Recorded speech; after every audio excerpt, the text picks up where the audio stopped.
pretty chill. Do something like more game. Hotline Miami. Something more upbeat. This is chill. Alright. So, anyways, this is the streaming review 2023. It's where I just yap for like in the past 18 to 20 hours straight, and then my voice dies, exhausted. But this year, it's a 2-day thing, unless I just go crazy today. Well, I'm keeping it a 2-day thing. Better conversation. And if for some reason somebody wanted to watch it, I'll do it a little easier. Nobody's watching for 20 hours straight. Nobody's watching for 2 sets of 10 either. We'll see. Hopefully we get some cool conversation. But yeah, so the idea is it's just me going through every game I played this year on the left here.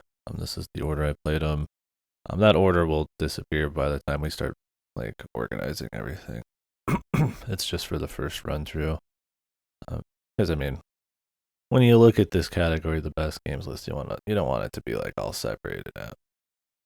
But the idea is I go through, I pick out the good stuff, then I pick out the shit, pick out some stuff that I think is notable. Maybe it's not really good or bad, but something special about it.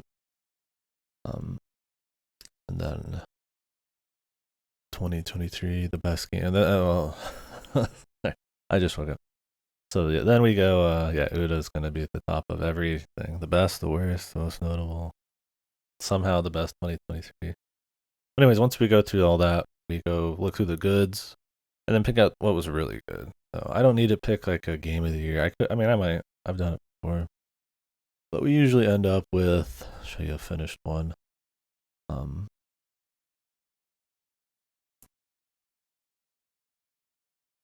This here.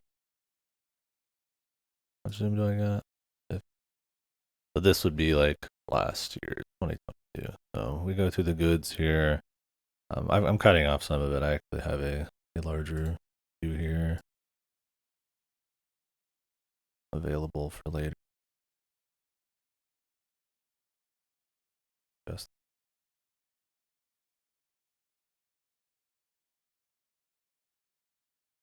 that.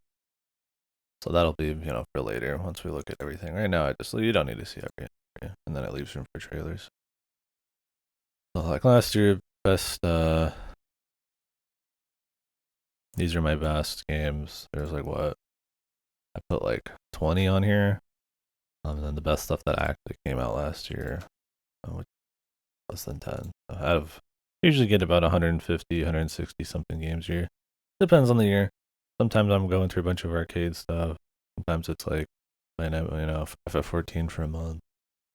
But it's usually 150 something. Yeah, 164. 52. Yeah, so it's usually around the same amount. So kind of means it's around the same time of stream. Yeah, should be fun. So if for some reason anybody is watching part of this VOD, but I'm not done with everything, or if somebody's just here live, it's also totally open floor to any convo you guys want, especially game stuff. So if you want to talk about the layoffs or the VGAs or any kind of industry thing, the shuttering of, some studio, or maybe a new game you really like. You have a list. You have something you don't like. I'll be talking nonstop. Don't be afraid to interrupt. I have to keep going. But anytime there's a conversation, stop talking. Because that's the fun of it. For me. But anyways, yeah, I think that covers about everything. I will be playing the trailer for the game in question on loop, on the bottom there. Try to find stuff with gameplay so you can get an idea. And I will be explaining what each game is roughly. Now, I'm not going to remember every game. I'm not going to remember every game well.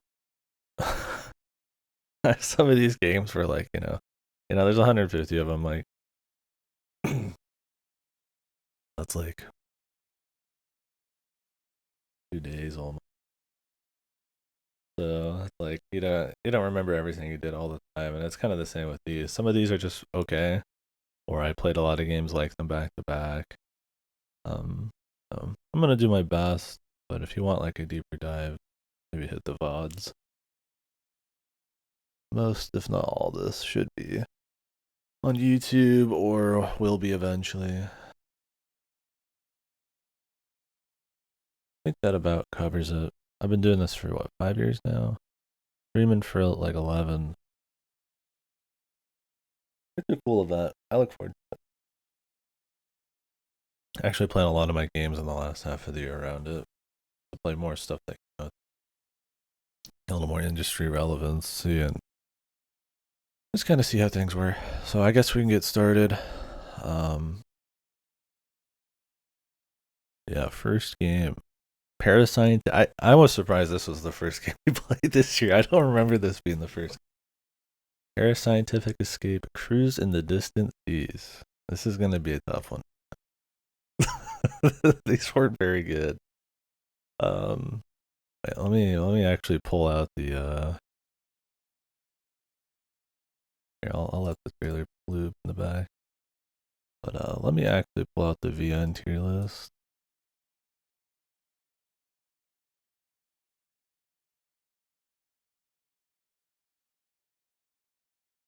That'll help. Where the fuck is it?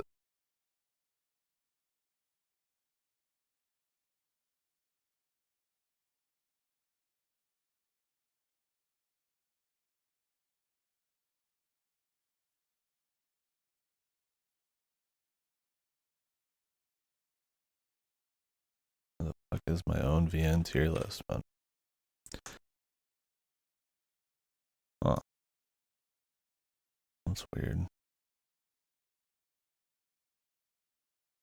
Oh.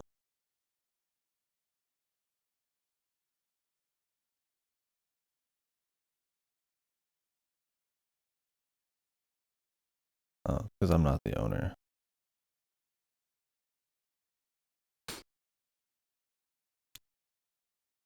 This is the old one. VN tier list 2. Okay. Yeah, here's the old VN tier list. Parascientific Escape was like, would be pretty low, right? Yeah, Parascientific Escape one's like a 3. That's probably and that's just because I wrote some rant stuff. 2 and 3 are lower than that. So. Not too good. One sec.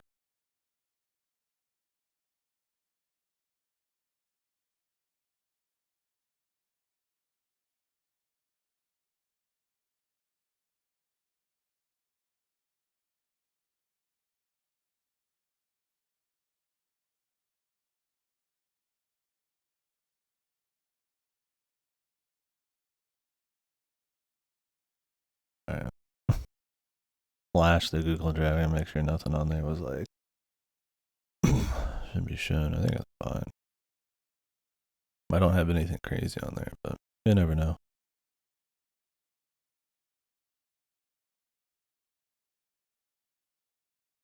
Yep, should be fine. We'll double check it later. Anyways, off to a very slow start. Anyways, Parascientific Escape was a VN. On the 3DS. It's a sci-fi thriller kind of VN. Focused on escape rooms and stuff. Sorta, kinda. Wasn't not really, kinda. It depends on which one. The first one's a bit more of like you're stuck on, and that's cruising the distance. You're stuck on a boat, and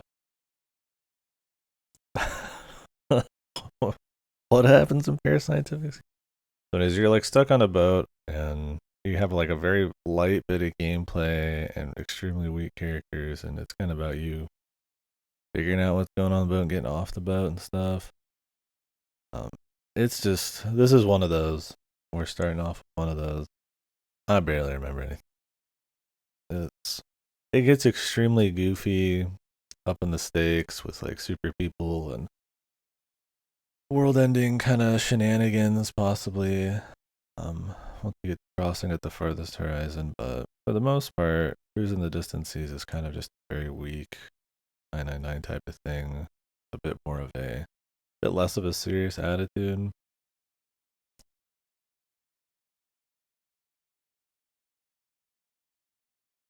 I am zero. The Parascientific Escape games were pretty short, and these are the first games of this year. Those only took, like, God, how long was each one? I wouldn't say more than probably 6, 7 hours. They're just very. I mean, I rank them pretty low on the VN tier list. They're just kind of forgettable, kind of mediocre.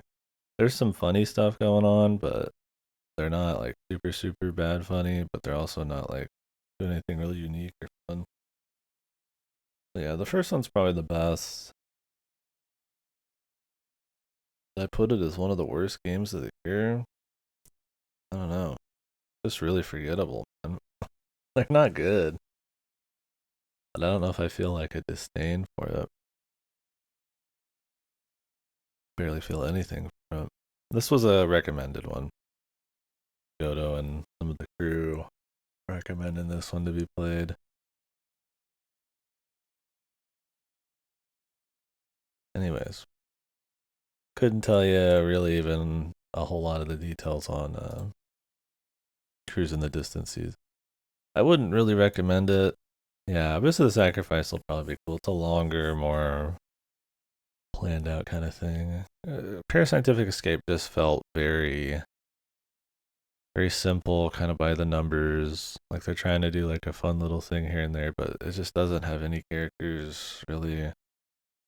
The events that are going on are usually pretty dull, or the threads between them are really weak. So like by the time you get to the third one, they've upped the scale pretty crazy, but like it's just it feels like some kind of like Walgreens kind of like 999. It's super budget. Not really a whole lot of vision. They're okay. There's some lovers of it. A lover, Parascientific Escape lover. Anyways, yeah, pretty much gonna be forgotten. Time forever kind of game. I didn't know if nobody told me about it, I would have never found it. But this all kind of goes for every game too. Um, um, Parascientific Escape, Gear Detective. So it's just a trilogy. Gear Detective follows a like he's not like a cyborg or whatever, but anyway, some detective guy. He's got like kind of I mean, he's got like you can see it in the trailer there. Um, but it's kind of like yeah, he has a cyber arm. I was like, I guess that makes you a cyborg. But anyways, it's you following him with his like ability to see back into like time or whatever. Yeah. These ones are a bit more memorable. The first one's the best because it is just more simple, but these ones are more memorable because they start getting really bad. Um, but yeah, it's him essentially using his ability to look back and he can kind of like affect time, but in like this very restricted kind of way. Do you think it'd be cool? Yeah, yeah, it leaves a time scar, and then like somebody else is messing with it, and like sense that. Anyways, it's essentially just one of those stories where it's a detective thing, but there's a gimmick, right? To try to make it more than just a detective thing and to try to make up for not having any interesting writings. Just put like a gimmick on. Um, and it's kind of loosely connected to Cruise in the Distant Seas. They all connect up eventually, but for the most part, it's pretty separate for a while. The main character, the first one, does she appear in this one or does she appear in the third? It mostly just takes place in like the city, kind of culminates. Goofy, yeah, hospital, battle thing. Once again, a lot of the details are kind of hazy because, and I probably would have forgotten literally the next day half of the details in these games. It's a wonder that Goto remembers any of it. She's basically useless. Yeah, doesn't she get like locked up in a pod in the third game? You have to spend forever solving puzzles. Yeah. Yeah, so there's puzzles once again in this. They are kind of point and click puzzle games, but they're very light. Sometimes it's pixel hunts, goofy stuff like the third one. Some puzzles that are questionable that don't really have like proper clues or um intuitive answers for what kind of situation it is. The second one and the first one don't have many issues like that. It tends to be pretty basic. Once again, it's like in some ways a little bit more interesting in scope and concept, but in execution, it's just really entering up you where that goes. It kind of gets into his history, but it's not interesting. I wouldn't recommend. I guess I could put these in the worst. I feel like I should. I barely remember. Great, they barely fit. That's fine. They're not notable, so we don't have to worry about that. They're pretty shit. They're pretty bad. They're like sometimes funny bad, but they're mostly just like pretty cool. Anyways, that's Parascientific Escape Gear Detective. I wish we were starting with something a little stronger. Floundering like a fishy man. Like, I barely remember this shit. So, definitely wouldn't recommend it. Even if you like funny VNs, you gotta be deep down the rabbit hole. And even then, I would say these aren't that funny. There's some funny shit later, but you'd get a bigger laugh out of like a something when it comes to just like blowing things out of proportion and being goofy. I mean, those games, I guess, do it on purpose. But there's so many VNs that do it on accident, like the so bad it's good type of thing. I go for this unless you're extremely in need of bad VN. Anyway, next, crossing at the farthest horizon. Um, it's the third one. This one starts mixing the characters together. Um, Mostly the same kind of asset. The puzzles are a little bit more annoying, and it gets more into a like, is it the Middle East, like Warzone, kind of like, yeah, same music. Yeah, everything's like, that's another reason it's hard to differentiate. A lot of like the same assets down to the details. But this one, you're getting into like super powered people, and we're flying around and teleporting. You're still using like your time square bullshit, but there's also like Uber people doing shit. Anyway, same deal. It's a point and click puzzle mystery VN, sci-fi mystery VN, 3DS. These are all really cheap games. You can't buy them anymore. The 3DS store's gone. But yeah, um, it's the climax. It's just as bad as the rest, but it's a bit more funny bad because everything's culminating in your mastermind. Superpowers are reaching a height.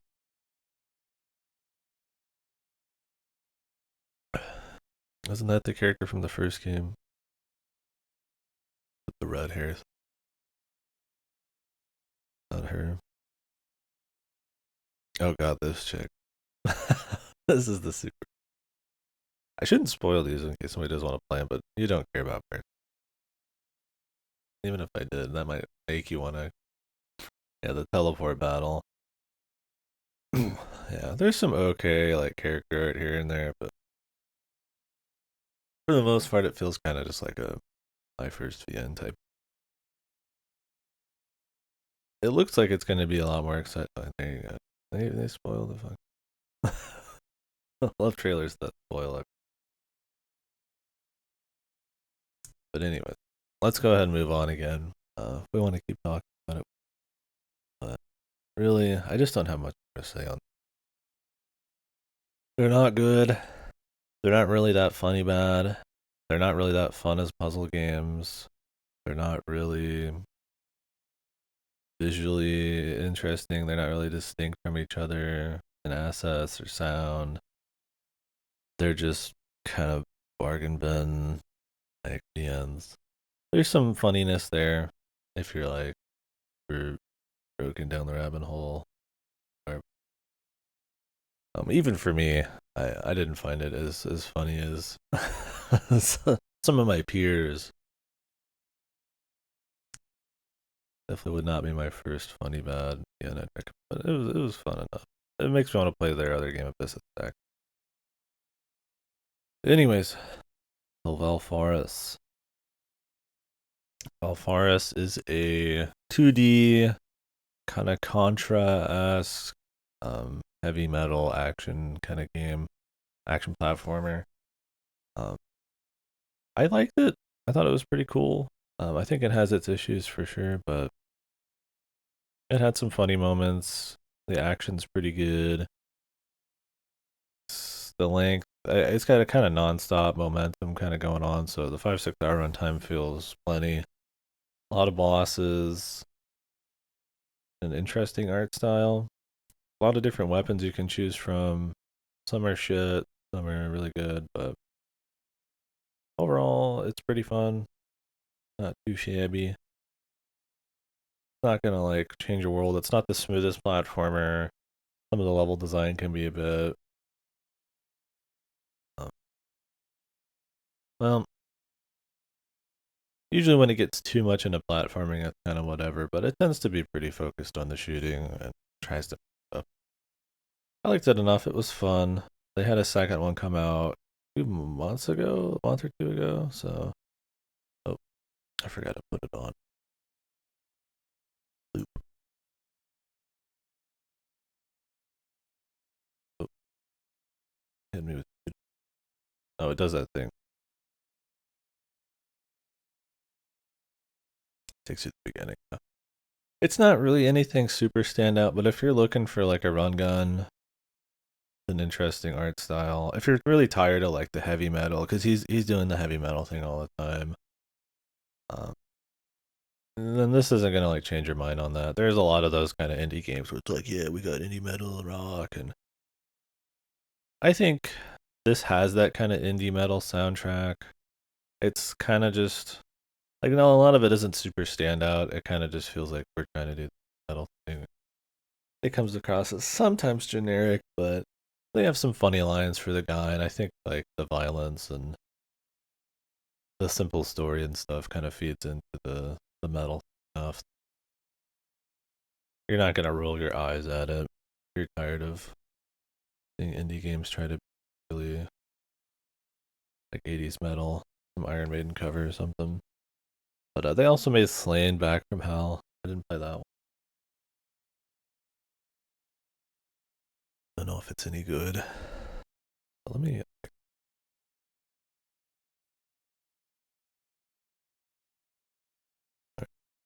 kind of get into the swing of and all this extra production. I don't know. I'd probably put it as a good game. I don't think it's gonna get any higher than that. I had fun with it. I think if you're not really into Contra type of stuff, it's kind of difficult, but it's fair enough. You're not gonna have to redo too much. There's plenty of stuff to find. Like I said, if you don't buy into the metal thing at all, and you're not huge into Contra or difficult games, it's probably not cool. Anyways, next one, Mutazione. This one I actually played off. One of the few. I don't know why. I think I had something I wanted to watch or do, but I wanted to keep cranking through games, so I just played this one off stream and I ended up liking it pretty well. What it is, it's kind of a story about this chick who's visiting her dying. I think it was grandpa. I don't think it was uncle. I played a lot of these where they're visiting family members, but it should be grandpa, something like that. Who lives on an island, kind of full of like beasts, people, and like weird kind of supernatural beings and stuff. Where he's kind of this like shaman esque kind of dude.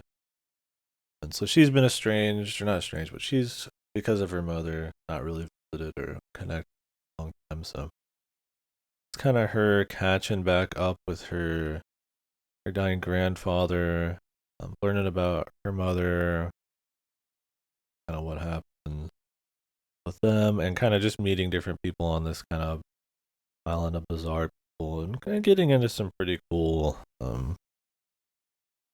kind of character driven, more thematic kind of topic stuff. So thematic topics, topics with a theme, stuff like family and weird shit like belonging, all that. It looks very like um, it seems very like corpo art kind of like vibe, but it's really not. It's actually pretty genuine. It's pretty cool. It doesn't have like this big agenda trying to push politically or anything. It's a lot more of an act kind of a lot more an act today. Probably not like the number one like game that's got something to say this year or anything that I played, but it's not too bad. I'd recommend it.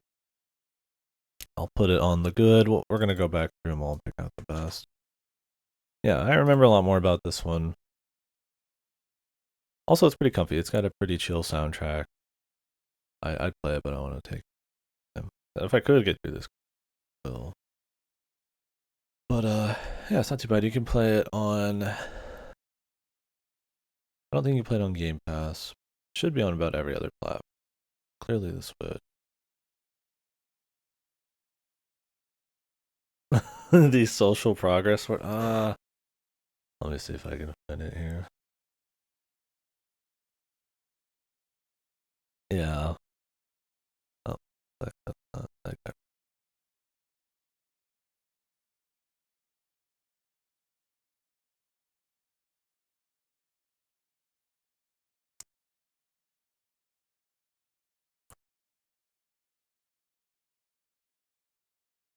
And view all categories here. Yeah, I should probably have this up in case.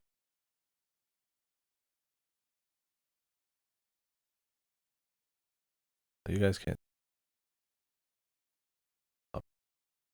What was the euphemism? Yeah.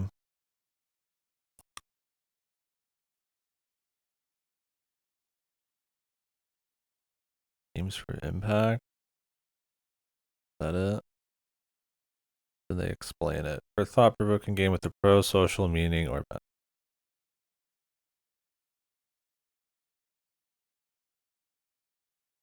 Anyways, this game did not come out this year, so couldn't couldn't be it came out in 2019. Yeah, sadly it could win the pro-social impact award there. Not that it won in 2019. I think they've had that one. But yeah, this one's got a little bit more going on. I would definitely, if you're just feeling like chilling, you're not gonna be like bawling or anything, but it's comfy and they get into some fun enough or interesting enough topic, strong enough characters. I mean, it's a lot of different stuff like childbirth and like marriages and shit like that, the family, purpose, and coming age type shit. It's a little. It sounds like your usual grab bag, but it has a cool enough atmosphere and interesting enough setting, strong enough writing where it's worth the time. It's like 5 minutes per game. Let's keep it snappy, keep it moving, dude. I'll do what I fucking want. I can barely fucking even say 5 minutes of Parascientific Ape. I can talk for a while about some of these other ones. He wants to get the EOU or something. But yeah, I'd recommend it though. We'll get back into it probably for one of the better. I don't know if it'll be a best. It's good. Yes. Yeah, if you guys want to keep talking about any game I've passed, it's totally fine. We like are limiting it or anything. Tactics Ogre be the knife. Need to get through it before the January games start coming out. And maybe Prince of Persia first. Anyway, Nobody Saves the World. So this was made by the Guacamelee devs. It's a kind of like a Zelda game, with a bit more procedurally made dungeons that you can jump into in the overworld. But instead of having a whole lot to do on the overworld at times, it's a bit more focused on buildcraft. So it's about shapeshifting. I about bit my tongue. That would have been great to start out with. Shapeshifting into different forms, kind of like optimizing your build. Um, and leveling up each build to unlock bigger builds. So it's kind of like Final Fantasy Tactics. Like you level the horse, you level the ghost. This is not active. You get the necromancer, so I'm optimize that. It's kind of this continual upgrading build thing. Personally, I thought it was okay. I think the art style gets a little garish at times. Some of the music's okay, but I don't think the cohesive visuals are really up to snuff for me. But more importantly, I found that the exploration's pretty weak. The procedural Diablo type of dungeons, it's kind of like a Diablo's, is they're not too bad, but they get a little old. There's not much differentiating a lot of the dungeons outside of some enemy and tile sets. But it's really the exploration and the over, not the dungeon. There's just not much to find. The writing's really fucking eye rolling. They're not really interested in a lot of the NPCs or the momentum. It tends to be very over the top, super indie quirk. You can just tell in the trailer. So some people are gonna buy into that pretty well, but I found it to be a little grindy at times, and there's not really that much interesting to do other than find the new jobs and earn the new jobs by the end of it. I think a better overworld. What?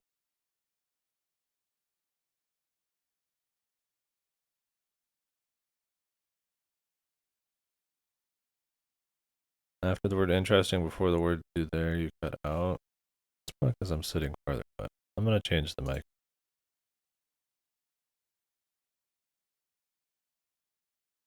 Lowered another 4 decibels. That's probably sitting in this seat as I'm moving around a lot.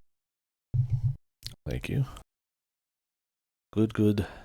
So yeah, I would say it's okay if you're looking for an action RPG type of thing, and you like, um, kind of Final Fantasy Tactics esque, job leveling that feeds into like job like actual trees that pyramids like that built into other jobs. It's pretty cool there.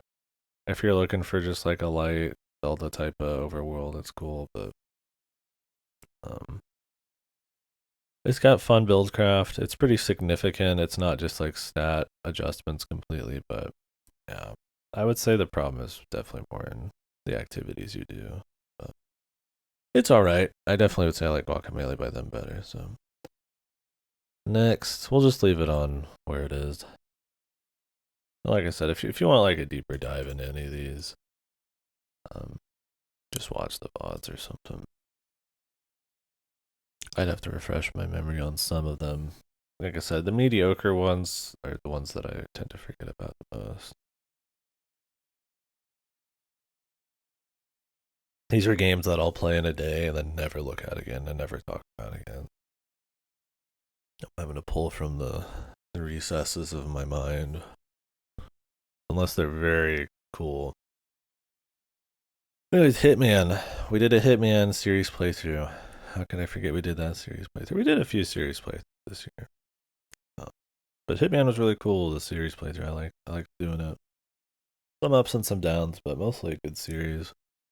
But if you're not familiar with Hitman, it is well, how you would know Hitman is generally it being a social stealth game, right? So you're walking around in crowds, wearing disguises, using gadgets, playing into AI pathing and level design, and kind of um, manipulating people in the environment to kill targets in a bunch of different ways. Either it's just straight up walk in and shoot, dropping chandeliers on people, poisoning meat or something, getting somebody else to kill them. Now, the first game, though, is why I say it's a little weird, is Hitman Code Name 47. They didn't really have that figured out yet. There's only really, I would say, like 2 or 3 levels that are actually social stealth. A lot of them are just like gimmick levels, like you have to like run around in the jungle and feed like a tiger like meat, or like just it's just a shoot 'em up level in like a military camp. Um, some of them are social stealth. There's like the hotel level and all that's pretty good. So this one, you can kind of see the makings of some cool stuff, but it is very much more trying to be like a cool, edgy 2000s kind of like game, right? Like, hey, we watched The Matrix and this and that, right? Look at all this cool stuff we're doing. There's a crazy boss fight where you have a minigun where you shoot clones of yourself, and he's doing cool things and he's sneaking around, but he's also running around in the jungle and he's shooting people in like military camps. And so the first one is probably one of the shittiest ones.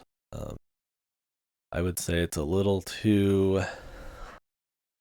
It doesn't know what it wants to be enough. And when it's trying to do what's already been done better, like just being a shooter, it's kind of at its worst. When it's trying to do social stealth, it's neat, but too often it's not. It has good music. It's Jasper Kite and all that. It was awesome. Um, it's got a cool style. It's kind of got this arcadey thing where you spend money on like gear, and depending on how bad you fuck up or not, you like carry your gear, your dollar amounts throughout the missions and stuff. You end up having more than you ever need. You could just save and reload anyways. But so it's kind of going for this like actual Hitman thing, um, in kind of like I want to say a sim kind of way with the money, but um, it's neat. But it just gets into way too many gimmicky missions. Some of them are just fucking atrociously annoying. The enemy is like I don't know if it was something with my FPS or something. They are like fucking auto aim, like wall hacking, sons of bitches.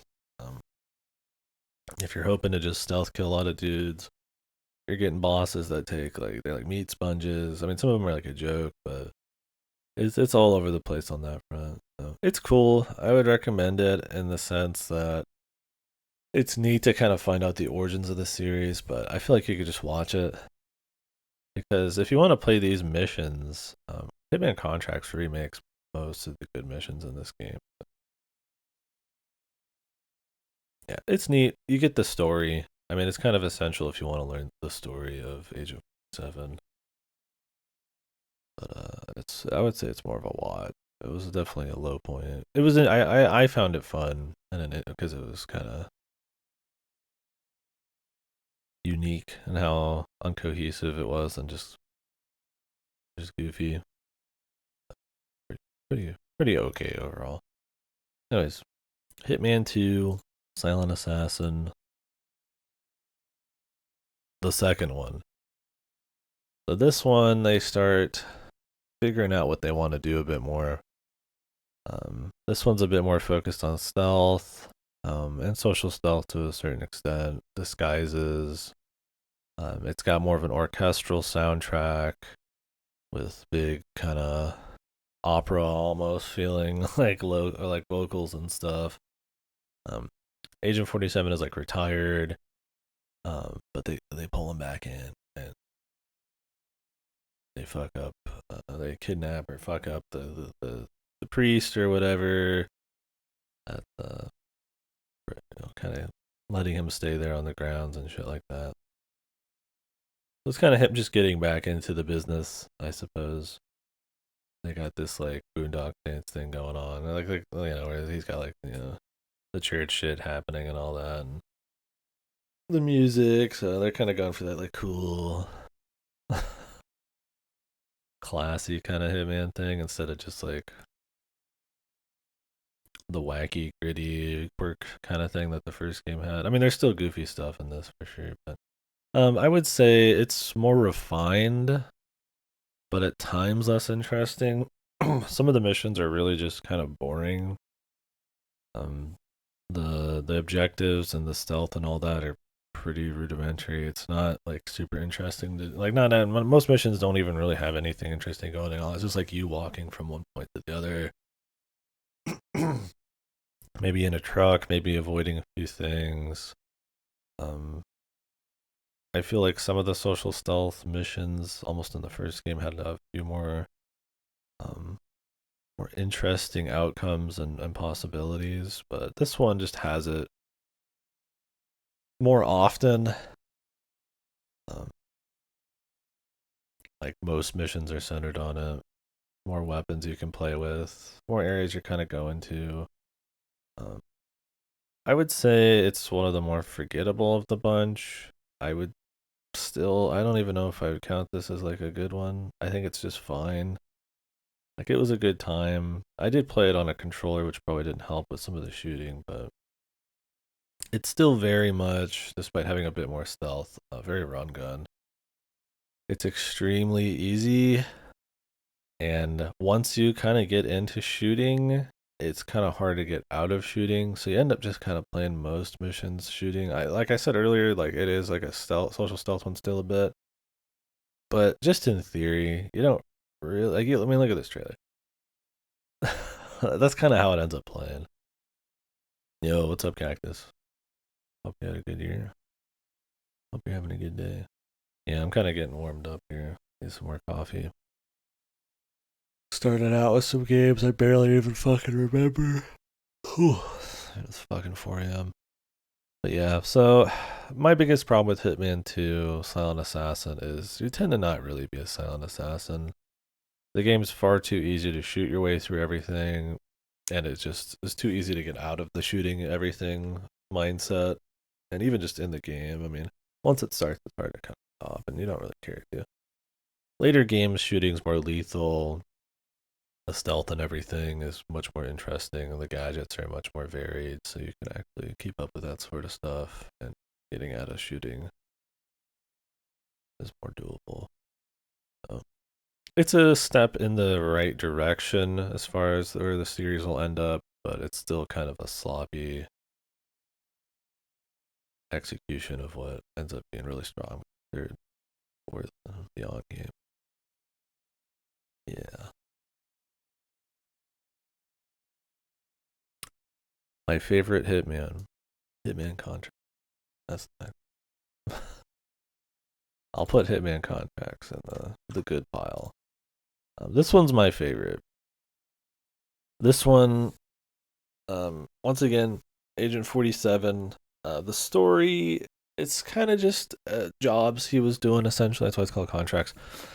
It's told through. It's very interesting. This game is more surreal, more like dark, kind of weird, experimental kind of feeling. It's very stylish. All of the story and missions are told through him essentially passing in and out of consciousness after he's taken like a bullet wound while he's hiding out of an apartment. That kind of leads up to where he is in the game. So it's got this kind of like surreal kind of dreamy thing going on. It's very gritty. It's like almost always nighttime. He's going through like way darker environments, like a butcher shop, nightclub, like blood and gore, like weird, like like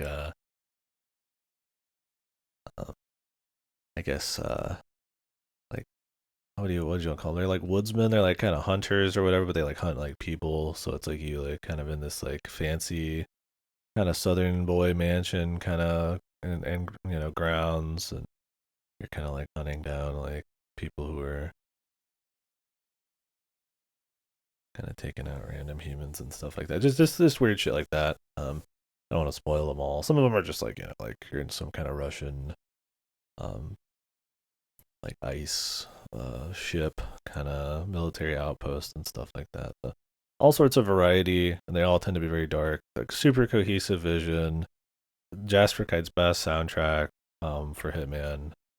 People love Blood Money and Silent Assassin soundtrack. I tend to like the darker synth type of shit he had in this. Had a really unique style. Those are cool in that they kind of have this Boondock Saints thing going on. But I think Contracts is very unique and just works super well with the dark. I could play some Contracts.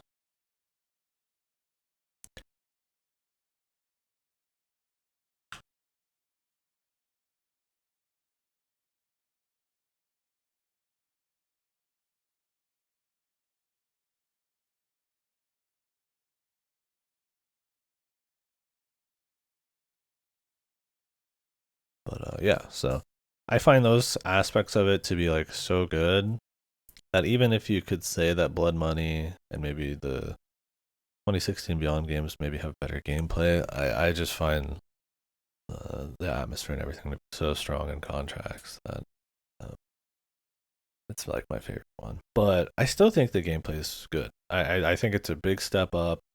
The social stealth, the unique set pieces, the unique kind of varied maps, um, more gadgets, more ways to approach targets, more unique ways to kill them, to be really strong.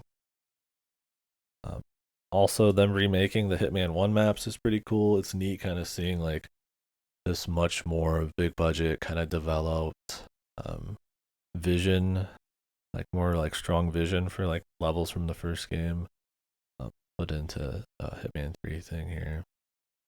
I think it's just a lot of fun and it's just got a really cool atmosphere. That's the best part. If you're looking for raw gameplay, I think Contracts is still up there, but Blood Money and I guess it depends on what you want.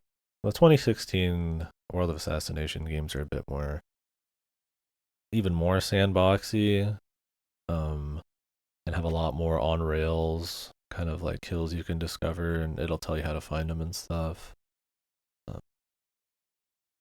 I'd say Blood Money's probably the best gameplay wise of like the first four style, but if you want like a full sandbox, the newer Hitmans are probably the way to go. But this one just has the perfect blend for me of that kind of gameplay, but still having a really cool style. I think they kind of ditch that style as you go. Blood Money definitely does, and the new ones are like a James Bond thing with this like bombastic um, horns and music and stuff. I don't even think it's Jasper Guide anymore. It's probably why they got picked up for a James Bond game. It's a cool thing for sure. It's more just kind of like fun, but I kind of like the grit like Contract. I think it's the most Hitman type of game. Yeah, good one for sure. I'll probably put it on one of the best of the year. I really liked it. Jasper Kai is awesome. He fuck. He does good music. If you don't know Jasper Kai, it's like he did 40K Dark Tide soundtrack, original Assassin's Creed stuff, Hitman, all the Hitman games or most of them. What is some other stuff? He's prolific, I guess is the right word for it. So, would definitely recommend it. Play Hitman 2. I guess it's fine. Maybe watch Codename 47, but I would really recommend 3. Even if you don't care about keeping up with his like story, because there's not really like a running story. Only the beats of the first game to know his origins kind of matter, and even then it doesn't matter. He's just a guy that kills. But definitely play 3. Very cool. An atmosphere you don't really get much anymore. Mid 2000s, but not just being edgy. Anyways, Blood Money's not.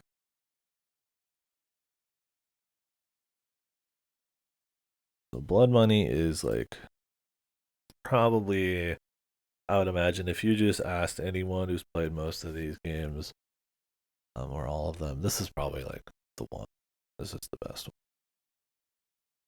This one, a little less dark grit, a lot more kind of like sunshine levels. Uh, it's a mix. I guess it's a mix, but this one goes really hard on new gadgets, super dense. bazillion ways to do levels with actual cool scripted things that you can do. Kind of like the Hitman 1 style where you like how you do each mission kind of like has a progression, like either it's money or how the newspapers treat you, stuff like that. This brings back more of the orchestral kind of choir kind of style like Hitman 2. This is the one that has Ave Maria as the thing. It's got the Boondock Saints kind of thing going on. Um, but yeah, it's just really good. It's a little less shooty, a little bit more everything else. I think Contracts has a good mix of like shooting and doing stealth stuff. This one is mostly just like, okay, we want to always silent assassin, right? Which means never get caught, kill your dudes quietly through accidents or whatever. Replayability. So each mission takes a lot more effort, and I think it's almost to the point where it can get kind of like feeling sort of tedious at times, but um, there's just so much more going on, and it leans really into what Hitman does that's really unique. So, Blood Money for sure is like, I mean, top three for me. Uh, really good, and I totally respect it as a best pick. But yeah, so it's a kind of just taking the gameplay factor and really kind of honing in on what makes Hitman unique and going all the way in on that. It's good. Definitely recommend. This is a must-play one. I'll probably put it as one of the better ones. Like I said, if you're looking for something you could just play through and just kind of have fun with it, I feel like I like Contracts better there.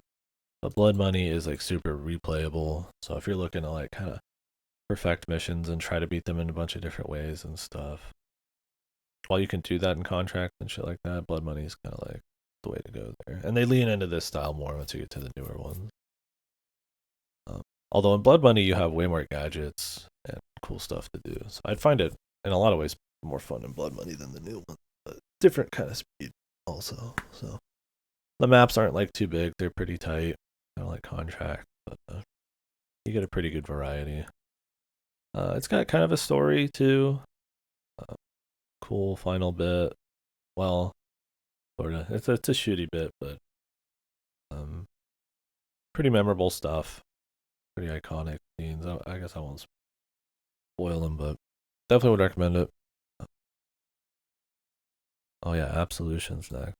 Yeah, Blood Money's cool. It's kind of your de facto Hitman game. Like I said, I personally like Contracts more because of the style and all that, but I absolutely respect Blood Money as like a best pick.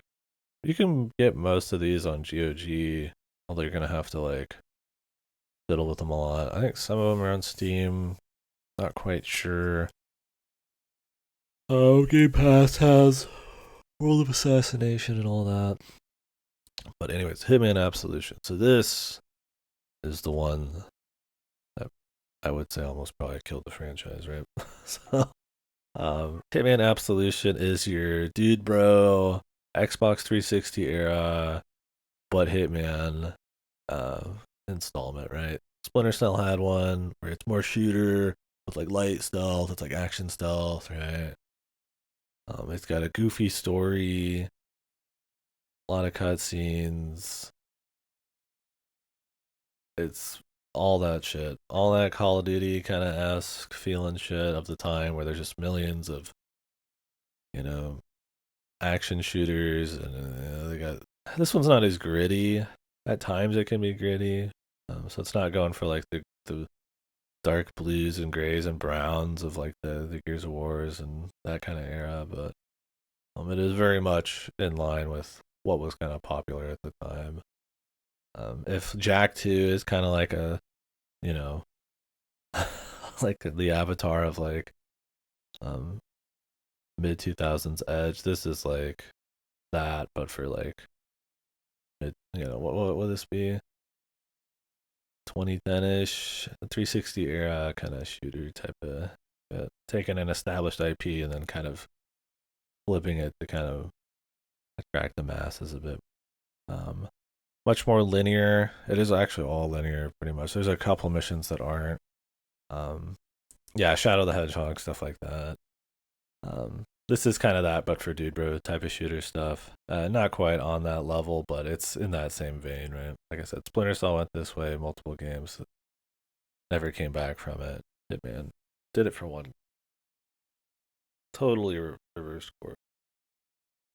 So what it is it's got this weird like Tarantino kind of story going on with all of these like wacky hijinks, kind of quirky characters, like all these nuns who are shooting you, or is it nuns? I think it was nuns who are hunting you down, and wacky comedy guy, like Southern boys with like Texan hats and all that shit, cowboy hats, and all these wacky, goofy hijinks going on while you're trying to like save. Is it like Diana's kid? I don't even remember exactly.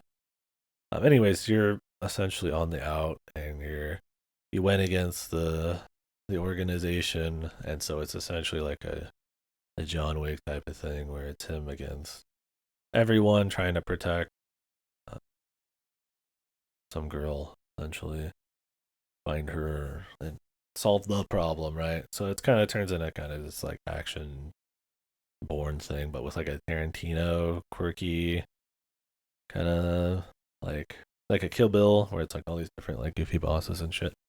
It's super overdone. It's not funny or quirky. You can see them trying to do it so blatantly, and it just it ruins all the veneer of it's just gone. Like you just know what they're trying to do, and they just don't hit. It doesn't hit. It doesn't have the style or the performances or the pacing to pull that kind of thing off. It works in Kill Bill because that has a very cohesive vision for it, and it's like two movies for 4 hours, right? This is like a 10 plus hour game. Where the first, I would say the first third is the best. It's more just like rainy, gritty, um, New York or whatever. And actually kind of has this interesting. This is getting into gameplay, like speed stealth thing going on, and I kind of liked that in its own right, where it was linear levels, and you're supposed to get through them pretty quickly, but you can still completely stealth it. It's about using crowds and cover and line of sight, and kind of just like disguises and like holding like you can do this thing where you hold like a button and it makes you like blend in, but you can only hold it for a little bit, and it makes it so enemies can't see you as easily. You have like a very limited use of it, so you have like this kind of like meter you're like building up as you're chaining between stuff, and it was kind of like a cool idea. I like that. But they kind of just drop it. It's not as fun after the uh the New York areas. Once it starts moving into the truly goofy shit and tries having some open stealth um areas, it just turns into a shit show. It's kind of like Hitman 2, where once you start shooting, that's it. You just kind of keep shooting, and it's very easy to just keep shooting. It's a cover popper. Um, you don't even have to cover pop. You can just kind of push yourself around the corner, and enemies just keep piling in until they're all dead. Um, pretty overall, pretty story focused, but shit story. Anything interesting it does stealth wise, it kind of drops after a bit. It doesn't have as many gadgets. It's much more shooter heavy, but without really that fun of shooting. There's so many of this era that like it's really hard to recommend this one over just go play like Gears of War or something, right? So I would say I probably like Hitman Blacklist uh, and Conviction better than this too. That also had a speed stealth kind of thing going on, but at least stuck to it. Um, I would say it's more of a bastardization, going from Splinter Cell, Chaos Theory, and Double Agent to Conviction than this is, because this still kind of tries to do the stealth social thing, but this is just the worst game as far as stealth games that almost got destroyed, and Splinter Cell did that because they went to be dude bro shooters. So yeah, I would not recommend it. I don't think it's atrocious. Like it's there's some pretty heavy competition for worst games this year, and I'm kind of going on a relative scale there. Um, it's pretty bad. Pretty bad. What did I put this on my tier list? Let me whip out the tier list. Curious when I was in the moment, what I was feeling on these. Because as time goes on, sometimes you could be more forgiving for shit or less forgiving. Right? I'm curious what I thought after.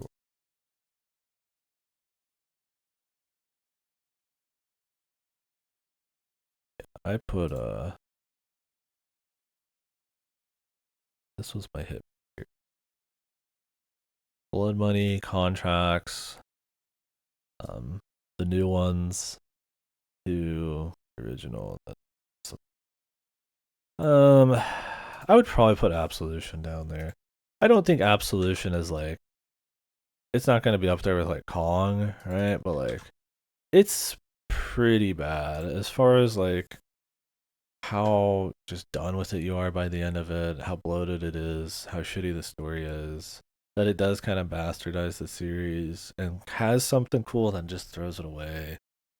It's just after you get Hitman 3 with such a clean style and like approach to gameplay, and then Blood Money, which just like doubles down on cool gameplay stuff, to just kind of like put in such a weak, generic, kind of like lame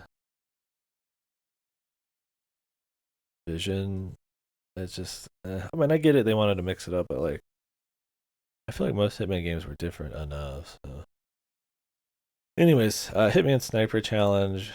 It's, I mean, this is it's like a tag along game for Absolution, essentially. It's actually kind of a fun little thing. And in the new Hitman games, they actually take this and make it like a side mode you can do in the game. Much better in the new ones.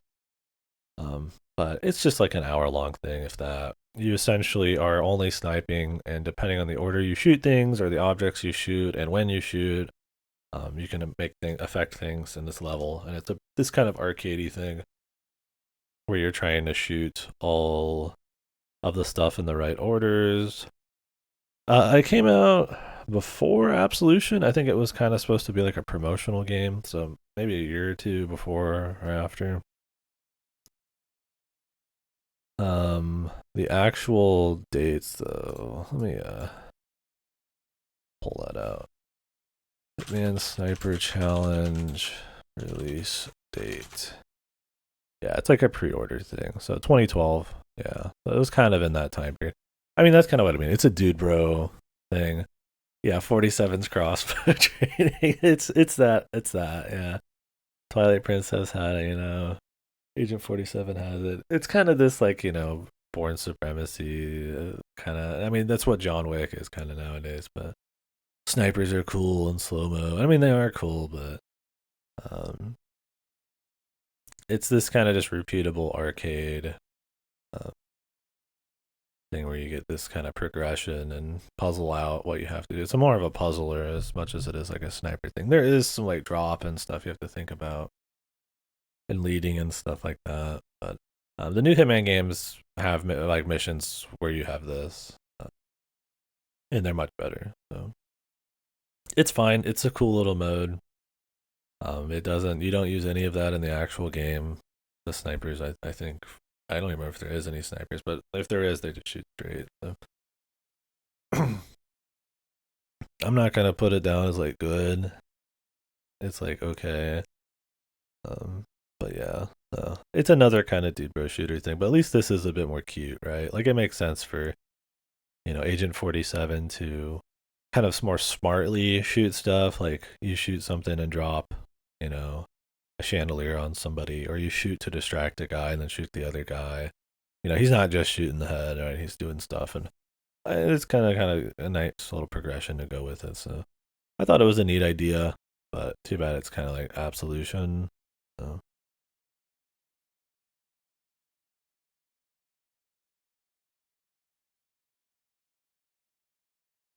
But yeah, that one, I don't think it's gonna go in any of these. Not really like notable either.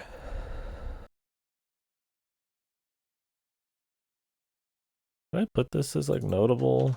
I feel like notable should be for stuff that isn't actually already in these. I guess it's got something unique. I feel like the Hitman 3 contracts atmosphere is.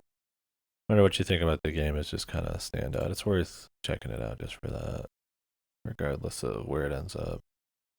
Yeah, so Hitman 2016. So this is the reboot. This is them under Square Enix still. The story with this is at some point, I don't remember when, they start changing publishers, but then they become independent. I think it was just a few years ago. And that's when they released like Hitman 3, and now it's called World of Assassination, where you combine all of the progression and all of the games in a one package. I have that on here as a separate entry because it does kind of have its own missions, and I'm going to consider Freelancer a part of that. Freelancer is pretty much its own game at this point. We'll talk about it when we get to World of Assassination. So, I am going to be talking about these games as I played them in the Hitman 3 World of Assassination kind of pack. So they've graphically changed them. Some of the mechanics are changed ish. What you can bring into missions is a little different. So I didn't play specifically the 2016 version, but we did play through the missions, right? So it's not that different, but it's different enough to notice, kind of to mention it. But yeah, so Hitman 2016, 2018 and 2021 are very similar in gameplay. There's some things mixed up, but it's mostly maps and story. That's really the big difference. So anything I kind of mentioned with gameplay is kind of going to go for Hitman 2 and 3 as well. It's going to be more level design and atmosphere. I feel like will be the big mix up. So 2016 I think was the worst of the bunch, but it's still good. It's still like in the top Hitman things. Hitman 2016 is going for more of a sandbox vibe. You can pick up just about anything. All sorts of stuff in the environment can be adjusted. The maps are huge. There's bazillions of people. It's mostly like James Bond, like daytime type of shit. You have a limited amount of gadgets you can bring, which is one of my complaints. So it's kind of like finding stuff on site. Lots and lots and lots and lots more specific types of scripted kills you can get into, where you kind of have to find the path and get enemies to do certain things, and then it ends up with like dialogue and scripted kills and stuff. You know, a lot of challenges, a lot of replay value. It's very much made to be replayed a bazillion times, right? They're very dense, open world. So to a certain extent, they have less focus. And can have, because of the sandbox nature, have very abusable things like being able to like throw anything at anybody, and everybody kind of will get distracted in similar ways and stuff. But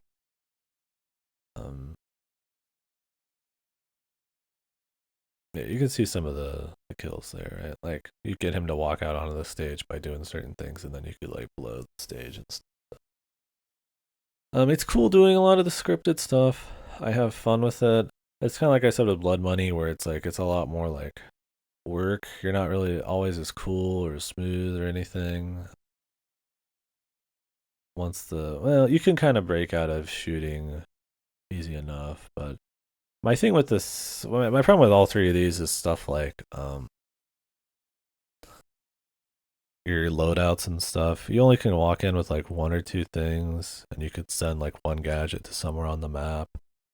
I always felt like for something as sandboxy as this, having more stuff to play with would have been a bit more fun. But it's got way less stuff you walk into than like Blood Money. Which is a little odd, but I guess it's more about like running through the scripted scenes. That's another thing too, is they kind of tell you exactly where all the scripted stuff is. You can kind of limit that.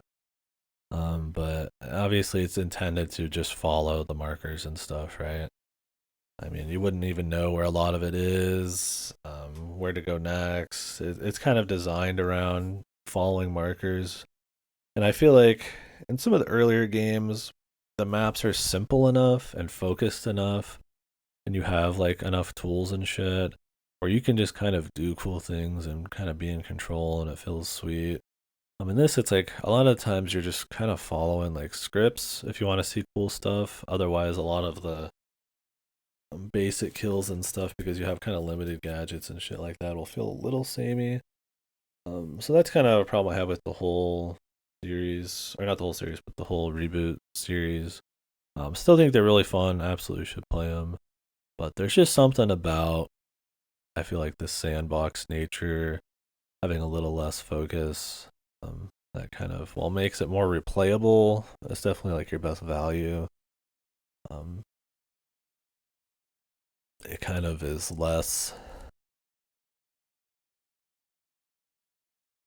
tight of an experience. The pace, the highs are not as strong for me, but um, very cool still. But yeah, so the first game I think is the worst because I just think the maps aren't as interesting. There's some really big cool ones, but a lot of them will feel like these kind of samey, like 3 or 4 story daytime labyrinths. There's some cool missions like, I don't remember the name of it. The one where you're kind of like in a cove with like an underground. There's like an underground lab, and above ground there's like a mansion, and there's like a whole city, town, and stuff like that. So there's some that have like cool varied environments and lots of different stuff you can pick up. Uh, that'll take you into different areas, but usually they're just kind of whatever. The first game also has a lot of DLC that kind of takes these maps and remixes them a little bit, which is cute, but once again, you're just kind of like on these maps a lot. And since the game's really replayable, I feel like if the map isn't super duper interesting, kind of hurts it a little bit. So, um, definitely the most complex of the games. The reboots are the most effort, most stuff going on in them. But like I said, I kind of have an issue with the focus on them, just a little bit. There's something about just like that, like you can just play through Hitman 3, and it's just like really fun, right? Where it's like Hitman, like the reboots, you can kind of just play through them, it's fun, but it's like you appreciate it more just replaying it a lot. So. Anyways, Hitman 2's missions, I found a lot more of those to be more interesting, a little bit better variety. There's some stinkers. I don't remember if Colorado was in Hitman 2, but like I said, a lot of these things are going to be the same.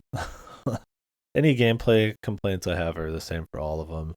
What essentially changes as you go through them all is different map. So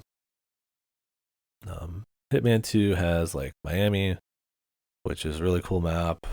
Really, Hitman in general, the reboots are more like I said, Bond. It's like really like rich, like ritzy kind of places, big fancy hotels, and kind of like these Bond-esque locations and stuff. Not always, but generally, there's not really like dark, gritty areas. It's like pretty much as far away from contracts as you can get on tone. They drop Jasper Kide. The music's more like, almost sounds like a damn Marvel soundtrack sometimes. It's more of like a Bond kind of brass, kind of bombastic, um, spy agent kind of thing going on. Um, the story in these also is kind of just, eh. It gets pretty budget by Hitman 3. They're starting to just use like stop motion, kind of goofy stuff. It's trying to be this like gritty, stylish thing where they're showing you like this stuff, like all of the fucking shit on the map, and they're telling you about the gadget, and they're hitting you all this information on the screen, and they're trying to make it feel like cool. And they kind of pull that vibe off, but it's so kind of just like being a Bond thing, that I find it to be less interesting like the old stuff. The old grit and like dark kind of style of Hitman I feel like was more unique. Going for Bond is like cool, but I think it kind of sticks to that for too long, especially in the first game. The second game mixes it up a little, and the third game has some proper dark missions here and there, um, like the rainy, the Hokkaido. No, not Hokkaido. I don't remember. It's a China level. Kaido, I think, was the first game, but yeah. So the second one, it's just got more interesting levels. Some of the best ones like Miami, and less of the giant ritzy hotel labyrinth kind of stuff. A little bit more focus. And then 3 kind of, I think, pushes that a little bit more on top of that. Maybe not to a big extent. I would say 2 and 3 I don't find them to be like super duper different, but it is where the story ends, and I do think the story is at its worst there. But the story in these isn't that crazy, anyways. I don't think any Hitman games ever really had a good story. I think Absolution's the only one that tries. Um, and I guess the first one kind of does, but yeah, it's essentially like Illuminati. You're kind of it's kind of like with Hitman Absolution, I guess, where you're fighting your your, your handlers essentially. So it's just kind of working your way up and like taking out different agents, kind of like a Bourne thing. As you kind of try to find out what's going on and learn about like your brother and all this goofy shit, and like the Illuminati have like a fucking hanging like upside down pyramid hanging between mountains and shit, and it's like you don't even go there. It's just like they try to do all this goofy shit to make it kind of just look and sound cool, but I find it to be pretty weak, and it starts getting into budget later. Like there's some really good CG and like cutscenes in the first ones, but you could tell when they went solo, they cut back on a lot of that shit. Um, so even if you were into the story for the first one or two, it kind of ends up just flopping around anyways by the end. You get to see Diana walking around. I guess that's cute, but it's it's not terribly strong.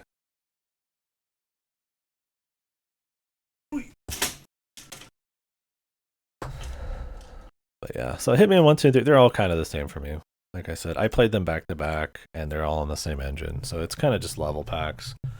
Um, you get really bad ones like Colorado, but you get some cool like semi-scripted ones like Mumbai here and all that stuff.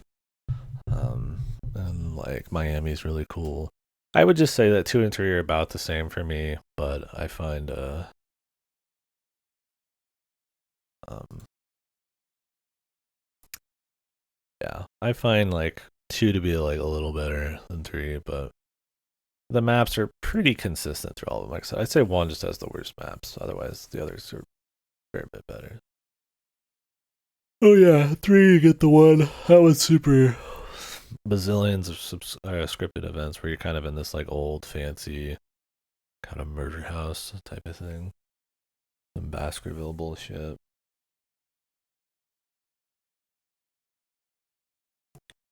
Yeah, I don't know. It's I guess to just kind of dial it back a bit. The whole Hitman series I think is good. I think it's a really cool series to play through. I think you could skip a few, but it's neat seeing those kind of down entries. And I think even though I find the new ones a little less interesting than Contracts and Blood Money because of less focus and tone, they're still some of the best sandbox kind of like social stealth. Well, it's some of the only sandbox social stealth games. Some of the few actual stealth games with like a budget that still exist, and they look really good too. That's if you care about that. Nice tech. But yeah, they put a lot of effort into it. There's a lot of content, a lot of replayable stuff. Um, Either it's just challenges or actual different like past missions and stuff. They're massive. Like one mission in Hitman and a Hitman reboot is probably bigger than like half of the maps combined in like a 3 or Blood Money. So yeah, definitely would recommend them. Like I said, I kind of have issues with the amount of gadgets, with how some of the stealth feels kind of samey. The tone, I really don't care for the Bond tone as much in this. I like Bond, but it just doesn't feel as strong. It does feel a little bit more imitated, like an imitator. Imitative, is that a word? But yeah.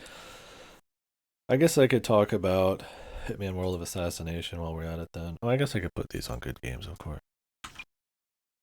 These are all good. Maybe they'll hit the best. Um, we'll talk about Hitman World of Assassination while we're at it. So for this, to me, I'm just talking about Freelancer and some of the overarching kind of threads that tie them all together. So there's like tied in progression between all of them where you can unlock gadgets and like outfits and stuff, and those carry between the different missions. It's usually just a lot of like different skins. Like here's like 50 fucking lockpick skins, but very rarely you get actual gadgets. Probably you can't bring many in, so I feel like it ends up being, despite this big sandbox, kind of samey. So I don't think World of Assassination really fixes that. But what I do think is awesome is Freelancer. I would say I like Freelancer in some ways better than I like the actual games because it leans more into um the sandbox. So if you don't know what Freelancer is, it is a free update when they made World of Assassination. So World of Assassination is them going more indie and combining all of the games. I don't know how they got all the rights. I guess Square Enix just doesn't give a fuck. They sold it to them. And it's them putting all the Hitman games into one game. So, and then when it came out, they put out Freelancer, which is a roguelike, where you go through the different missions with different weapons and gadgets and stuff that you can pick out, and over time you get money and better weapons of different rarities that you can collect or not permanently. You lose them if you die in the mission, but you lose whatever you bring in, I guess I should. But it's essentially this like increasingly difficult, just kind of randomized sort of usage of the sandbox. Like it could just be the bartender, a random NPC is somebody you have to kill, or there's 4 guys you have to kill and it's just random NPCs in each of the missions. So it kind of tests more of your skill in like more kind of less scripted environments, your map knowledge, being able to just kind of use gadgets and stuff on the fly. A lot more risk. Obviously, you can't just really save and reload. You can't really like retry or anything like that. So it's more actual. I think it leans a lot more into the actual like sandbox feel. Um, I always found it odd how many scripted things there were despite it being a sandbox. But then when you wanted to do sandboxy stuff, there wasn't really anything to do that with. They had like your contracts or whatever. You could fight random people, but those were also kind of like lame scripted things. So I feel like those two styles, going for like kind of a Blood Money sort of scripted thing, but with like sandbox, didn't mesh perfectly well. But with Freelancer, I think it meshes really well, because it is just kind of random targets with random gadgets and stuff, and the mansion, the fancy mansion you own with the secret underground armory and stuff. Seeing it like progress and upgrade as you go through the missions and fail or not is pretty cool. So I had fun with that. I've been watching a lot of people try to get all the weapons and shit. It's cool. It's definitely much harder, but it's definitely one of the better roguelike. As far as AAA roguelike stuff, I mean, this is the best things you could probably get. It's pretty cool. I think it fits a lot better in the sandbox. And it's cool that they thought to do it. So I thought that was really. I don't have any big problems with like roguelike. I mean, they can be a bit played out, but I think the Hitman was definitely a good pick for that. So it's just like every mission. You can even play stuff that's in the DLC you didn't buy. There is DLC in these. Like New York is like a DLC mission. So that's pretty cool. It's still like I said, I kind of wish you could bring more gadgets and stuff, but because of the limitations, the roguelike part worked pretty a little bit more solid. So I think I need to go to the bathroom. Might take a break.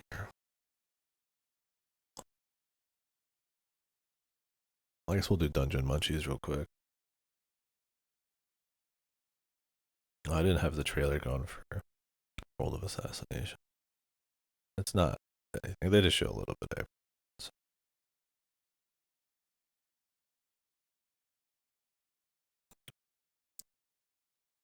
yeah, Dungeon Munchies was another one I kind of played off stream.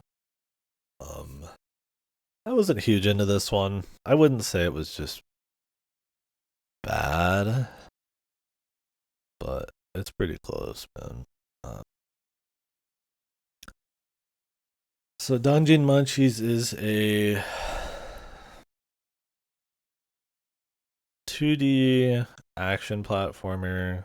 Um, kind of shooter melee thing where you cook different food and essentially create builds, create a build um, that you use to just kind of get through the game. Um, it's I find the builds to be a lot more. I mean, you look at the gameplay; it's just kind of spam.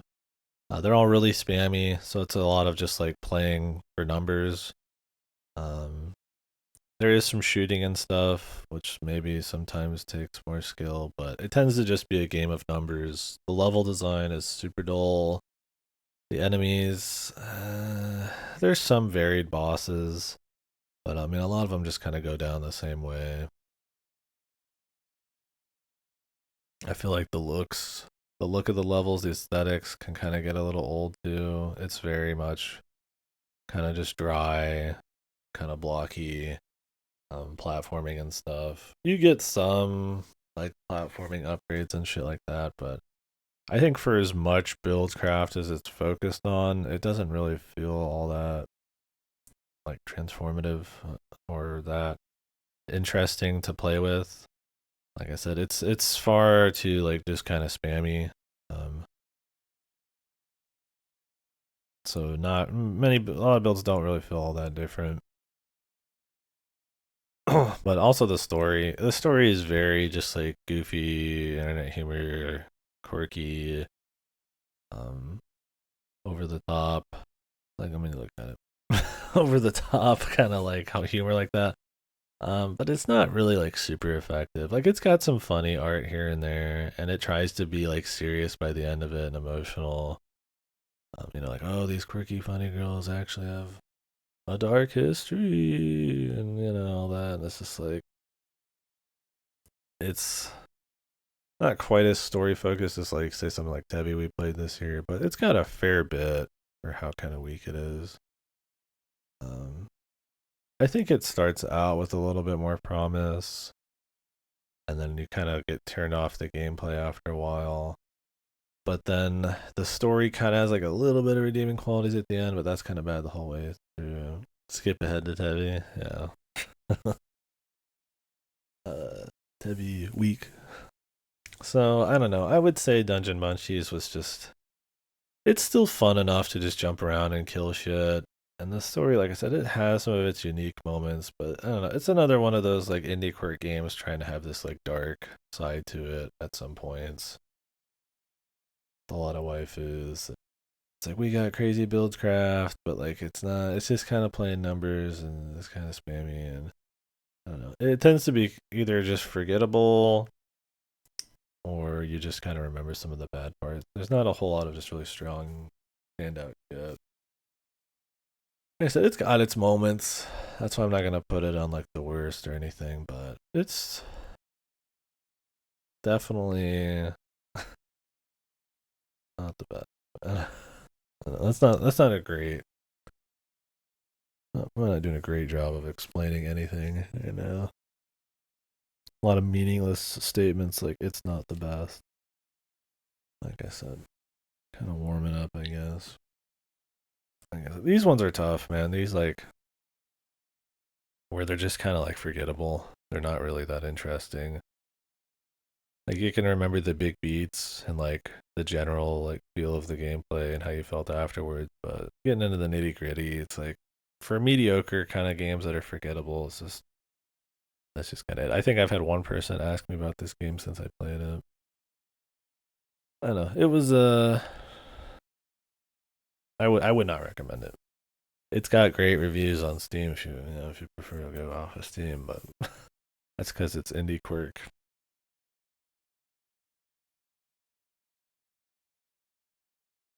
Waifus with sadness, but mostly just quirk. But yeah. So anywho, let's just have the. I'm gonna go to the bathroom. The Hitman World of Assassination trailer going. Yeah, I'll just put Dungeon Munchies where it is there. I guess I could put this as a notable. I think it was a really cool roguelike mode. And with all of the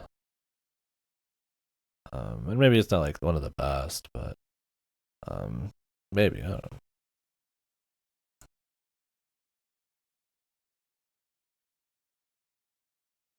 We'll do freelancer.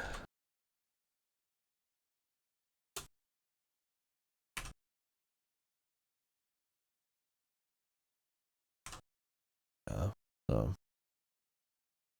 I think it's in a sea of roguelikes. It's kind of notable in that it's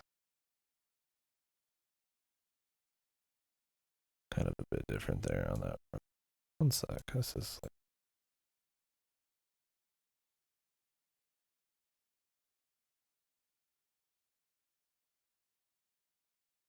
anyways, I'll be back in a minute. Thanks for watching. I guess we've been making okay time. 20 in, less than 2 hours.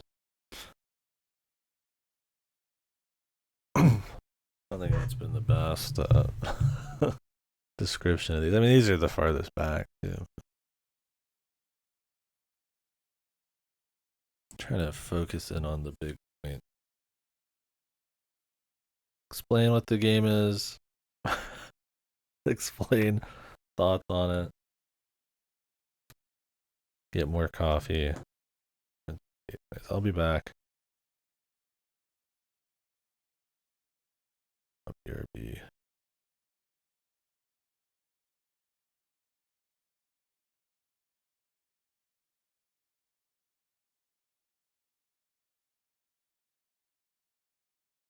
Yeah, thank you for watching.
Sorry about that break.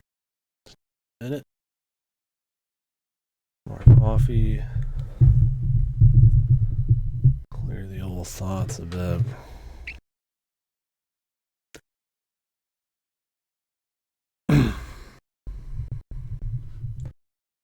Slow down and think through what. Say a little bit more. For a 96 spotted. Oh yeah, dude. That'll be in the E pile here. And yeah, what's up? All right, let's swap the music. We're past Hitman.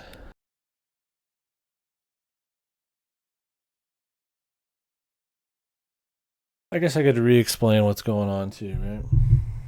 People aren't familiar.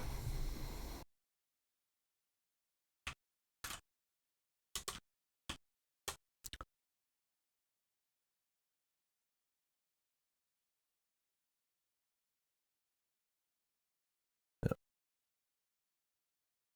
So yeah, I guess to explain real quick. Cloudy headed today, but so we're reviewing every game I played this year. Remembering what I can about some of these, the more forgettable ones. It's hard to really get into the details. I recommend checking the VODs if you care a whole lot.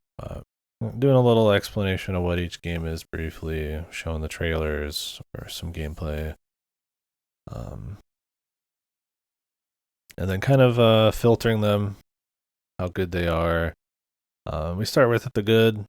I'll come back through the good pile and pick the best. And then we'll pick out of those the ones that released this year. The worst we just do right now, notable, is more just for something that just has something special, right? Whether it's good or bad, it's just something worth noting. So far, I've just got Hitman 3 contracts because of the atmosphere and the strong roguelike mode of Freelancer. But yeah, so we're down to Hi-Fi Rush here. So if anybody wants to bring in any topics or has their own picks, even if it's just like one game or good or bad, or you just want to talk about some 2023, talk about industry layoffs, you want to talk about studios, whatever, or just movies, anything. It's open floor. Started this at a weird time, probably for the best, because I feel like my covering of these has been either meandering or I don't have a lot to say on some of them. I mean, I do, but I try, but some of these, they're just super forgettable. This year was a lot of games. 159, 158, which is kind of the average that I usually do, but there's a lot of long games this year, so in terms of actual game time, quite a bit. There's a lot of shit. I didn't put enough creamer. Okay, whatever. Anyways, yeah, we're gonna continue on here in a minute. I just needed a quick break. I am doing this in 2 days instead of 1 day, unless I just feel really crazy or we move really quick. Seeing as I've done about 2 hours for 20 games. Well, that's with a break and warm up, but probably will not. Let's want to roll, but yeah. Anyways, it's just kind of a fun thing for me. I like looking back on the year, figuring out which ones I really liked and why. And it's a good reference for the future, because I mean, it's already hard to remember a lot of these. 5 or 6 years down the line, it might be really hard to remember even some of the really good ones. I don't talk about them much, so cool to kind of go back. It's just a fun little thought experiment, too. Stream long enough and you look for these kind of little goofy things, spice it up. Right. We're moving off of Hitman. We'll be back to it.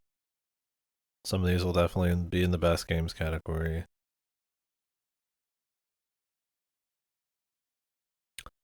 But I'm not going to do those ahead of time. Alright. Next up, we got Hi-Fi Rush. So Hi-Fi Rush kind of came out of nowhere, literally. It was announced the day it came out.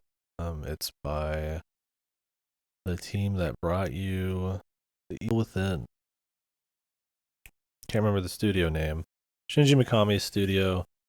He's since left the studio, but this was directed by one of the few, like, I feel like Western members of the team, which is interesting. It is a Japanese-based studio, but yeah, this is their newest game. It's a rhythm character action game. Kind of see it there. These have helped. I'm glad I did the trailer thing this year. Explain what I'm talking about a bit more. Uses a mix of licensed music and original music. I just played it with the original stuff because of streamer modes. I think you get like 9 Inch Nails and stuff like that on there. So some high profile stuff. It's about a 10-hour action adventure kind of thing. It's a charming game. It's just kind of a good feel, fun little take on character action. All of the moves you do, you kind of time with the beat of the music, and you can kind of make that harder, easier, depending on the difficulty. And after that, it's kind of just it's an action game, right? Combos and kind of weaving your way through different enemies and arenas and stuff. It's a lot of fun. I liked it. Like I said, it's got a lot of charm. It's kind of quirky and goofy, but I feel like pushes that realm a lot of indies or a lot of quirk games do, where it's just too over the top, too referential, too focused on like internet humor or something, or pop culture. I mean, it's a little bit, but like, and I don't think it's like just perfectly. It's just like probably timeless, fucking good natured game, but it's pretty close. It's cool. It's definitely kind of its own thing. A lot longer than you'd expect. I think sometimes maybe a little too long. It kind of just keeps going at times in some of the levels, but that's not really a big problem. A couple of the enemies are a bit kind of have to over focus on them, like the samurai guy and all that. They're fun once you get a feel for them, but sometimes the combat can be a little all over the place. For the most part, it's cool. It's not gonna be like your favorite combo game, but with the rhythm and the fun soundtrack, not godly, but like fun soundtrack, it does the job. It's just a good time. Cool visual style, kind of like the I don't even know. I don't even want to call it cell shaded, but very colorful, but kind of limited. Um, at least in the cutscenes, like a certain framiness to it. I feel like to kind of give it like a style or time it with music and stuff. Yeah, it's cool for something that just literally came out of nowhere. It's a solid game. Really cool action game. If you like alt rock, if you like character action, if you like rhythm games, if you're more like super rhythm, like I only like Guitar Hero. It's more about just the beat in this than it is a complicated set of inputs. Kind of, you're not gonna do like a solo. It's just playing on the beat. So it kind of gets you into the flow and all that. You do better when you're on the flow.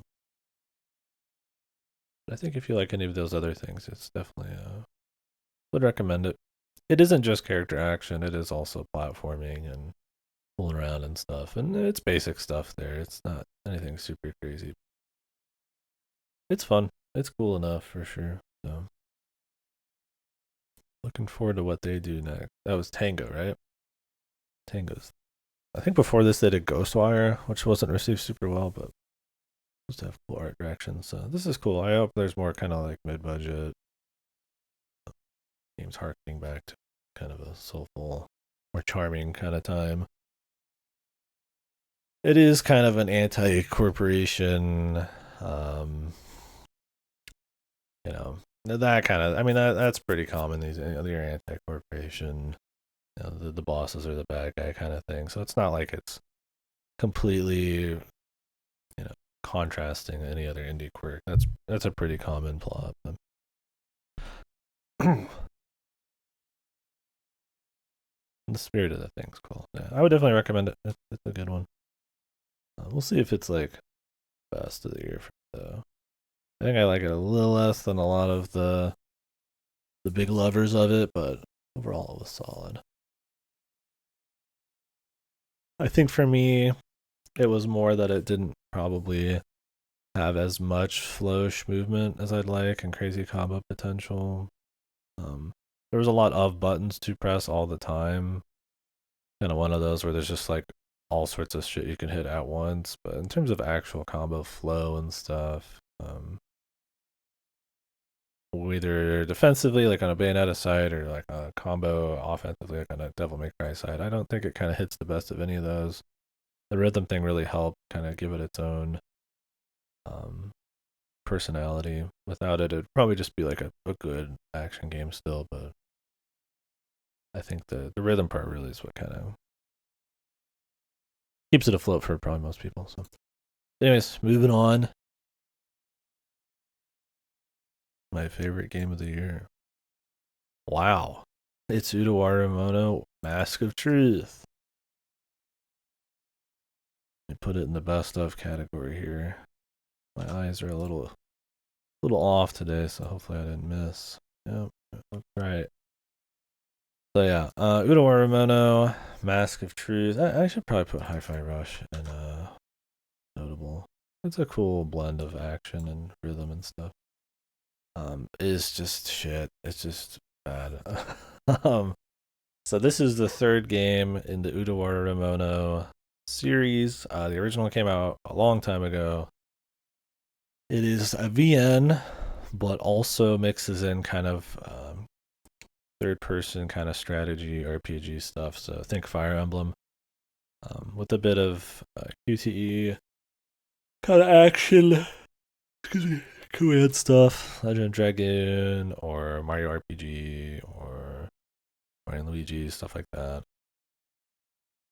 It is atrocious. I hate it. It's considered one of the best VNs, but I really don't like Utawaremono. If you really want to see the deep dive, go watch the VODs. But yeah, I I guess I'll explain the story. But this is the third game, so the first game's story is loosely connected to the second game, but the second game and the first game are pretty heavily tied into the third. So this is more of a direct sequel to 2, but then it pulls in from the first. It is about essentially a man who has been needing to pretend to be someone he is not, who has died in a political, feudal kind of Japan mysticism, kind of war of factions and stuff that culminates more in a larger ancient evil is awoken kind of thing. So it sounds kind of neat, right? You know, you have all these quirky characters, and there's like wars and factions, and you think it'd be maybe there's some cool politics, or maybe gonna go on some cool adventures. It is a post-apocalyptic game, so you know the what things were like thousands of years ago does play in. That's kind of a spoiler for the first game, but it's okay. You shouldn't care about these anyways. And even then, it doesn't matter. It's still pretty heavy on the supernatural. So, yeah, it's like the second game's called like Mask of Deception, right? It's supposed to be this thing about pretending to be people and the ethics and all this stuff. It is completely actually just a waifu game with superficial, lame characters, of which there's too many of, in the most nonsensical, boring, like underutilized setting, and with the weakest pacing and the most goofy villains. And every trope in the book, all the time, everywhere. The first game got away with the tropes, despite it still being agonizing, because it was old. They weren't really as bad. Now it's like it's just the same shit. You know, people are coming back to life. You know, people are gonna die. You know, all the wife, every single chick is lusting after it. Like all the typical stuff. And I don't hate these things necessarily. It's that this game does it with just no grace, nothing good happening on the side, just forced melodrama, with characters that haven't earned it in a world that hasn't earned it. They barely flesh out the world in any interesting way. Yeah, yeah, I'm on the Uda, yeah, but um, yeah, the Berserk reference on your like lolly fucking with the big weapon thing. Are the animal people into a relic from before the apocalypse? Is that what popularized that cliche?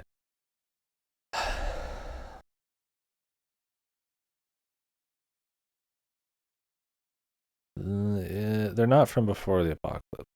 They are a.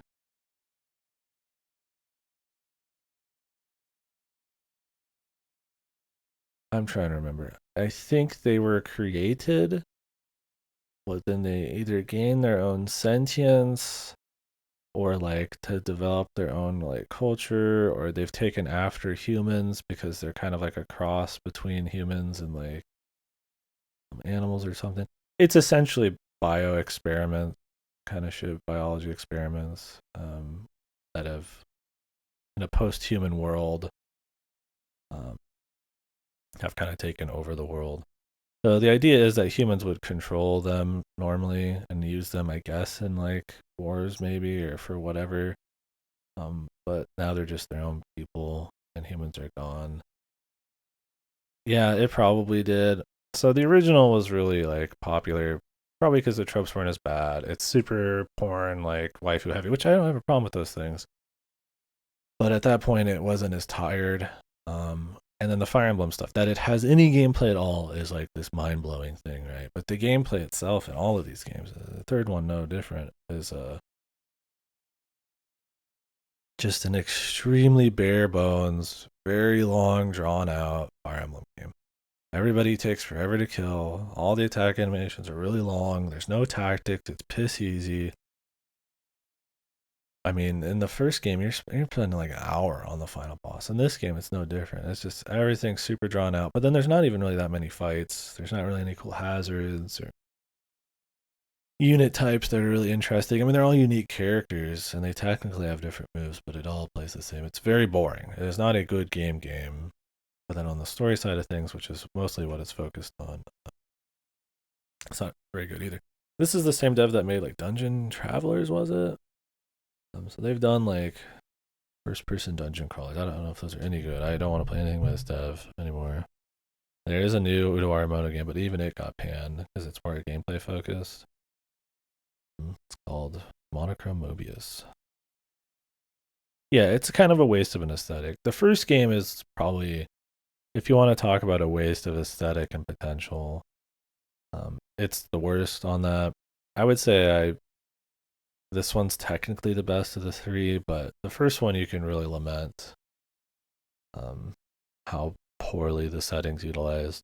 Most of the game is set during just like a village where you just talk to your waifus and stuff, and then all of the important traveling and like wars and like battles and talking to like royalty and like figuring out food and all that kind of stuff is like off screen. They just mentioned they did it real quick. So it's like anything that could like really set up the world and make you feel like more a part of it while still delivering like a character story just is like not used. And then all of the post-apocalypse stuff like finding the ruins and stuff of humanity that could be really cool is just so underutilized, and it's so end loaded into both of these. So yeah, it doesn't. This one and the whole series really doesn't lean very hard into the political side of things. As far as the character side of things, it's very much just tropey waifu stuff. The second game, Hell, is just literally almost all of it is just antics, um, straight up Looney Tunes, clown music, fucking banging, like the works, and then just goofy reasons to go into fights and stuff. And then it thinks it can hit you with this melodrama and like it owns it. And it's just, I don't know, to really dig into this and all of its problems, it's like a minute to minute thing. The large swaths of the story, the overarching story are bad, and the character stuff is bad. Uh, Sometimes just really funny, but you really kind of have to be there for every minute of it. It's just the writing, how a lot of the scenes play out, how nonsensical the characters are. how like inconsistently they're characterized at times, like just everything. The gameplay, how long these fuckers. These are like 40, 50 fucking hour like ends. Um, it's just rough. So this one, while the best of the three, is still atrocious, I would say. Where did I rate it on my VN list? It's one of those that I think the original, for the waifus, the porn, which like I don't mind those things at all, but there's an execution I'm looking for, and then the gameplay and the visual style of the time was probably impressive. And the thing is, I bet most people who played that and thought it was shit just stopped there. So you know, there are a lot of people be like, "Oh yeah, the second one's great," and then it's like, "Oh, if anybody's still somehow playing the third one," because most people who are dying playing it, like me, would realistically stop instead of, for some reason, still play the fucking thing. Are gonna say this one's the best because it just takes everything that you've already learned and brings it to like its zenith. Um, It's pretty much all the same shit, but just taken into a very melodramatic finale. Big scale, crazy action, stakes, the world's at stake, all that kind of stuff. So if you've already bought into it, of course this one's going to be the best. But I would imagine, I mean, a lot of people probably bounce on the first one. So careful what people say about this one, or the general opinion on this one, because I think it's I would say the Udo Arumoto games are the most baffling games when it comes to reception for me. I think I've almost ever played. Definitely VNs. Um, and I've played a lot of stuff, so it's like just insane. So yeah, I don't know. This one, Udo 1 and 2 are like ones for me. This one was like, I think it was a 2. Yeah, and that's not even to be like, I'm not just trying to be contrarian. I mean, that goes at the top of my list. Fate is at the top. I'm clearly not gonna be contrarian. But like, it's just the most baffling shit. And I'm all for happy, fun times and like um comfy core, like slice of life. I'm all in on that kind of stuff. But yeah, you'd really have to be there on the to really get every bit. But it's just truly a baffling experience. The art's good. The music tends to be overused between the games, but not many bangers, but it's okay. It's fitting, I suppose, for kind of this like mystic feudal Japan setting. Um, but yeah, gameplay and just the story's just atrocious. For anybody the franchise, it fooled me to think it might be slightly more than waifu bait by the trailer not having shitty J-pop music. At least I think it was this one. At the time, the really crappy J-pop trailer with the fucking three sides of the damn thing were all the rage. Yeah. No, this is all like super waifu. This one's a little, just a tiny bit less because it actually has to wrap up a story, but it end loads so much of the story. You're getting new enemies and arcs in the last like hours of the story, and it's tying in stuff from the other ones, and it's.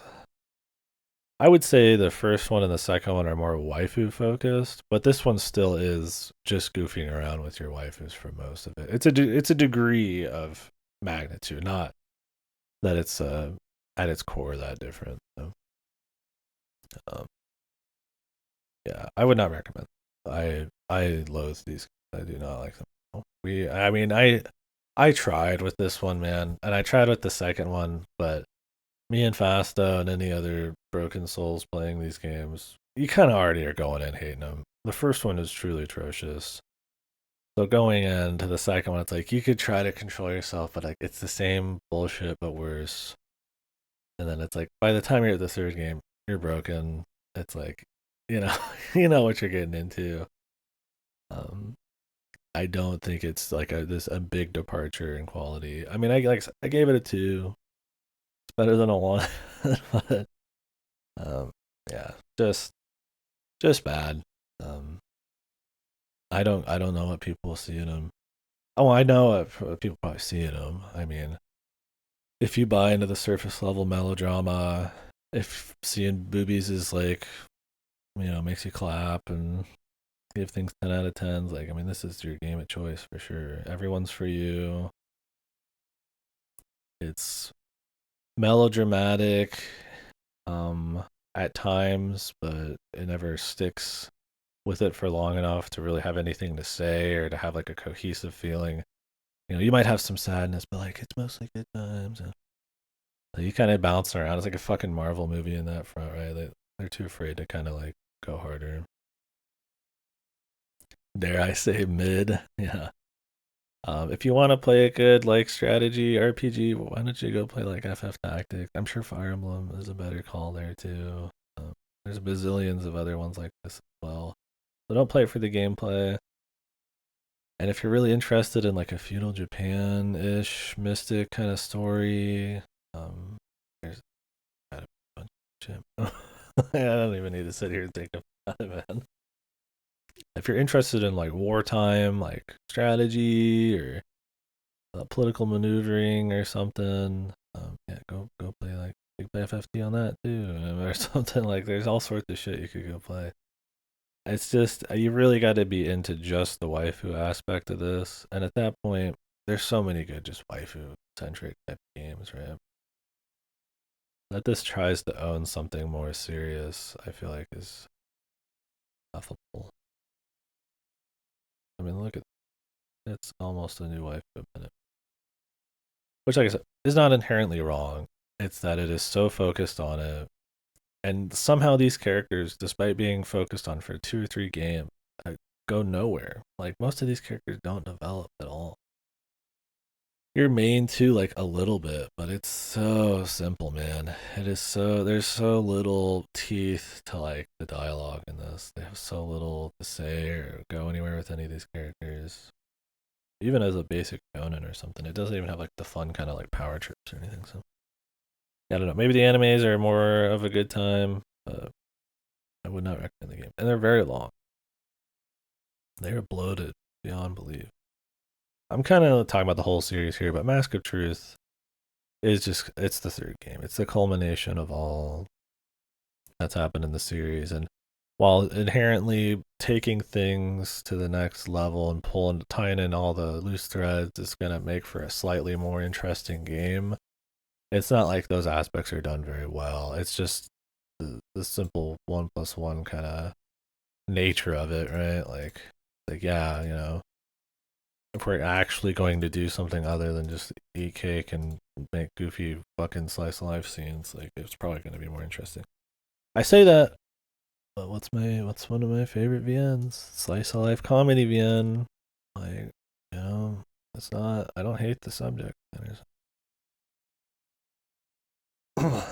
Yeah, I don't know. They use this art in their Dungeon Traveler games. I don't know if those are any good though. I know they were censored on the Switch or something or PlayStation. I don't think people liked Monochrome Mobius, the new one. Um, who's to say there? But yeah, Uno Morimato is a weird one for me. I always have a bunch to say. Yeah, I would not recommend it. If you're looking for so bad it's good VN, it's not good. It can be bad. Really, the most interesting part of it is a morbid curiosity and a just baffling reception and writing and how bloated and long these can be. Uh, it's a lot of time to invest into them for something that's not really super funny or interesting. But if you're really big into VNs, these are considered pretty up there at times in some circles. So I wish I got something out of them. There's a lot of game time there. I wish I felt something about them that was positive, but just. Anyways, I'm gonna eat a little bit of this cookie. Next up is Infernac, which was good. I like sick.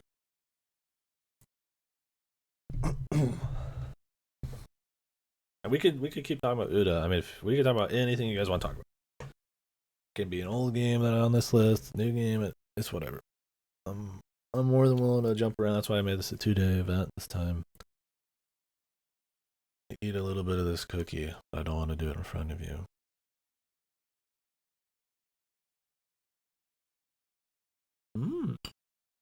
Cool.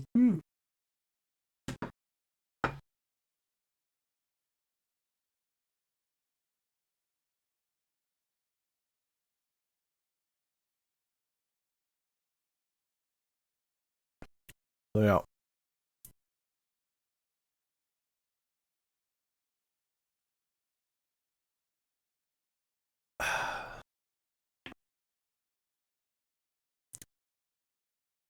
So, Infernax. This is like a remake, kind of like an older Infernax game, or it's updated. I don't know exactly, but it came out. When did this one come out?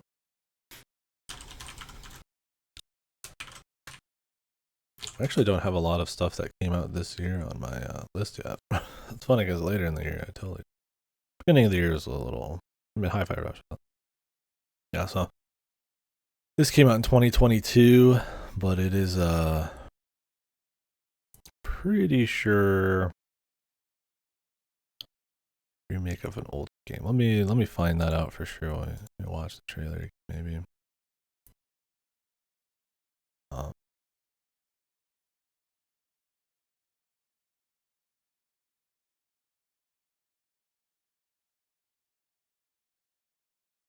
Whatever. Anyways, so what it is, it's essentially like a Simon's Quest, Zelda 2 kind of thing. I mean, obviously it's more Castlevania, but you have progression, and it's kind of Metroidvania where you run around and go find items and money and do different dungeons and stuff. And it's very focused on spacing and methodical kind of gameplay.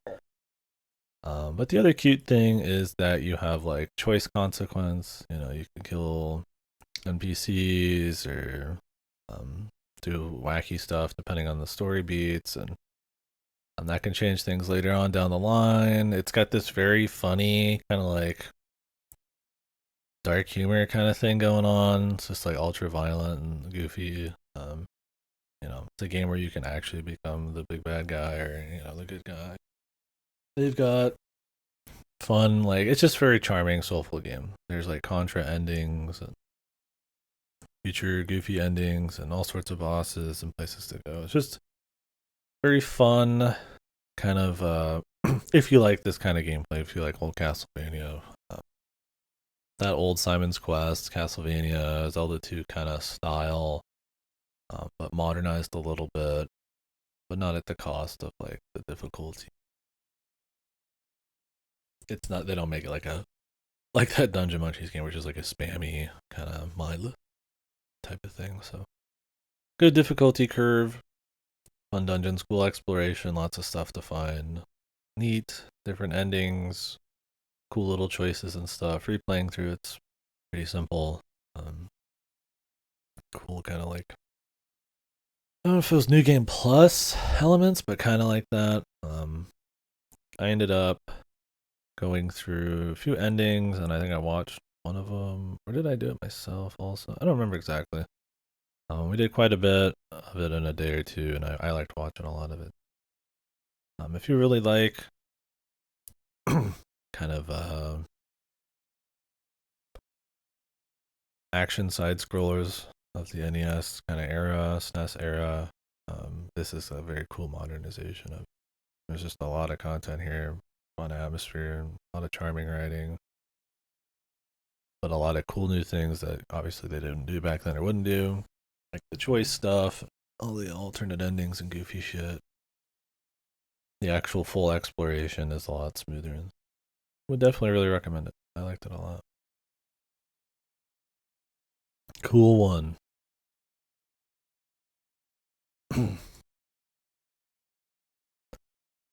The Night Trap. So this classic game Night Trap that created a bunch of controversy at the time. This is like a GTA type of thing. I think people were pissed at Mortal Kombat. They were pissed at Night Trap. This caused a lot of like court controversies and stuff about video games being like overly violent or sexual or something. This game is so PG, but like nobody played it back then. Nobody even fucking like knew. So you have a lot of people talking out their ass. This is a really interesting view of that. Essentially, how it plays is you just sit on the screen like so. I'll pause it here. You sit on the screen like so. And I played the 25th anniversary edition, so you have a bunch of different visualizers for this.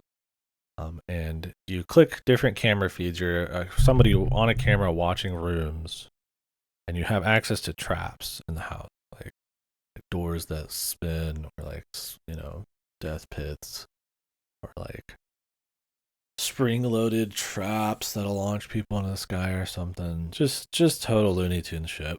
And so the idea is, while the story's going on over this like 30-40 minute period or something, it was 25 minutes, there will be enemies that will try to do stuff. And if you don't trap a certain amount of them, you will. Yeah, it looked like a Nickelodeon, like a Goosebumps or something. You will just kind of like fail. Or there's also big story beats where you need to do something with very specific timing. Maybe a character turns into like a vampire or something, and you have to do something to them. So, it's pretty much agonizing to play after a while. It is. I mean, there's a way to turn on the ability to see all the cameras at once on the bottom there live, which kind of helps a little bit. But essentially, it is you just rapidly clicking through every single screen, looking for these guys at all times until you start to be able to memorize a lot of it. And then there's no way to skip ahead. There's no like really checkpoints. There's like I think one checkpoint maybe. And then it's you rewatching the same scenes over and over again, waiting to get to these scripted parts where you have to use a trap or something at a specific time, but you really don't know when. And so it's very arbitrary and it just takes forever. It's one of those that you just I had to replay it like a bazillion times. I think I even got the shit ending. I got an ending like at the actual end of the game, so that was enough for me. Yeah, it's not fun. It's not interesting. It's kind of cute, I guess, in like in a way that an old FMV game would. Goofy acting, the concept's just silly, right? You're just fucking activating traps in an FMV game to kill dudes, but the actual act of playing it, yeah, exactly. Like you're wanting, because I mean, there's multiple things that be happening at once. You could be watching some kid talk to someone, and then another screen somebody else is talking, and that's not too bad if it was like short enough, if there was checkpoints, or if you could like rewind or something. But then on top of that, having to just like kill goons that don't actually like really do anything. They're just kind of like a number you have to have enough of after a certain point. Sometimes they do kill people, but it's just so fucking like it's so tedious to play. Like this looks goofy, but imagine like a lot of these scenes happening ad nauseum during all of the actual like people talking parts all the time. Because it's usually like one of these like black hooded dudes just walking around, right? Um, like we'll see. Like these guys, so usually they're just walking on their own in a hallway in like a kind of canned piece of footage over and over and over. And they just kind of like walk, and then they walk to another room, and then they walk out of the room, and then they're just gone. And like that's most of the like them actually interacting with the people in the mansion, because it's like some dude or chick invites over their friends or something, the parents, and some of the dudes are like they're there to kill them, I guess. And these are their goons.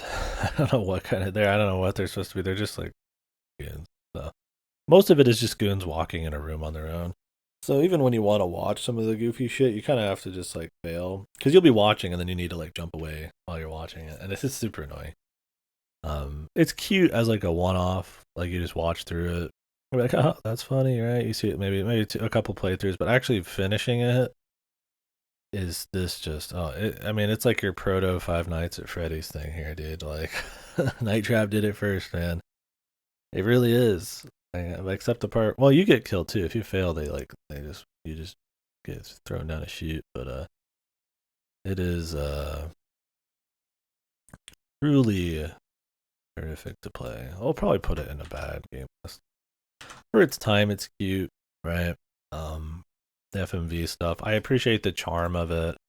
It's notable, I guess, in its history. But if you want to just see stupid FMV, if you want to just see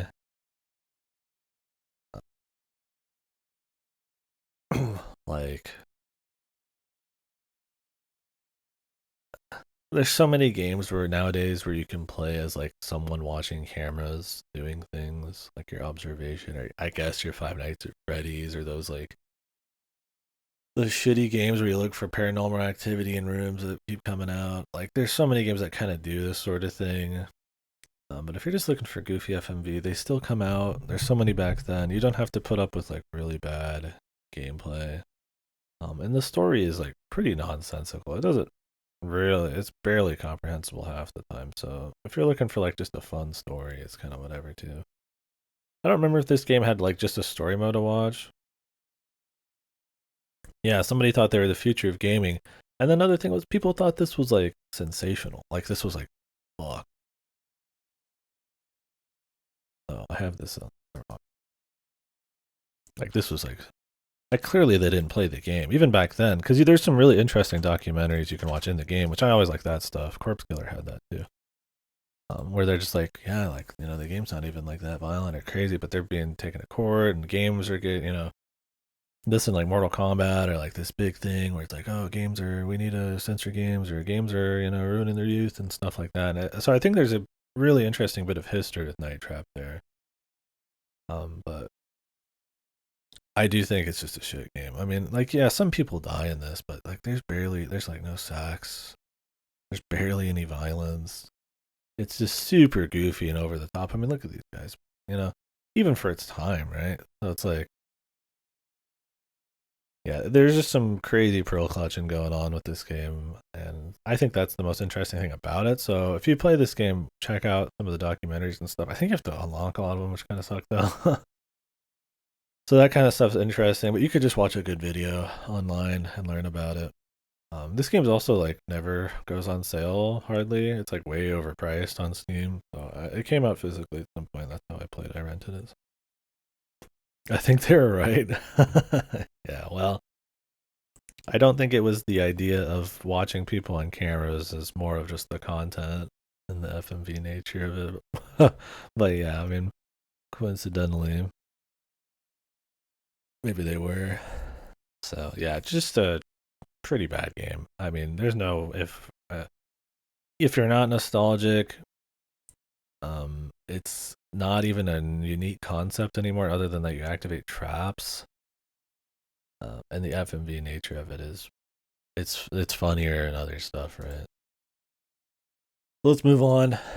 Astro's Playroom, one of the few PlayStation 5 exclusives. This is a fucking tech demo um, by Team Asobi, which I think it's X Team Japan studio people. I don't remember exactly. I think maybe did they do? I don't know if they did Resogun. Let me see here. I think they shuttered Team Japan or whatever. The Gravity Rush people and shit too. Team Asobi.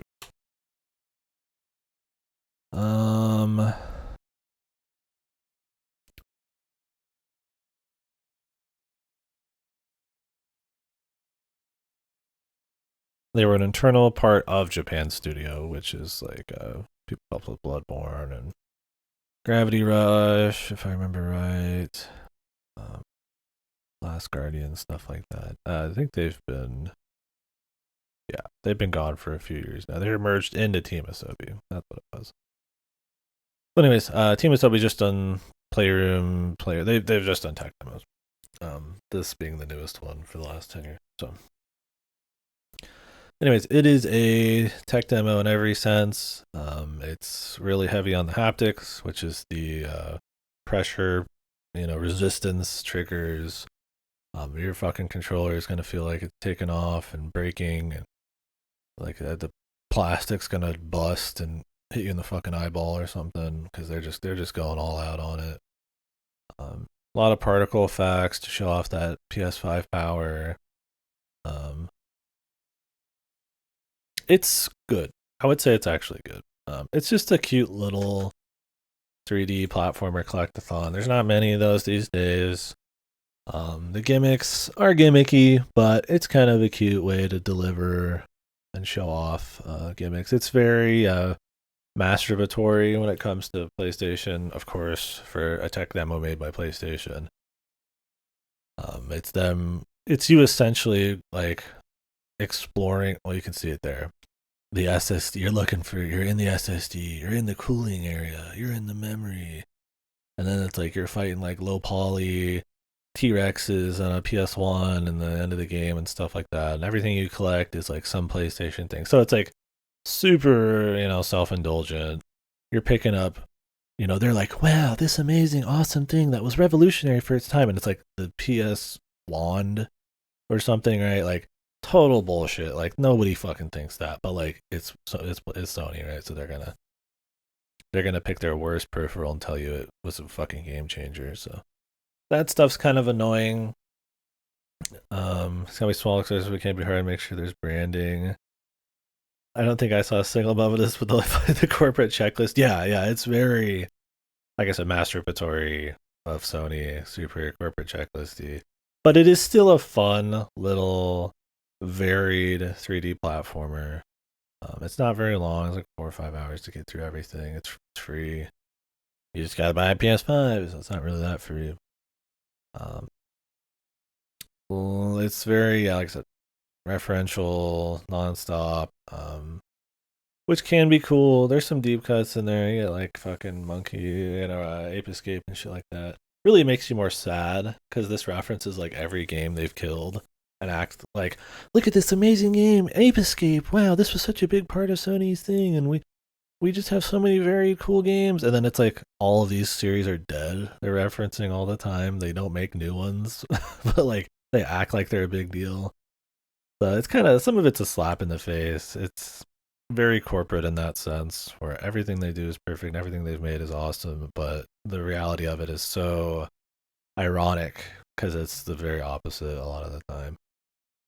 But there's a lot of soul and charm in it, despite all that stuff. That feels like the corporation told them they had to do it, and the rest is just kind of like goofy, fun, collectathon stuff. There's not that many gimmicks on the PS5 for them to really show off. It's mostly just kind of like a particle, kind of like lighting tech kind of showcase, and mostly just a lot of haptic feedback type of shit. So, which has been a gimmick. I don't think any game other than Returnal and I guess this has made actual gameplay use of it, and I don't find it to be terribly uh, immersive when they do use it. Um, it's usually stuff like drawing a bowstring takes more effort. Um,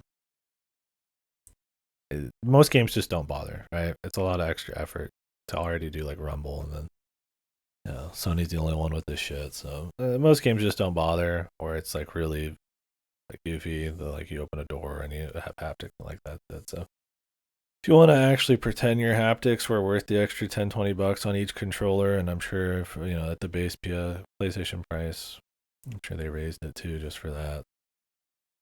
And this is what you want to play. This will make you feel like maybe it was worth it. It wasn't, but one of the few exclusive PlayStation 5 things too. It's cool. I'd say it's good. I don't think it's like godly.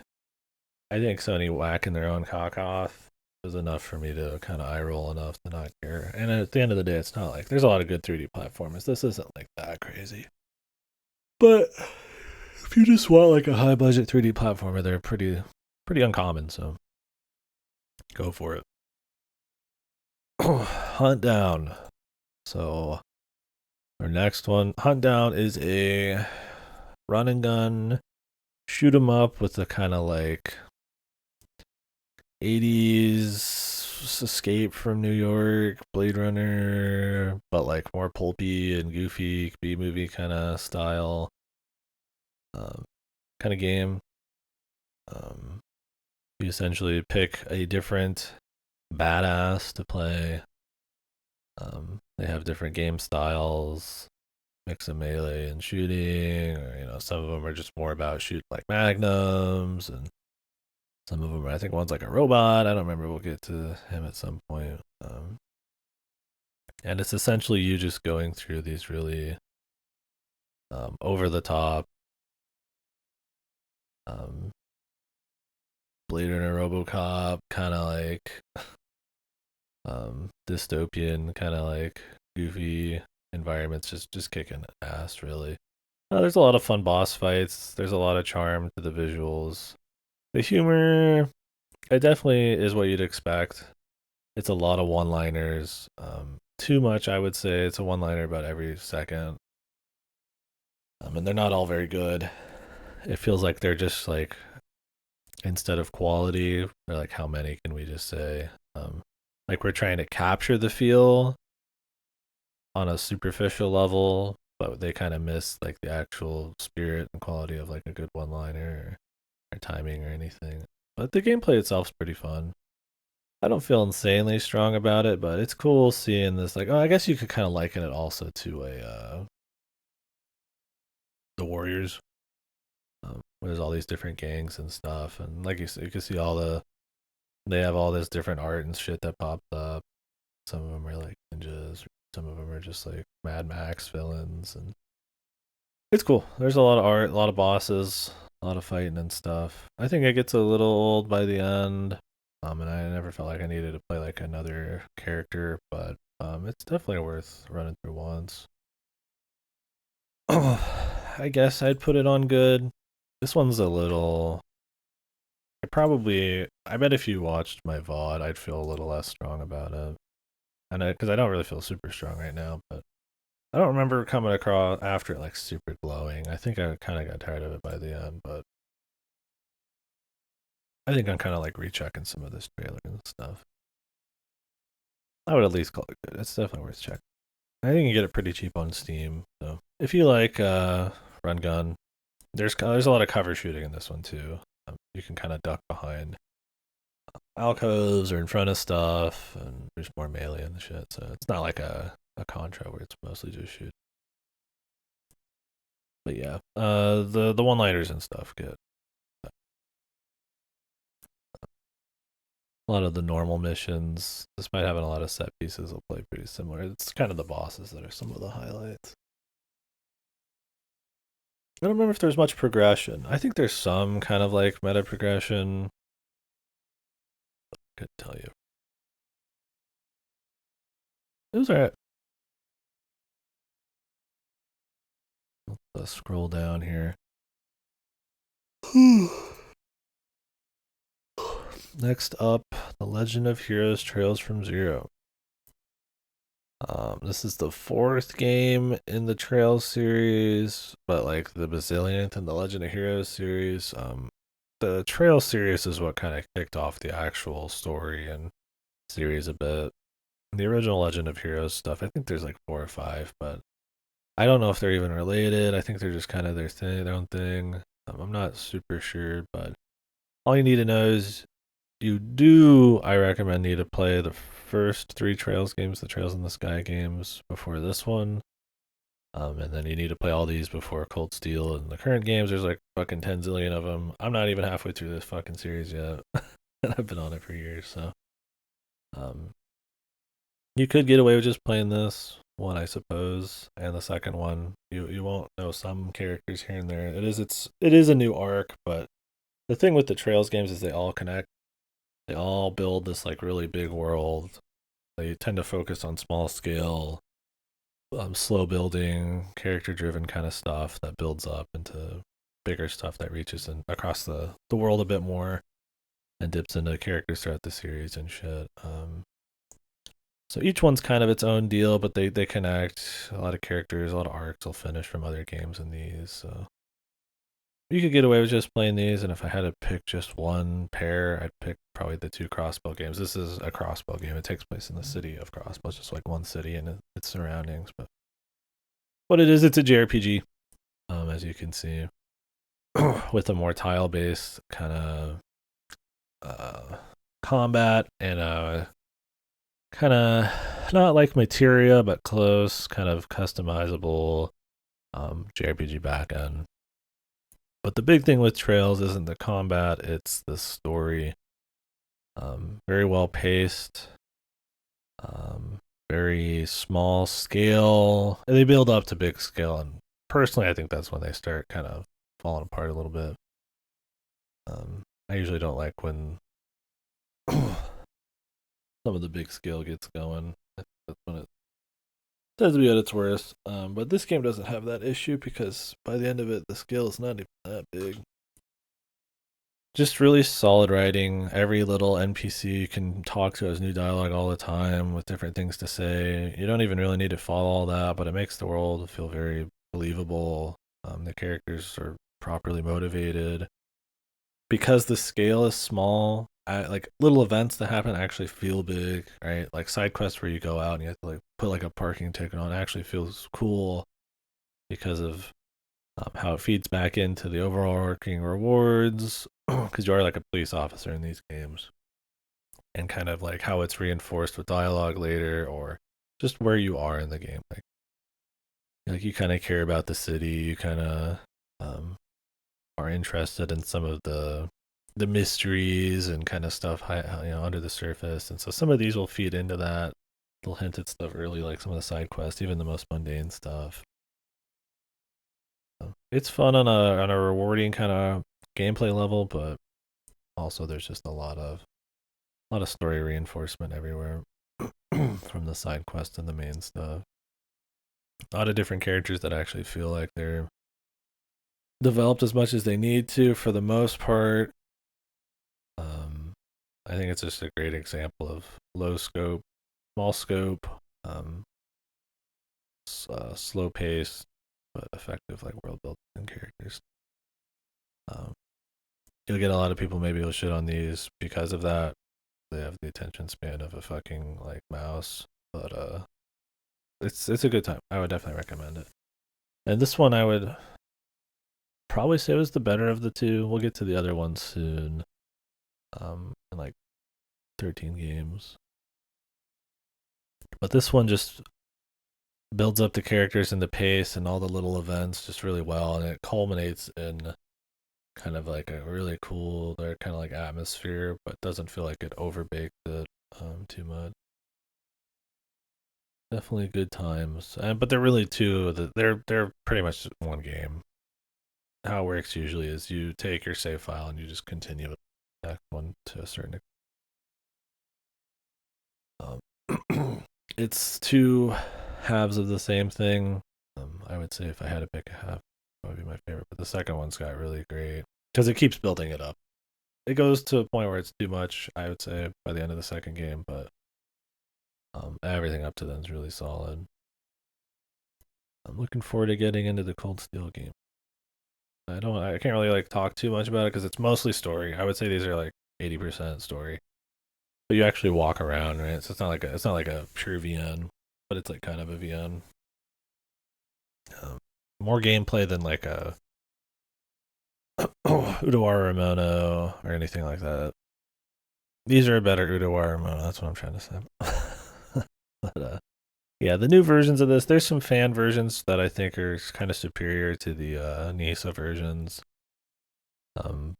You can kind of in the Nisa version, you can still boost through stuff, and I'd recommend always having the turbo on to skip everything really quickly.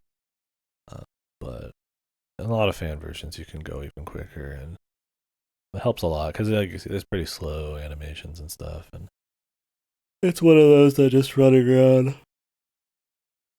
Excuse me. Boosting it, boosting everything is pretty cool. Kind of gets you to the next thing quicker. So. Helps with pacing. Yeah, definitely recommend it. I'm already having a coffee crash, bro. We'll put this as a notable game too. I think they're notable in their storytelling for JRPGs and stuff. I'm not saying they're the best written games ever. As far as like slow burn kind of JRPGs, it's pretty solid. And there's not many games that actually have a running story, kind of between like 10+ games. So.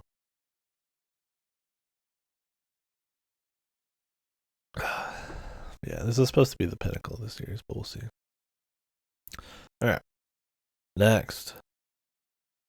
How long have we been going? 3 hours, 26 in. Yeah, we'll probably end up having 2 days on this, unless I'm going crazy. The Way Forward, pretty long standing. Been around since the Game Boy. Indie dev. So they've been around for longer than most. Um, they've handled movie games like The Mummy. They made a Mummy Demastered game. They remade Advance Wars. They handled, I think, remaking stuff like A Point Blob. So they've done some high profile stuff. Oh yeah, they did River City Ransom, new installments of that. And obviously their most known game series is Shantae. So that is this one. You kind of play as a belly dancing genie who transforms into different stuff. It's got a fair bit of like fan service and stuff, which I think is done fine in these. Not like the tits like like are negative in it. It's just kind of like part of the vibe, right? They know how to kind of own it, but they're Metroidvanias generally. The Half Genie Hero, the one that came out before this, was more of an action platformer. It was more linear. They got kind of shot on for that. It was kind of just okay. This is going back to the Metroidvania roots. I haven't played the original game, but I have played the second one, the third one, Pirate's Curse, which is by far the best one. I've played Half Genie Hero and I've played this one. Seven Sirens is kind of just like the second game, but like dolled up a bit. It's you transforming into different creatures, like in that, but it doesn't take as long to do it. And it also has, I feel like, a worse art style. I mean, I don't know how to explain it. It's not like Hal Art or anything, but it's got this kind of tweened, like, I don't know how to explain it. I don't know. It's got a new art style. I'm not a big fan on that front. Otherwise, the Metroidvania action stuff, it's just kind of like a whatever Metroidvania. Um, I don't think a lot of the movement is very interesting. I don't think a lot of the levels really stand out. Uh, it's cool they come back to this style. It's cool they haven't like lost their fan service. I respect that a lot in modern day.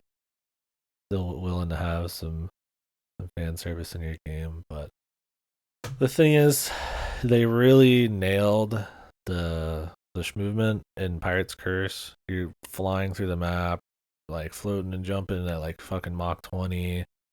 It's really fun to move around and explore and stuff. Maybe not the best little. So how these series works is you'll explore and then you'll go in like mini dungeons. The mini dungeons are never really that interesting, but in Pirates Curse, the movement and everything was just so cool. And the funny thing is, you never transform in that. It's nothing to do with transformations. That's funny. The games that I actually focus on for like main powers are kind of like not as good. But I don't have a lot of strong things to say on it. It's not really good. It's not really bad. There's so many Metroidvanias. It's a very competitive market. There's so many that are either just great on like an audiovisual level, or just have like really great platforming, or really good combat, or just cool RPG elements or builds, or just a little bit of everything. This one just that it kind of like has a little bit more nasty art, and that the rest of it's really not all that um, more interesting in the first place. It just kind of makes it feel just not like a wet fire, man. It's just kind of whatever. Like it's not. There's nothing it really has going for it. I would say it's not like funny. The way forward music gets a little old sometimes. Some of their best stuff was probably still Mighty Switch Force for me. Um,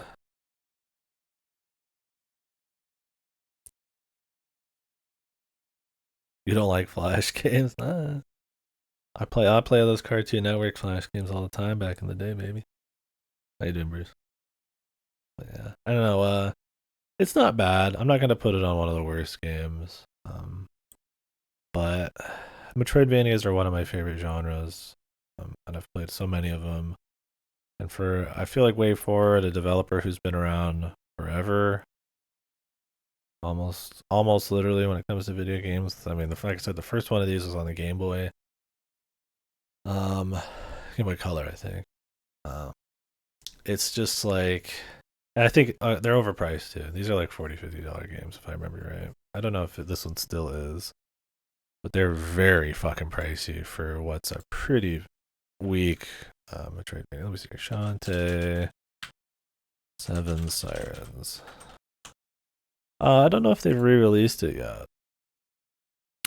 So Seven Sirens is 50% off at $15 right now. It's 30 normally. I think it was more before, 40 maybe. Or maybe that was Half Genie Hero. So, yeah, I don't know. I think this one isn't bad. Oh, I don't know actually. Yeah, I don't know. I only know about the Game Boy Color game that was their first one. I didn't know they had a Game Boy Advance one too that they were gonna release. I mean, that'd be cool. Wonder how that would be. But yeah, I just think that for reaching their peak, for reaching such a high, I guess, as Pirate's Curse in the series, to kind of continuously just release just games after that. Like, despite having some decent TNA, even though the art style's worse now, um, Octopus Brain Boss. Yeah, so like the UI, the like really cheap looking like cartoony UI, some of the worst bosses. God, how could I forget some of the worst bosses I've ever seen?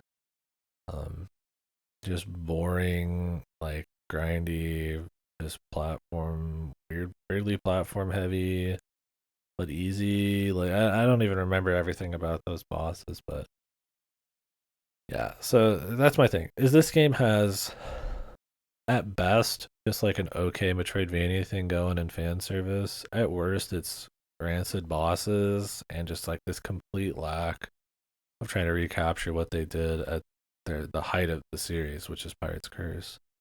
It's like you could still have movement and momentum and like fun abilities without pirate stuff. It could just, transformations. I don't know. So this series is kind of like it's like Monster Boy. I think it's inspired by Monster Boy. I still find them more fun than like your old Monster Boy, but um there's just too many good Metroidvanias. I find this one just mediocre and sometimes bad. I'll keep playing them, but I really wish they'd either go back to like a different art style because it looks better when they had pixel art at this point. If they're gonna just focus on TNA or some shit, or just like just a better fucking game.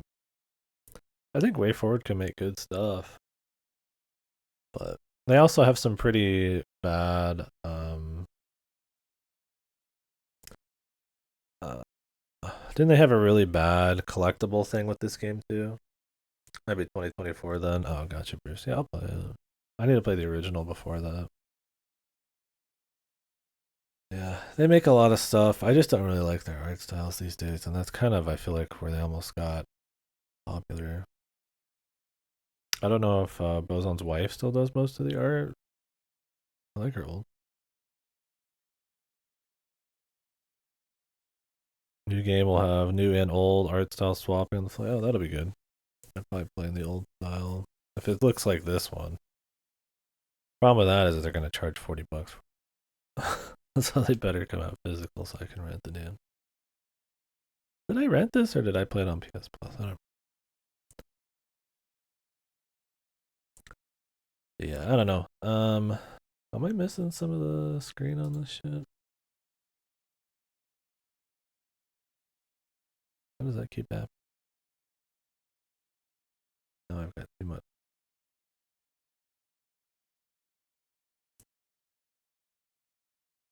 And I mean, if we're talking like story and all that kind of stuff, and like I said, I've kind of got tired of their. Anyways, wait. Nope. Discord's doing, or not Discord. Ops is doing that thing where it like moves the window as I'm resizing it, so it's really hard to tell if I'm actually changing anything.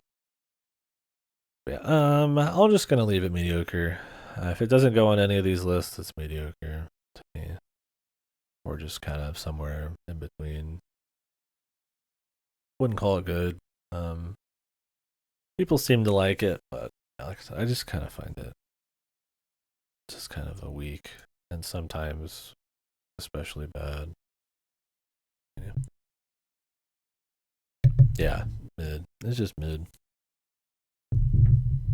Overall, like I like parts of the series. Like I said, I mean, I don't like the writing and stuff like that, but it's I've had fun times with it. Like those few games that still has some like fun, goofy DNAs. Seven Sirens is just kind of worst on all those fronts. Next game, Chaos Head Noah. So this is a remake, updated version of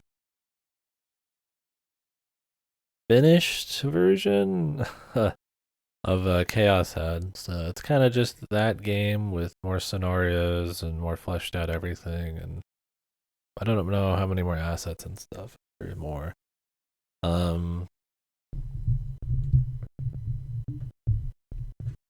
It is a sci-fi VN in the science adventure series. So this is the first one.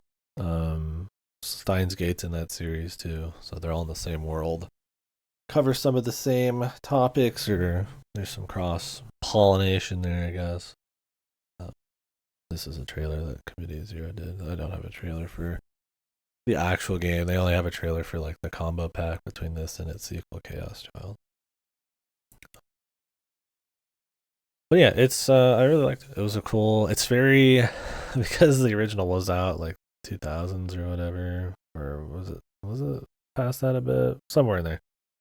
Um, they kind of dig into some topics with the kind of writing style that you don't get as much anymore. It's very focused on degeneracy. The main character is just like a hyper degenerate. He lives in like a shipping container. He's extremely socially awkward.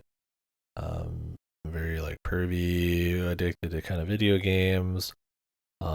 Super anxious and stressed and almost like manic. And they kind of dig into that.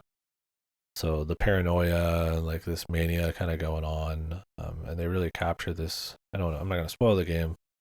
Feeling of almost kind of insanity. Like it's really funny in like a dark, degenerate way. Like it's one of those games where like I'm sure a lot of pro cultures these days would be like, "Oh my god, this is so disgusting," but it's like I just find it really funny.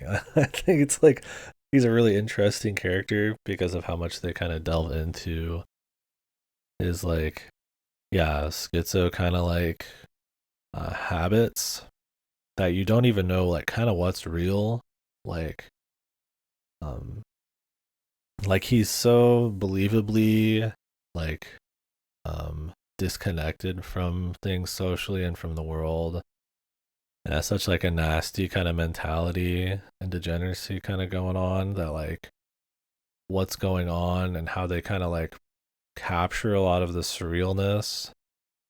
The piss bottle game, I think he pissed in bottles. That sounds like something he would do. I'm sure he did. That's probably pretty light for him. um I don't remember exactly, but I could see him doing. I don't know for sure. If there's like a specific game you're thinking of, I don't know on that front actually.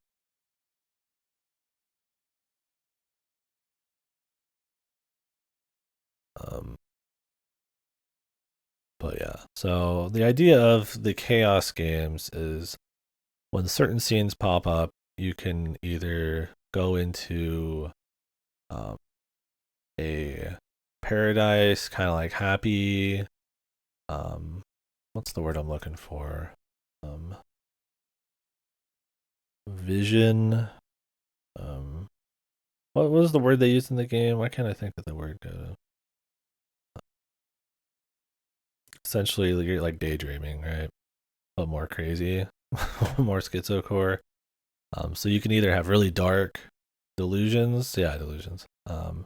Or you can have like really happy delusions, or you could just play it straight and ignore the delusions.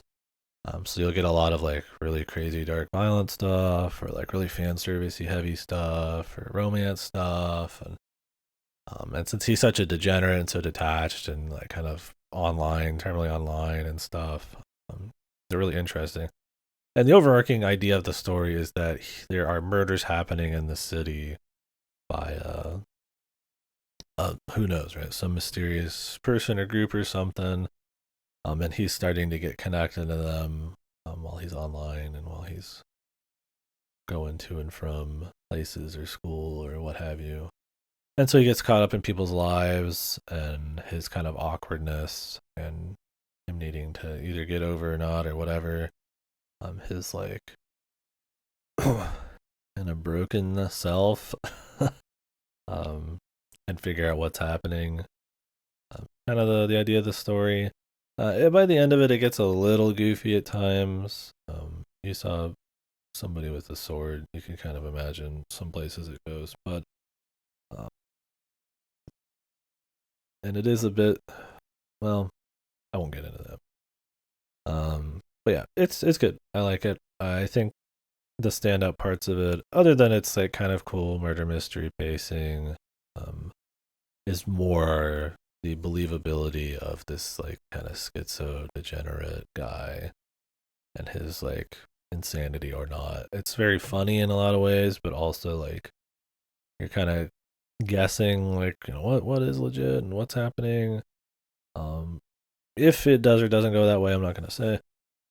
But it's got a very strong first 2/3 on that front. It feels very like they really capture a cool atmosphere and a unique kind of theme or tone, setting, character that you don't see very often. I mean, usually you don't get many games or stories that are. I mean, you do some stuff like books and movies and shit, where you just play as a kind of piece of shit, like he's just like a dick, or he's just like really pervy or nasty or something. But it's just funny, man. He's either like the funniest protagonist or just like interesting. Definitely would recommend it. And its sequel, Chaos Child. Chaos Child's more of like a really strongly paced murder mystery. It deals with some degeneracy stuff, but it's more like your average like 4chan or Reddit or like Twitter kind of terminally online than it is like some like hyper degen kind of guy. So like the first game. So old school. Yeah, would definitely recommend it. Shredder. I played this off stream. It's not very good. I mean, okay. It's got its moments. I like snowboarding games. The old Shaun White was fun. I kind of like the reboot SSX. Some of the older Tony Hawk-esque ones are fun. This one has good gameplay, I would say. It's not as extreme and wild as like some kind of like Descenders or something with like speed and stuff. And it has a pretty intuitive, easy to understand control scheme that I feel like while having depth maybe it's like too simple. Sometimes it's mostly all just in the right stick. There's a few like tech things you can do with like the timing and the flip and stuff. I guess okay, it's got depth, but my problem is the story mode in campaign I feel like doesn't utilize a lot of that, and it's got an atrocious fucking story. it is like poorly voice acted. It's about like YouTubers like showing off videos. They're getting like fucking snowboarding celebrities in there and goofy shit. It's just like Like, it's one of those games where if it just didn't even have the story, it probably would have been better. And you just did stuff. You kind of you don't really explore, but you can kind of like jump to different mountains whenever you want and stuff. And it has like some sort of online elements, if I remember right. For a indie game, doing it's pretty cool. I didn't really want to do much more than what it offered afterwards. You don't do a whole lot of like really extreme stuff. Um, I mean, it's more Tony Hawk esque than it isn't, right? I mean, nobody's actually doing these kinds of moves in reality like this often. So it's not like a sim, but um, it doesn't have like insane like psycho shit going on like an SSX reboot or something. I don't know. If you like snowboarding, it's fun enough. Um, it's cool to play. The stick kind of controls are intuitive enough. It's a neat way of doing it, I guess. But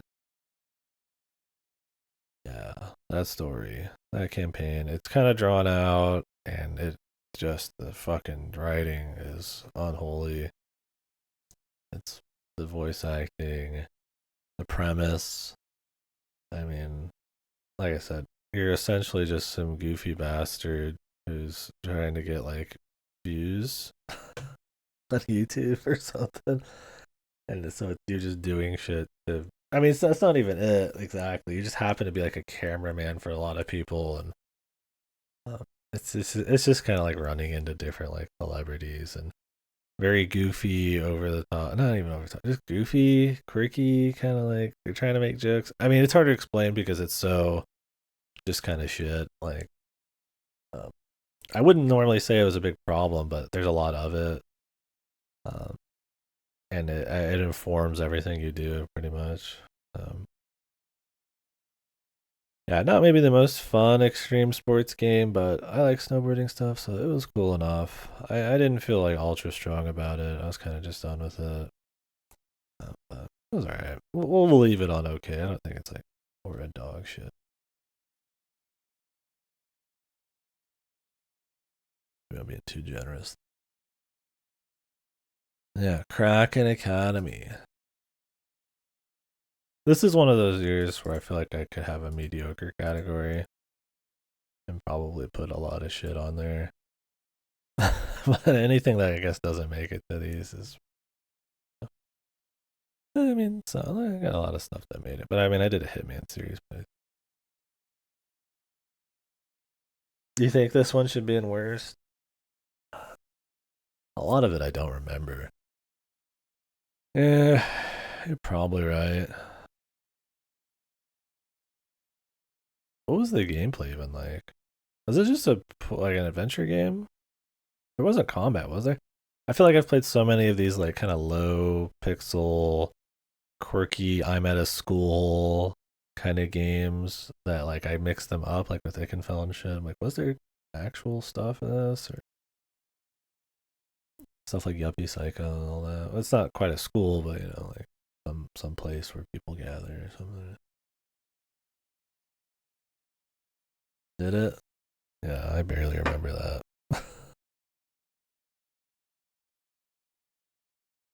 I mean, I'm watching the trailer and I'm not even seeing it. What the fuck was it? Oh yeah.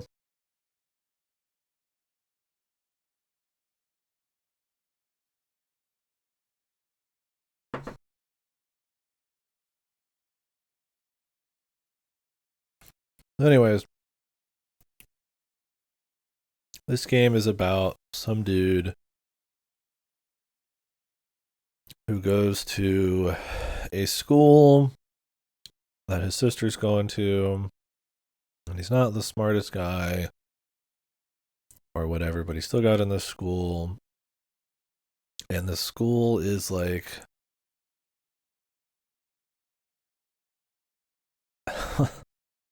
it's like taken over by like a shitty dean.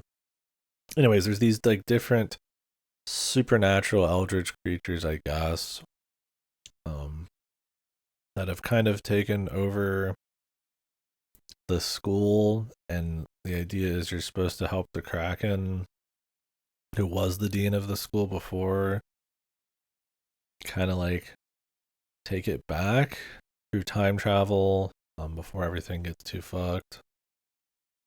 It's not really, you can tell I'm kind of like stretching it. Yeah, games suck. Because I don't remember a lot of the details. It's one of those. It's visually not very interesting. It's doing the low pixel thing, which I don't have a problem with. I think it can be really well done in a lot of places, but a lot of the environments are just kind of big, empty rooms with like a one or two pieces of furniture, and they feel very lifeless. And the characters are like quirky, but not terribly memorable. There's like a couple that are kind of fun, sort of, or at least kind of memorable. Not always the best, but like the broccoli. But really, like, you just don't really do a whole lot of interesting stuff. It's mostly point and click adventure type of stuff, but you don't really run into that many interesting scenarios. I don't remember how much melodrama has at the end. It's kind of like advertises itself as like some kind of like dark humor thing, but it's just really not. I don't know. I think it's very weak. I could put it as I don't know. I wouldn't. Would it be one of the worst? I think it's just like forgettable, excessively forgettable. I'll be influenced on this.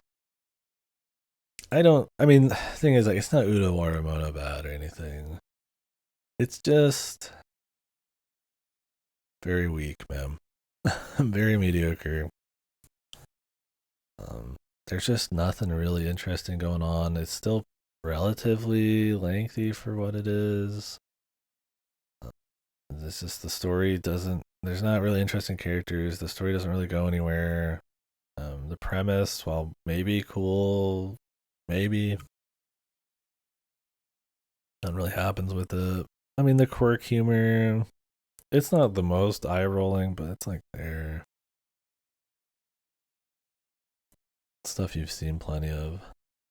I don't know. Mixed pixel UI. I'm seeing that again now. I'm like, oh god. I don't know. I don't know if I'd put it as one of my worst. It's just really weak. I mean, if you think super forgettable mediocre is like grounds for worst, yeah. I guess I've just put a lot of really bad stuff this year. So relatively, it's probably not there. But we'll go back through and see. I don't have much else to say on it. It's wouldn't recommend it. Even if you just really need more point and click adventure games. There's so many of those. I could not recommend Kraken Academy on that front. It tries. It's not like an atrocious. But anyways, The Pathless. So this is by the makers of Abzu, which is from some of the people that made Journey. In a departure, this one has a bit more gameplay focus. Kind of. It's just walking and you press R2 sometimes to like speed up. So the entire world's just littered with these like crystals everywhere. You could say it's movement. I don't think it's interesting enough on the depth side of things to really be movement, but it's them trying to do a bit more gameplay oriented thing ish. It's still mostly a narrative kind of walking sort of game. Just this time with way worse pacing and kind of like weak bosses and stuff, and a story that's not good. I think Journey's paced pretty well. It doesn't need to say a whole lot to get across like a feeling of kind of reaching a peak kind of deal. Yeah. Yeah. And Pathless came out like 2021 or something. Let me see here. This is the physical version came out recently. This game is a game, or 2020, excuse me. This is a game that a lot of people love. I found it to be pretty fucking whatever overall. I don't think the move tech is all that interesting. I don't think there's a whole lot of really cool stuff to find. What's up, Sin? Um, I think the story, if mostly forgettable, but tends to just be kind of artsy melodrama, but without a whole lot of meat. Um, there's some different tech and stuff you can get, and like little puzzles and stuff you could find to like kind of, let's say Breath of the Wild, but kind of like fill the world with stuff. But none of it's like terribly, um, yeah, like too much of the activities in the world tend to be just like light little simple things without a whole lot of reward or any like um any teeth to them. I think that kind of stuff can be fine in between more interesting stuff, but like that's just kind of the whole game. And moving around and finding like all the secrets and stuff isn't terribly fun. Like I said, yeah, I mean that's my thing. I don't know. I feel like I've also just played a million of these like reach the peak of the mountain like indie games. That this one kind of has more of a world you run around and grab stuff and is cute, but I just don't think there's enough depth of movement there. I'd be fine if that was the whole game, if just the core kit felt good to move in. Um, it tries to have bosses, like you can see here. They tend to be easy, but the combat, I mean, it's mostly just jump and shoot arrows. They try to have some stuff happen with some of the bosses, but it's not super duper interesting. There's like kind of stealth, I guess, too, but I don't know. Each one's kind of got different gimmicks and shit. The formula of the game is you go do a certain amount of X objectives, like touch enough towers, and then it spawns the boss, and then you defeat the boss, and then you do that again like 4 or 5 times, and then you're at the end of the game. I don't know.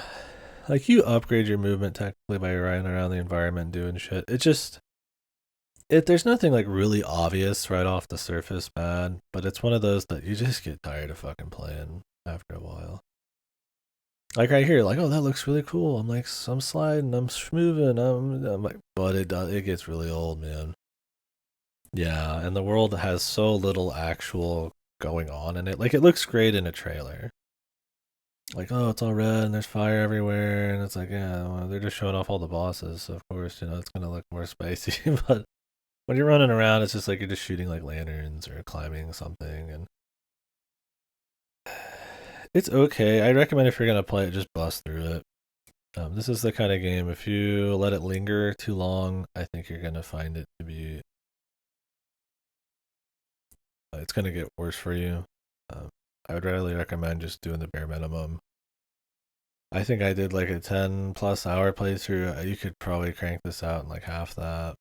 I would definitely recommend. If you're gonna play it, do that. If you just want like an art experience thing, I mean, you could play their first game, Abzu. I don't think it's an amazing game, but it's a 1 or 2 hour game that's pretty much just an underwater art show.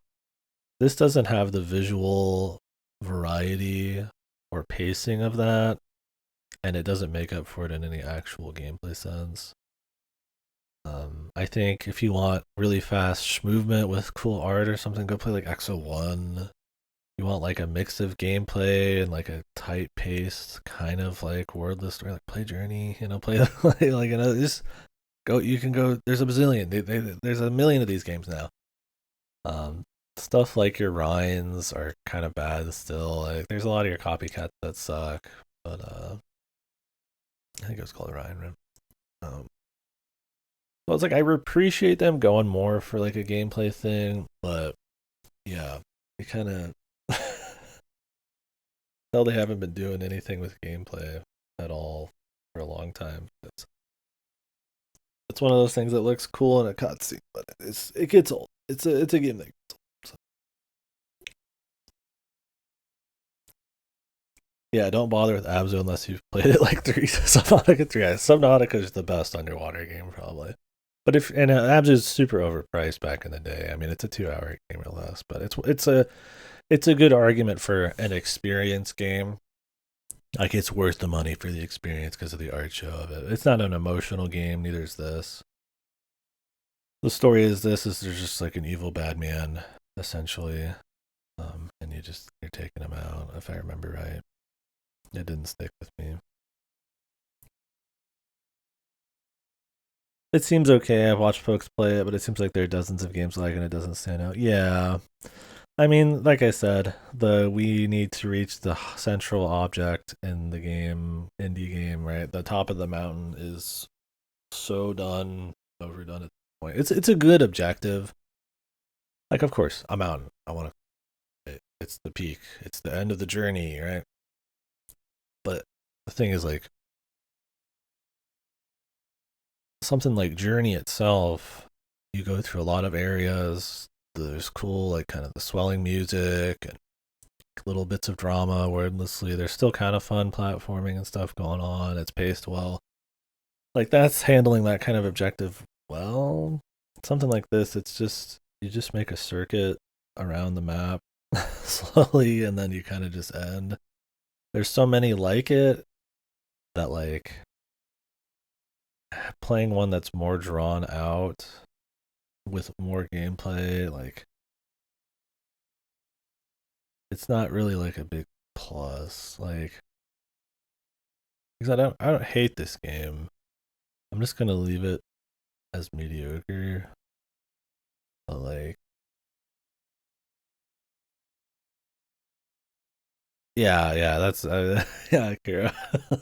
It is forest spirits are corrupted. I must uncorrupt them. You know, I've said that a million times too. Right? Yeah, it's not a bad game.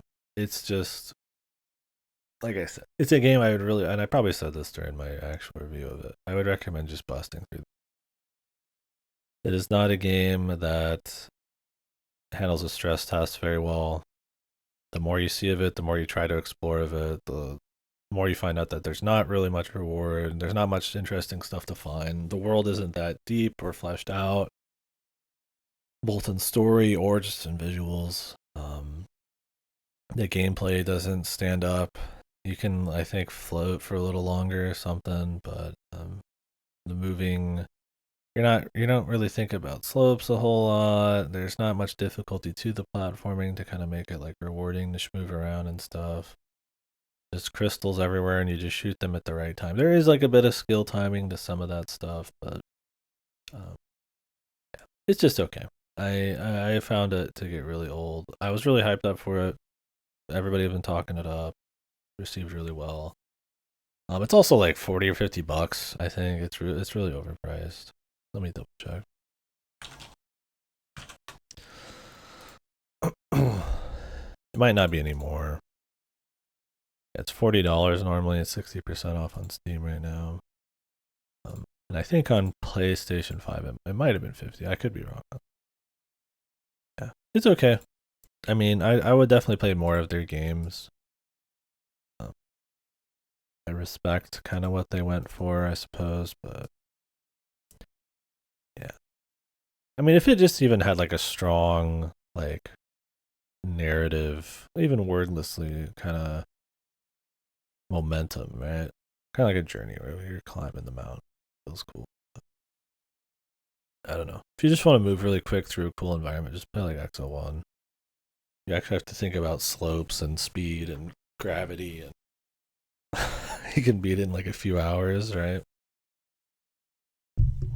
Nobody fucking plays XO1, dude. XO1's pretty good. But yeah, let's move on. So Like a Dragon Ishin. I got Yakuza-itis, bros. I got another Yakuza game next month, man. It's probably gonna be good, but I fuck no, man. Like, I need a Yakuza break for a few years, dude. Like a Dragon Ishin, I think it was solid. I would probably call it. Would I call it good?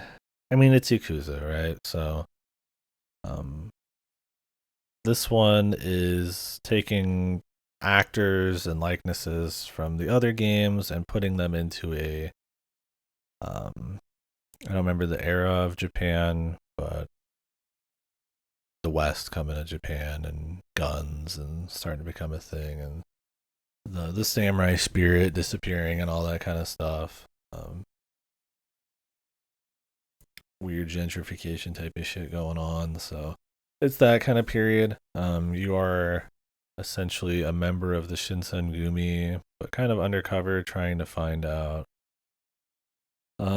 someone who killed your buddy, and because you were part of a revolutionary group that kind of got snuffed out early.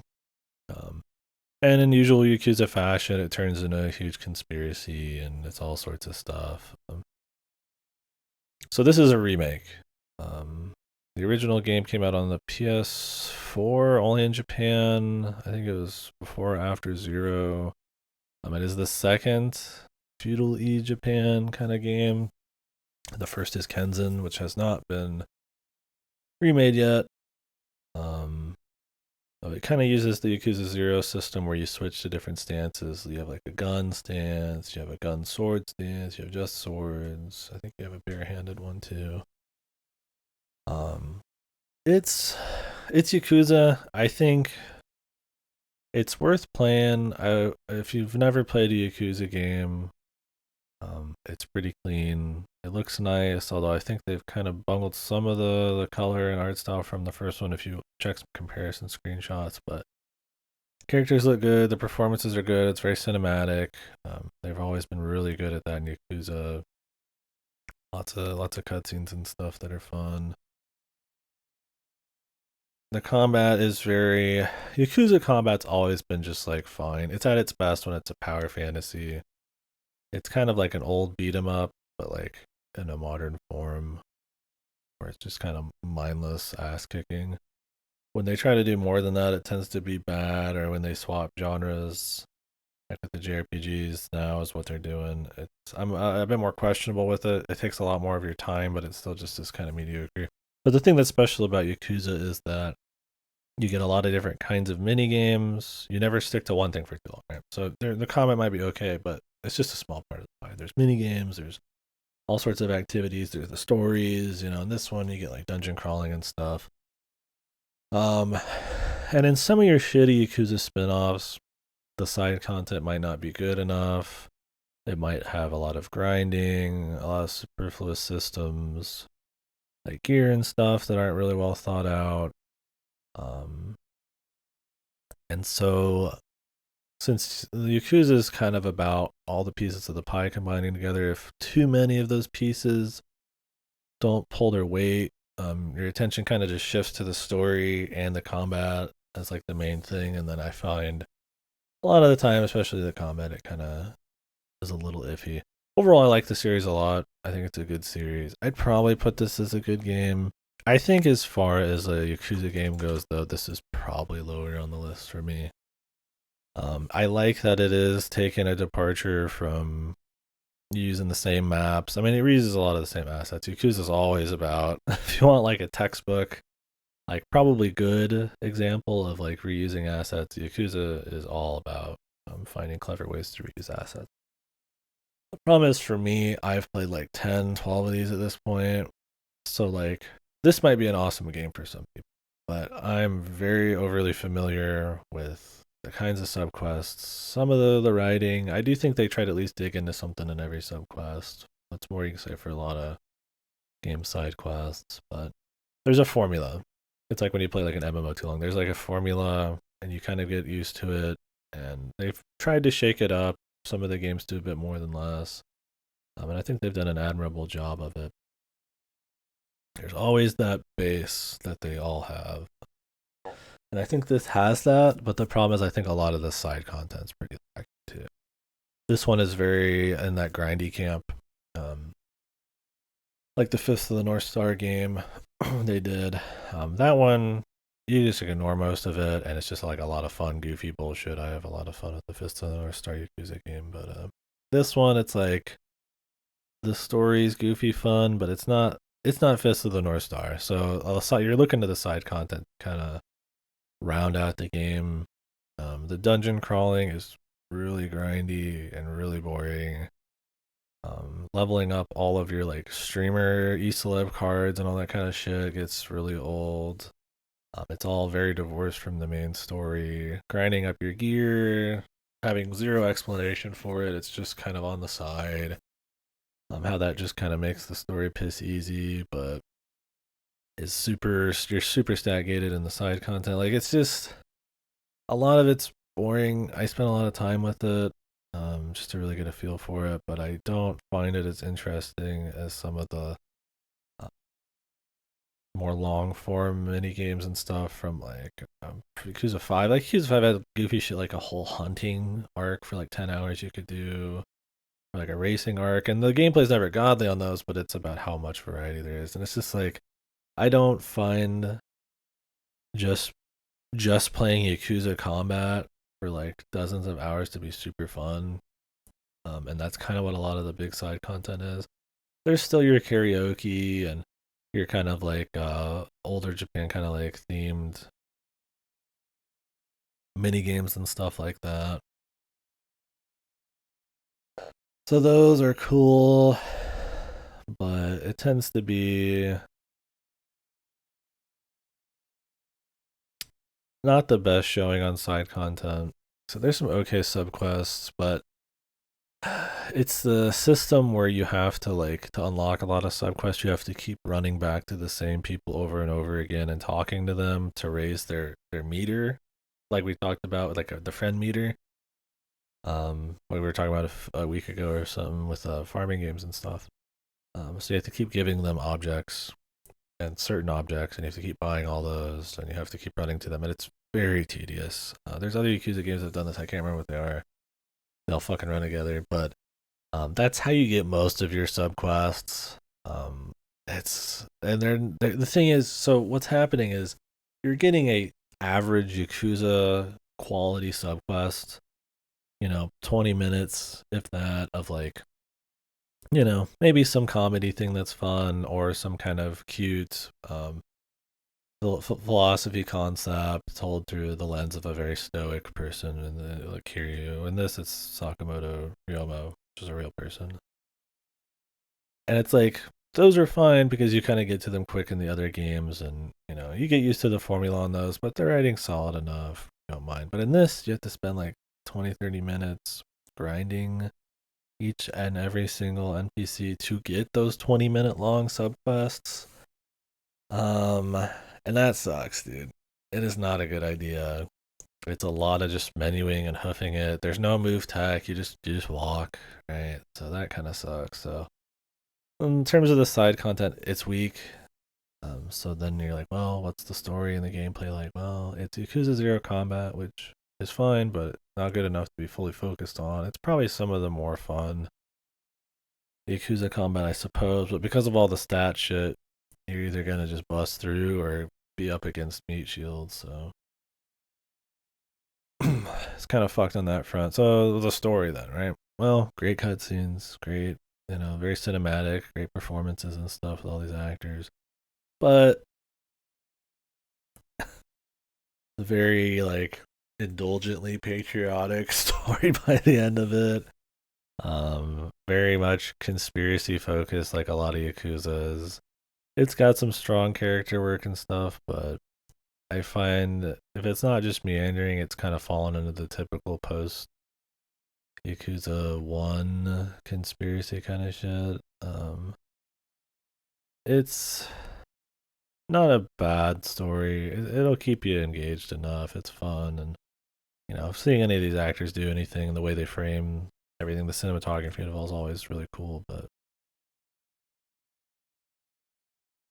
it's kind of following a somewhat real historical thing, the Sakamoto Ryoma. I mean, that's part of it. I don't know. I thought it was fine. I think as far as Yakuza games go, it's lower on the totem pole for me. Part of it's Yakuza-itis. I've just played too many. Part of it's truly problems with side content and not having a strong enough story or gameplay to make up for it. Still worth the play if you like Yakuza. I don't think it's bad. Do I want to put it on good games? I think I'm letting the Yakuza-itis kind of like affect my judgment. Because I want to be like, well, if you've never played any of these, this is probably a good game. And that's kind of how I want to rate it. But like I would personally probably not. But it's like that's the thing. Is like, what if you've only played that, right? So I'll put it as a good. Anyway, it's fine. Um, I don't know if I mean I'll still play Kenzen, and I'm gonna play the new Yakuza this month or next month. Let's see though. It started on PS2. Yeah, it was a set camera angle. Um, PS2 kind of more moody PS2 game. But yeah, they put out a lot of games. They just put out Yakuza Gaiden. They have the Judgment series. Um, Now they've got the JRPG series, which is the continuation of them all. They're remaking games left and right, putting out collections. It's one of those things where I think I like Yakuza's approach to open world. It's focused on density, stories, significant content, reusing assets to be able to put out more focus on actual content and mini games and stuff instead of having to remake, all the visuals every time. But there's only so many games you can really do that without finally being like, you know. I'm getting close there. I still love the series a lot. I like watching videos, analyzing them, digging into it more. They're more thematically written than you'd expect because you get very caught up in the surface level, but there's a lot of actual cool character writing and like themes that kind of like carry through, and that's where I say for a lot of like there's still a lot of passion and fun stuff in them, but there is this kind of machine like quality to them where they do kind of just keep coming, and you can tell they're aware, right? So the newest mainline Yakuza was a turn-based game. It's a new characters, well, having to do with all of the old plots and characters and Yakuza stuff, but it's a new set of characters, and then this next game is going to be in like Y, and it deals with the old characters but also the new ones, and so like they're trying to mix it up, but at the end of the day, you're always going to be walking around the city looking for the same subquests with like similar kind of like voiceless, simple dialogue where you're not gonna really do a whole lot of crazy stuff, and there's gonna be maybe a cool message, and there's gonna be 10,000 goons that walk in from the side of the screen in every quest for you to beat up, and like there's always that formula. It's always gonna have like piss poor gear and like really simple dungeons, and like you know there's a formula. You play the games enough. Like we just play through them, I can just pick out all the little stuff that's like in every one of them, right? I mean, when you play, no matter how good they all are individually or as good as a series, how much I respect it, it's like you play 11, 12 of them, you're just like, all right, you know? Like, I'm very hyper aware of all these little things. It's kind of like an MMO problem, right? Like, you play an MMO for long enough, there's fundamental things that would need to change that they just won't without making a new game. And the thing with the Yakuza, though, is like they do make new games, but the way they do it, without like fully reinventing the wheel, uh, becomes kind of an issue. But yeah, I hope the next one really. I mean, being in Hawaii instead of doing Japan, again. I hope they really clean up the JRPG gameplay. I found Like a Dragon, the seventh game, to be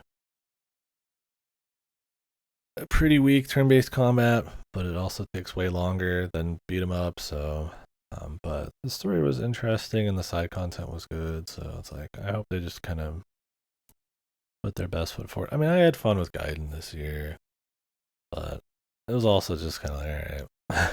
It felt like a side game, and it was. It had some strong moments character-wise with Kiryu because of his whole journey. Because I mean, it's essentially one big story. I mean, they each have their own like story. They probably don't have anything planned before the next game comes out. Like they just do stuff, I feel like, but they do try to keep some of these through lines of like characters and motivations and stuff progressing over.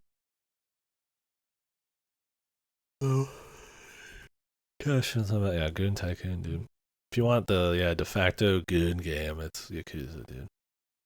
Hundreds of thousands of goons just coming in out of nowhere at all times, dude. It's funny in those, and they play it up. That's one of the strengths of Yakuza. It is super melodramatic and over the top and goofy, but it plays it so straight.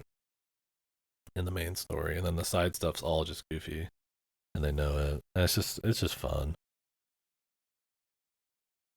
I would take like a shit Yakuza game, Spider-Man, and a melodrama. Yeah. Excuse me. Yeah, it's kind of like they're kind of these like overly dramatic, self-aware cop drama kind of things. But it took itself seriously. I mean, it took itself seriously in some aspects, but yeah, it knows when to be goofy, and I mean that's kind of the strength of it, like the varieties. It helps a lot. But yeah, so coming back to Like a Dragon Ishin, I think it's got, yeah, too weak a side content and not strong enough everything else to pick up. The setting's cool, and as a remake, I can't really speak how solid it is, but good cinematography and fight scenes, acting and all that. So play it if you like Yakuza, for sure. Anyways, next game, Bendy and the Ink Machine. This game sucked. I remember right. I didn't like this one much. This one is like an older. I don't know how old. Um, so this game got a sequel recently. Is why I played this. It's called Bendy and the Dark Revival, and it's supposed to be pretty good. Bendy and the Ink Machine is like, hey, we played Amnesia or something, and you know, we're gonna do it with our own cutesy, wacky art style characters. It's kind of like going for like a Mickey Mouse kind of sort of old school Disney kind of thing, but like the cute thing is like evil kind of horror deal. It's very much not spooky. Um, the atmosphere is very, very weak. The story's not very interesting, and the gameplay is just walking nonstop, back and forth sometimes, or just do the next objective. It is very mindless. Um, it's not as cute and as fun and as animated as it looks. It ends up feeling very much like kind of like a first kind of like, hey, we had a cool idea, but it's like our first game kind of vibe. It's probably not the case, but like it kind of has that vibe to it. Like there's too little like actual like gameplay, or like the story's not tight enough, or they didn't really think about all the walking and the pacing and the set pieces that much. I found it very just dull, just super boring. I like horror games. I like unique horror games, but yeah, this one, cute art style, sure. Nowadays, there's about 10 million games a second coming out that have cute character is horror character. Your Five Nights, your what was that one? Where you got the two hands that shoot out recently? I didn't play. I don't remember the name.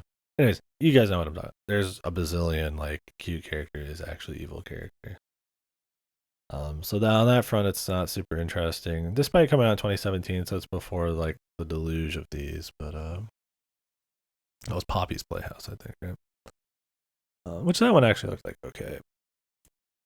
It's a cool idea, but it's just one of those deals where it's just boring to play. It's just level design. It's just pacing. It's the story's not enough to make up for it. Lack of gameplay. Now, like I said, I've heard that Dark Revival is like good.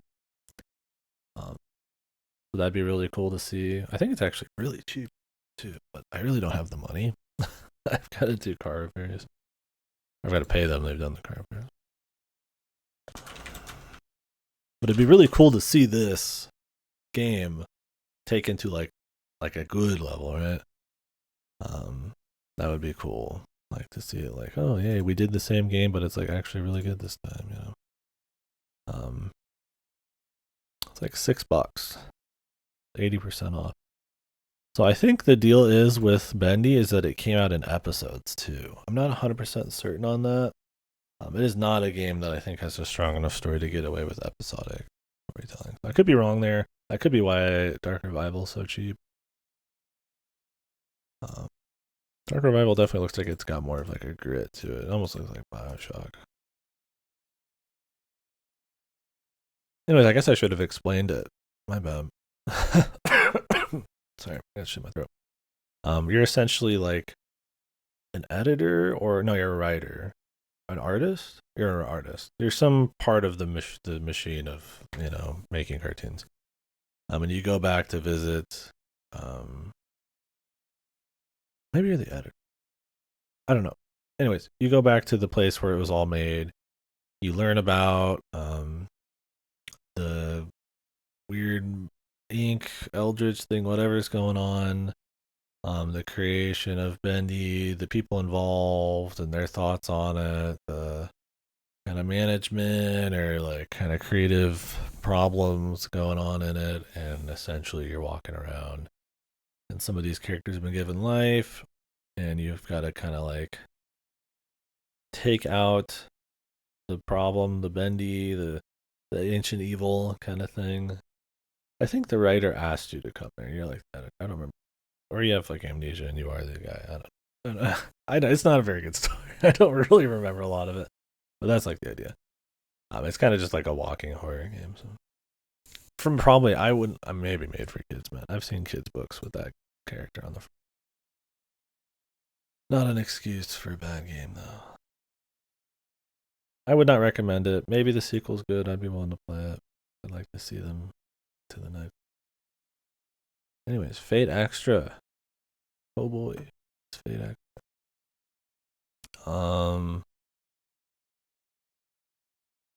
Where do you start with Fate Extra? Is it good? Not really, but like it's kind of interesting. I'll put it on notable. I think Fate Extra is interesting, but I think it's extremely crude and like wrong. Yeah. So, anyways, Fate Extra is the first gameplay focused. I could be wrong, but might be Unlimited Code. I don't remember when that came out, but a PSP by the Center and Kagra people. Game made in the Fate Stay Night franchise, right? So you are a master who's got like amnesia and stuff in this like virtual world. We're trying to figure out who you are, whatever the fuck it is. Who is in a Holy Grail war where you summon different historical servants to fight each other. And whoever wins gets the Holy Grail and they get to make like a wish or whatever the fuck so. The idea is in this one though is instead of a VN, which the series normally is, Fate Stay Night and Fate Hollow or Axia, it is a dungeon crawler with story beats. Still written by the same guy. It is what I would say is the beginning of the end for the Fate series. There's some ups and downs, but generally a fucking negative trajectory from here on. Especially when Sakurai gets her hands on a lot of the writing. So how it works is it's essentially a just raw dungeon crawler, where you're just in these like kind of transparent cubes floating over kind of interesting backgrounds. The concept art's much better than the actual art, but that's usually how it is. But it's like really, really big in this one. They're remaking this, so maybe they'll be able to capture some of that. Where the combat is rock, paper, scissors, which so when you fight normal enemies, you have to like kind of memorize or guess some of the patterns. As you level up and fight the same enemies over and over, it'll show you what they're gonna do. You essentially line up like 5 or 6 rock, paper, scissors games in a row. You guard, you attack, or you use like magic or something. You can also circumvent all of that and just use like an actual spell or your ultimate move and stuff like that. So what it is you just getting smacked a lot until you like can either predict what they're gonna do or it kind of tells you what they do so you can like learn the pattern. It's interesting, which is why I put it on notable. That and for some story beats. But it's so crude. The main goal though, that's just fighting normal guys, is discovering what enemy servant the other players have essentially. Let's say, Robin Hood's in this. He isn't. Um, you learn who he is over time, find out who he is, and then you learn like his weaknesses, so then you could predict what he's going to use in fights, that kind of thing. It's a really cool idea. And with Nasu's writing, which is super character focused, a lot of cool back and forth between some of the masters and their servants, and plays off their problems and their strengths and stuff to make like really strong character driven stories. That would be really cool. You learn about the character and it kind of feeds into the gameplay. It ends up just being you don't really like predict things in like an intuitive kind of way. It just kind of like reveals some of the rock paper scissors. It's one of those things I feel like if they had a bit more research, a bit more like adventuring around and like learning about some of these people and like more opportunities to like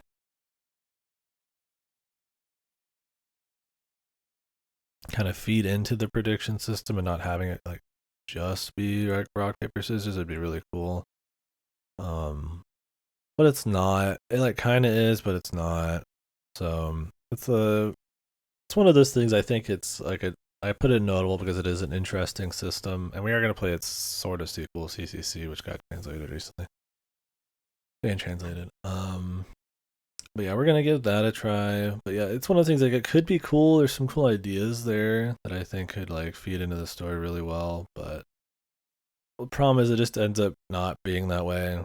It's just this kind of like repetitive rock paper scissors thing, where you have kind of these like persona-esque day night cycles. Everything's in a school, um, and anytime you leave, you run out of like a certain amount of days spent. So it's like you have to kind of do each thing in a certain amount of time or a certain way.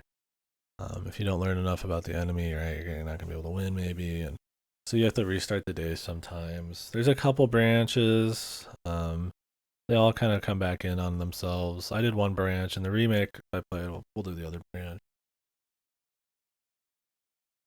Yeah, so it's kind of going for this persona thing, but like it still kind of has some of that Nasu character storytelling. There's some like the Robin Hood story is really cool.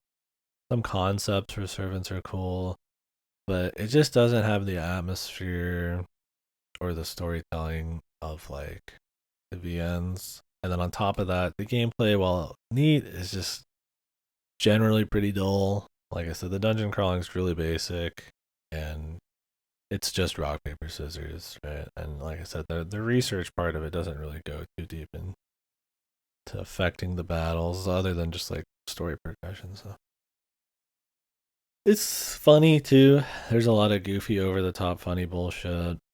By the end of it, I would say I don't hate it. I don't think it's good, but like I kind of like it in some ways. Probably because it still has a bit of that like Nasu shit, and it's got some interesting enough gameplay. But it's got really good music. I like music. It's pretty kind of jazzy-ish. It's not dark. It's not dark. Is it's got dark elements, but it's not as dark a game as. Yeah, I don't know. It's just this one's more got potential with a couple glowing spots. It's mostly shit, which is pretty disappointing coming off of the VNs. And then it's hard to separate from what comes after. Later on, Fate becomes a monstrosity. So we'll talk about that when we get CCC. I mean, I'm always talking.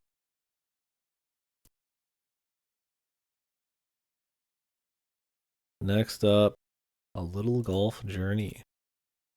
I think I like this one. I think I 100%ed it.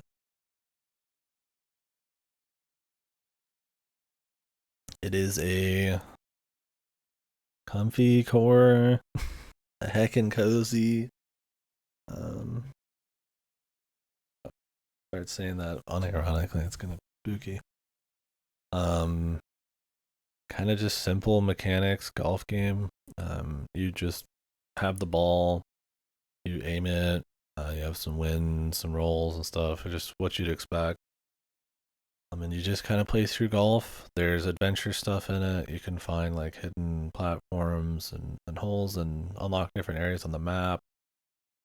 Kind of runs like shit on the Switch. It's one of those games where it's like clearly they just kind of threw everything at it, and visually, there's like particle stuff and like weird foliage and shit like that, and it's probably not super well optimized. It runs really bad.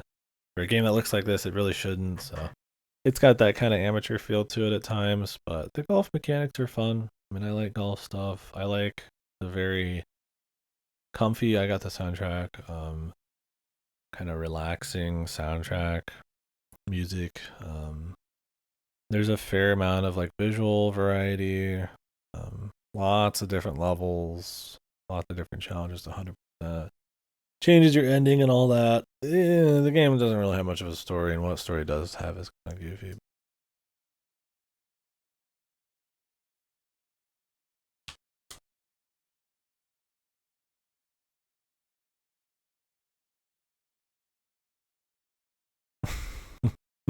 Sure. But yeah, I thought it was just like a good time. It was one of those I think if you play too much in one day, you'll get really tired of. But I played it for like 3 or 4 days. I think that was a good way to handle it. It doesn't have like that many crazy set pieces or like mix ups to each course. It's more just standard golf, right? There's not gonna some dragon you're gonna have to like shoot between his ball sack or between his nuts or something. Um, it's just more raw golf with like thematic areas. So yeah, with cool music, it's chill. If you like golf, play it. Like I said, it's got kind of an crude optimization at times. Wait, why is this? How do I know? Uh, yeah, it's kind of crudely optimized, and it does have like a cheap feel to it, and the story and some of the later levels, especially, are kind of shit. I think when the game actually starts being these like gauntlets of like really long form, like 10-15 minute levels that you can't mess up in, it's not hard. It's just not really like comfy or very interesting anymore. Um, feels like instead of throwing something kind of cool in there to mix it up, they were like, well, we're gonna crank the length of the levels, and it's like, So I found a lot of they spoil it in the cutscene, but the tech levels to be kind of eh. And you're at this point, if you're 100%ing it, you've been playing it for like 20 hours, or not even maybe that much, but quite a while. But yeah, play it if you like golf. I think it's good. Octopath Traveler 2. I mean, DC Douglas is in it. Can't be bad. So I am a little weird about HD2D, and I am definitely a little weird about this dev's games. This dev is the ones who did Final Fantasy, the Four Heroes or whatever it's called, the Four Heroes of Light, which I don't think people like a whole lot. They also make Bravely Default. Um, or at least some of these people did Final Fantasy Four Heroes of Light. I think so. Yeah, the development team eventually went into the Bravely Default studio. Silicon Studio. And did they go on to make another? Did they go on to do? I gotta get my lore right, man. They're all all over the place, man. So some of the same people. I mean, it's Square Enix, but so it's Acquire Square Enix Business Division 1, which is some of the people who made those games. I think. But anyways, yeah. So HD2D Octopath 1 kind of like kickstarted that. There wasn't a whole lot of JRPGs coming out around then, so it's this nostalgic kind of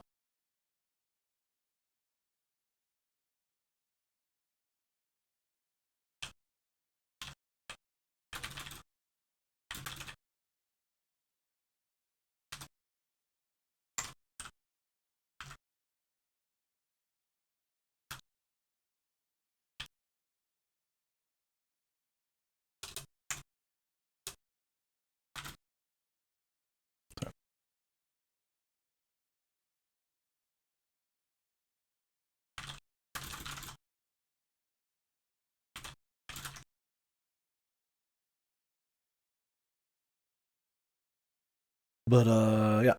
So yeah. Anyways, the HD2D style, going for a nostalgic but modern because all the post processing and lighting and stuff and 3D environments. Um, Kind of feel like we're trying to recapture the old golden days JRPGs, but visually, game design, but also with the modern twist. It was a really big deal how it landed on the Switch at the time, how it was kind of like this little island of there not being a whole lot of stuff like that. But now, once you get to Octopath 2, you've got your Live Alive remakes, you've got Octopath's already been out, Octopath 1's kind of weak. It's not really that great, it just kind of has novelty.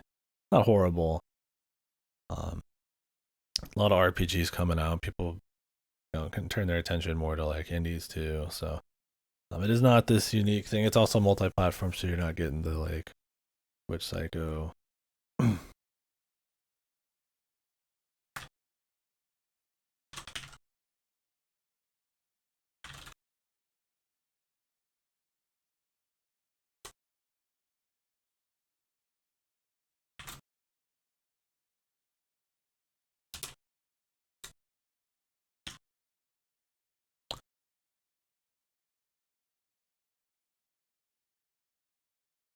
Gaming. Yeah. So Octopath 2 kind of comes in more. Doesn't really have the novelty. Doesn't really have the timing or the platform. But I do think it is a better game. I don't think it did as well as Octopath 1. I bring all that up because it's kind of just like an interesting little snippet. Like the game that's better does like worse, but because of all these kind of extraneous reasons that have nothing to do with like the game quality. I would say this one's good. I don't think it's a great game. It's not going to go any higher than this. I still have a problem with HD 2D. I think the post processing, the vignetting, the effects, all that kind of stuff is pretty annoying visually. But I do think in a lot of areas this has improved over the first one. I don't think it connects the story super well by the end still, but it does a much better job than the first game. I think the customization comes a lot earlier, and there's a lot more classes and stuff. You can break this game wide fucking open, way harder than the first game, but it's fun to do.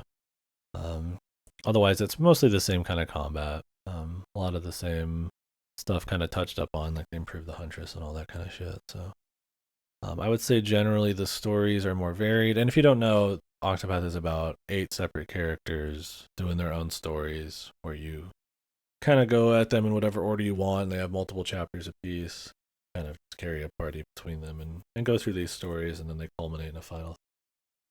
The first game barely culminated in anything. He just kind of stopped when they were done. There's like technically like a hidden finale thing, but it's really bad. This one has more of an actual finale, plus some bonus.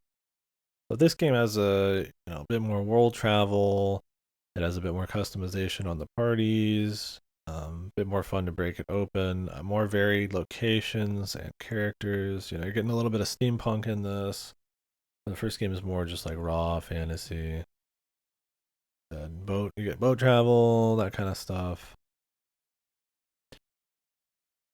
Bit more mix of edgy characters, but still feel good stuff. I actually found most of the edgy characters to be the least interesting, and some of the feel good ones to be the best. Oddly enough, ones I thought were gonna be shit were the best. Ones I thought were gonna be good were like the worst. So it still doesn't have great storytelling, and it still doesn't combine everybody in a super great way. It doesn't really incorporate the other party members into the story. They're just kind of essentially like tag along avatars. Like it doesn't even make sense that you're doing like bad things in some of these stories, but you've got like some pious priest helping you out or something. Right? Both of these. So it doesn't quite make sense. I also find the NPC interactions be really annoying. If you want to like optimize the game, you just like steal millions of things from everybody. you beat the fuck out of them to get items or to get information, or you mug them, and you just kind of do that for every single person you see. It's really annoying. It's really boring. It's very tedious. I really wish they would just like change the path actions to be less beneficial just to do everything and more used for actual like progression. It's a way to kind of like when I was playing Star Ocean 2, kind of make it feel like the world's like a sandbox ish. And look at all these things you can do. There's like I can just go mug this guy, but it's like it doesn't feel immersive. It doesn't feel like some kind of immersive sim or like something like a Western RPG would try to do, or CRPG. Which the strength of JRPGs is they're more focused. Maybe have a bit more of like a running narrative, a bit more like tight systems maybe or something like that. And so when they try to do stuff like this, it just ends up feeling just kind of tedious and sloppy. So that's still there, and it's worse than it was before because now you have day and night cycles because you can change them on the fly. Looks cool, sounds cool, but I find that to be something they still kept in that kind of sucked. But otherwise, it's mostly improved. Cool side stuff to find. You can just go like everywhere for the most part. It makes the game super easy. You just go explore every dungeon and everything like ahead of time. They block like a few important story ones, but like you just go. They end up having like really good gear and like levels and stuff. Like, coming back into these stories, and I don't mind. Like, it makes some of this shit easy, but it's really fun just like running around the world and exploring and doing everything early. So it's cool. There's a kind of freedom you could say there. Ocean 2 kind of tried to do that a bit too, but I wonder how much this is. I feel like these are more influenced by Live Alive, but some of that overworld maybe Fire Ocean 2 that reminds me of it. They did remaster that too in this style. I would say out of all their games I've played, if we're just saying Octopath Triangle Strategy, Octopath 2, this is probably my favorite by a long shot, but it's not a great game, but it's good. I think it's a solid JRPG. If you like JRPGs, I say go for it. If you like doing things out of order and breaking games, it's rewarding there. I still think the HD2D is rough. I don't hate the look of it. I still think Live Alive's got the most toned down, best executed visuals, but the pixel art in this is still a good looking game. I just don't think it's a reason to buy it. It's just a plus. Yeah, anyways, that was Octopath Traveler 2. I would definitely recommend it. It's cool. Not godly, but it's cool. Road 96, dude. Now this is a video game, dude. So this was a random Game Pass one as well. Little surprise, so bad it's good game.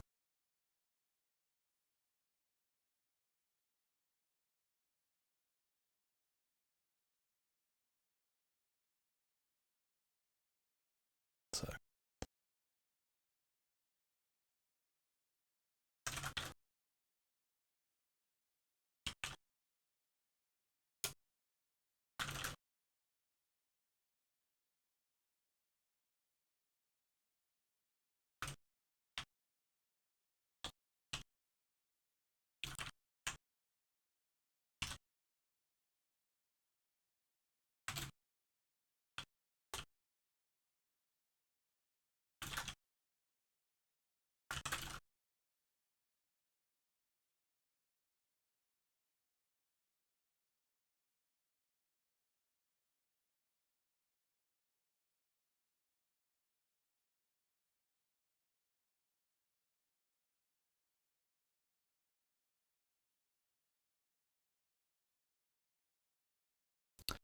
there's an entire generation of people watch V for Vendetta were convinced that was the world.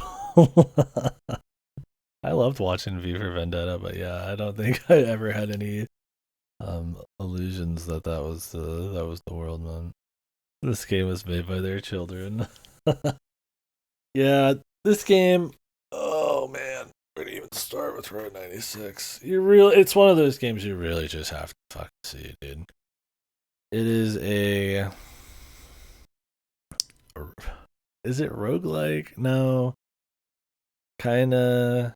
So like how it works is it is a think Telltale Story esque type of game, right? Life is Strange. You walk around. It's mostly about story, choice, and consequence. Um, and it's about essentially a corrupt government or something, where the kids and the youth is so disillusioned with the country that they are making a trek across the country to get across the border to go to a different place, maybe start a revolution or something. Um, you'd imagine the teen angst and all that kind of shit. And they try. It's a road trip. It's quirky. It's goofy, but more importantly, it is just fucking insane. There's like the acting, the characters, they're just fucking horrid. And like every situation you're in is just super goofy, and it's trying to be pretty earnest about it, but also quirky, but it's just so fun. So what you do is you essentially pick a character essentially at random. You have like I think you have to go through like 4 or 5 or 6 characters or something. And so one's like maybe let's say 1996. And then you pick random stuff and you will randomly meet up with different events and you're like, oh, I'm gonna take the cab, and then you're gonna meet the psycho cab guy, and then it's like, oh, after that, I'm gonna walk, and then you're gonna meet the trucker guy, and then and then you may or may not make it across the border. You might die, you might get picked up, you might go back home, you might, you know, get murdered or something. I don't know. And then you pick another character, and it's just kind of like a randomized character, and then you fill in other blanks. And now the time has moved on a little bit. Maybe it's 3 months later, so you're running and you're meeting some characters still, but you're like kind of seeing the progression of the story, and then it kind of just keeps coming up on the like current day kind of thing. Um, so you're kind of like seeing the story unfold through this like piecemeal, choose your own adventure kind of like multiple playthrough thing. And it sounds like it could be cute, but good God, dude, the writing. I mean, it is just like I'm just playing it. I was like, oh, people really like this game, and then I'm playing. I'm like, this is like straight up so bad it's good, man. Like they made a prequel to this that people apparently hate. I think it's like an auto runner or something, like a temple runner, and it's just like you really just gotta. It's just absurd situations with fucking just wacky characters. Um, Played so fucking like not perfectly straight, but like I don't think they intended it to be as funny bad as it is, and it's just so goofy, man. And yeah, the political undertones where it's this like super naive, like goofy, like like like way of going about it. This is the most important election: the Oppression Party versus the Freedom Party. The Oppression Party has work camps for minors, specifically being minors. Yeah, that's pretty much it, right? Yeah. Like it was a like I think you might even have those might actually be the names pretty much of the parties, man. I mean, it might not be, but that's the kind of game it is. Like it might be the name of the political parties, and I just don't remember right. I think it's more focused on like certain presidents. There's like a chick president. I think he's supposed to be good, and then like the evil like Tyrak, this guy, President Tyrak, red dude who's he's evil or something. It's just like so fucking blatant. It's so lame. It's just funny, man. But most of it's not even like I mean the whole premise is politically driven, but like the actual events tend to be kind of separate, and it's just funny, man. It is. They try to do the like angsty Life is Strange thing. They try to do the goofy, fun like road trip thing. The choice has consequence. There's like a little mix-ups in gameplay. They'll try to make things emotional. The whole road trip. Um, grab bag, but yeah, very subtle. And so it's you like doing subtle things to like influence possibly the political outcomes, like you know, painting over like posters in a gas station or something. Where like some are big choices, and then so the game kind of culminates in how many of your characters lived, and how that affects the end of the game. I don't remember if it has a huge swing at the end, but there might be. More specific on how some characters end. Yeah, dude. Dude, that's my thing. It's like it's so fucking insane, man. Like you could just pick any cutscene and it's just like you were like in the first one I did, you climb a death-defying mountain and you're like hanging in a hammock off the side of a fucking mountain, nailed to the side of it to sleep. Just to escape this election, dude. Yeah. And it's just like, I mean, and it's like the thing is like it's not like the world's like dystopian, dude. I'm not like running from like fucking Skynet. Yeah, the ancient dynamite, and we blow the dam or whatever the fuck, and the troops come in, and like it seems pretty good. Things seem pretty good, man. You have money, people have jobs, right? Like you can survive. You've got a family back home, right? I mean, I'm not saying that means things are great if all those things are there, but it's not like people are literally being like rounded up and killed or something. I mean, they talk about the like minor camps. I think they just needed something that looked obviously evil to make you to make it really obvious because they couldn't write, like a more subtle or nuanced like, angsty finding myself road hitchhiking story, but like it's just like it's like either full Looney Tunes or it's like why are people risking their lives, man? Like you can get like shot up and killed like endings and stuff just trying to get across this border. But like the world is just chill, man. Things seem pretty good. I mean, it's I mean, they're not bad enough where it's like I'm gonna go die. Right? Like it's just odd, man. It's such a naive, like, like melodramatic game that's also trying to be like goofy fun, man. Road trip story. It is a wild game. Definitely must play. Um, Absolutely a must play if you like so bad it's good games. Definitely. It's very funny. I did not expect it. There's a prequel now too, but I think it's the Temple Run game. And it's just a prequel to the same story with some of the same. I don't think it's very good. I might try it.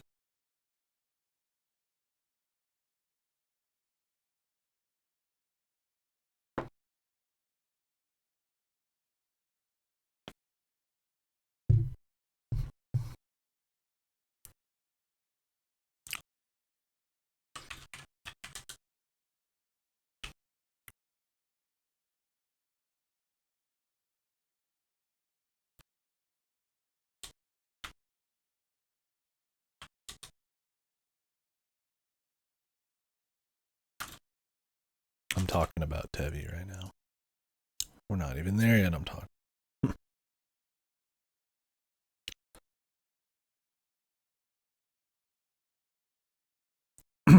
The redhead, the nerdy girl. Which one? The kid? This is a dude.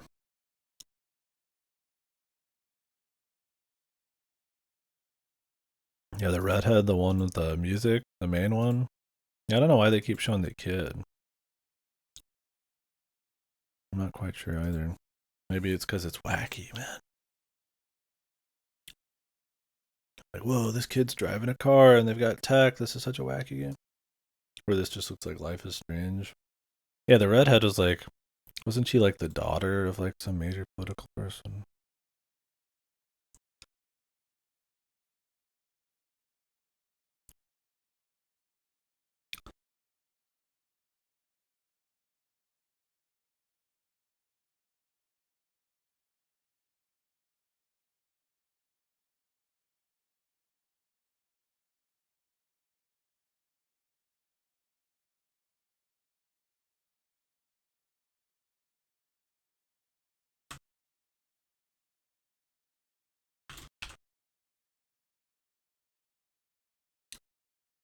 But yeah, I don't know.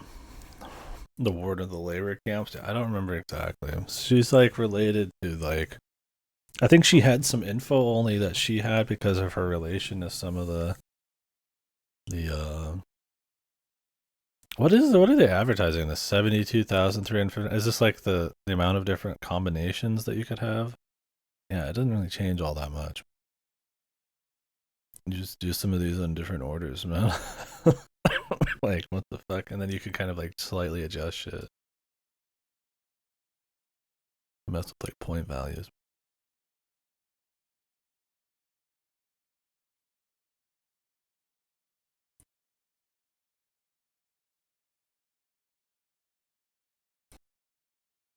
Yeah, it's like, sure, that's how many routes there are, but it's like journey number 18. Like, who's playing this game 10,000 times, bro? Like, what is this bullshit marketing? Like, oh yeah, I'm on my 15,000th run of Road 96, brother. What, like, really, man? Like, let's not overstate the game, brother.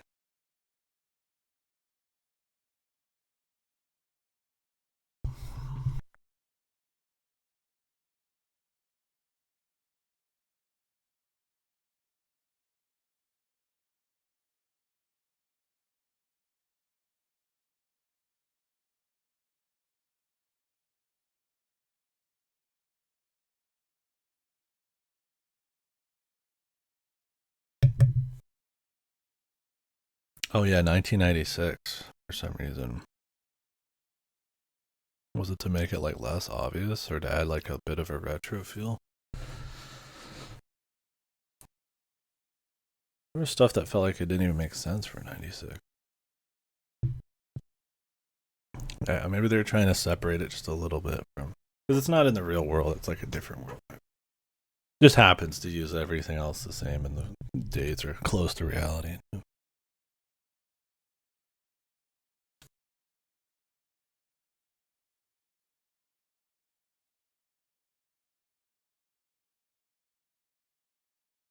But yeah, funny VOD. Would watch. Would recommend to watch. Fucking Bob Dole.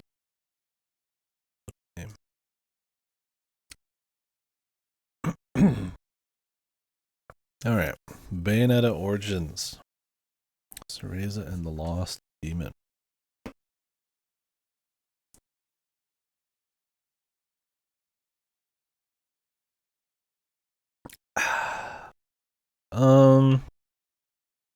I guess to explain this one. It is a classic fairy tale esque story. It's not a retelling of any kind of fairy tale, but in that vein, kind of a fairy tale storybook, you know, kind of story with kind of story, with like kind of strong like themes of like growing up and doing the right thing, that kind of thing. You know, like a simple, strong kind of themed. You know how those usually are, right? Don't lie, that kind of thing. It has that kind of like vibe to it. Um, just a little bit more than that because it's like a 10-hour game. Where you are Bayonetta as a a kid. I think you're the Bayonetta from one of the multiverses, not the Bayonetta from the first game, but every Bayonetta is from a different multiverse. Thanks, Kamiya, for that shit. So it doesn't really matter. You're a kid Bayonetta, um, who's a bit more less capable, more naive, trying to like prove herself, and gets caught up, and it's lost in this forest that you can't get out of, not easily, anyways. So it's her essentially making friends with the Cheshire Cat to kind of tag team and co-op your way through a storybook fantasy kind of world and learn some lessons on the way. So Bayonetta is traditionally more of a character action game, right? It's super. It's not really a combo heavy game. It's more of an evasive kind of utility type of character action game. I mean, there's combos. It's not like DMC where it's like I pick up the paper, the potato sack and I beat on it for 20 years and it feels really good. It's more of a smooth flow, dodge, paying attention to your fights with super big set pieces. This, on the flip side, is a twin stick action puzzler. You do fights. It has a bit of that kind of Bayonetta stuff, like a little bit of dodging and shit, but it's mostly kind of a slow, just button mash kind of thing where you like control both of them. The cat does most of the work while you kind of like provide him with stuff or shoot some shit in the background. But you control him, and it's very spammy. It's not very fun combat. You can kind of just spam out the cat and he just wrecks shit. They kind of have some mix-ups by the very end. We actually like played Bayonetta for a little bit, essentially, but like wait till too late, like just for scene. And so the combat's not super fun. It's like serviceable. If the game was like half as long, it wasn't like full price, like maybe that'd be fine, right? So you might be like, well, what about the adventure stuff? Like clearly in the trailer, you're seeing all sorts of it. Shit. Very basic. I'm going to walk over here as this character, press a switch for that character, then he can go over here and break a vine. There's not a lot of movement to it. It's mostly kind of just walking. You get a little bit of attack, sorta, but it's mostly just walking areas. There is exploration to be done. You can go back and walk through areas. I wouldn't call it open world, but it's kind of. Yeah, it came out not very long after. So, yeah, it had a preview in Bayonetta 3. Is really where most people probably even know it from. It's a cool idea. So what I like about it, the art's okay. I don't mind the fairy tale art. It gets a little old by the end of it, but it's strong enough. But I do like the simple fairy tale story. Just kind of a refreshing, just classic, strong theme of, maybe getting better, morals. I'm not gonna like spoil stuff. Just how a lot of fairy tales are. Just you know, they're assholes. Her and the cat are assholes to each other. They don't exactly mean what they say. They're kid kind of thing. They're and then they make up, and it's all like super strong and that kind of stuff. And like that stuff feels good. It's very simple storytelling, but it's kind of back to the basics and roots kind of storytelling that fairy tales and stuff, nursery rhyme type of shit is kind of founded on. So I think those elements are strong about it. Really good acting from the Bayonetta voice actor, and I think they in the audiovisual sense really kind of nail that feeling of like an old fairy tale. This isn't like a fairy tale world, and Bayonetta 3, that's one of the multiverses. This is supposed to be, I think, the mother of the really shitty character in Bayonetta 3, the punk rock one who has the Cheshire Cat. You get an extra little campaign with Jean, who's cool too in this, and stuff like that. But for the most part, I just found it to be a little too long for how kind of dull the exploration and the combat was. I think it's pretty boring for the most part.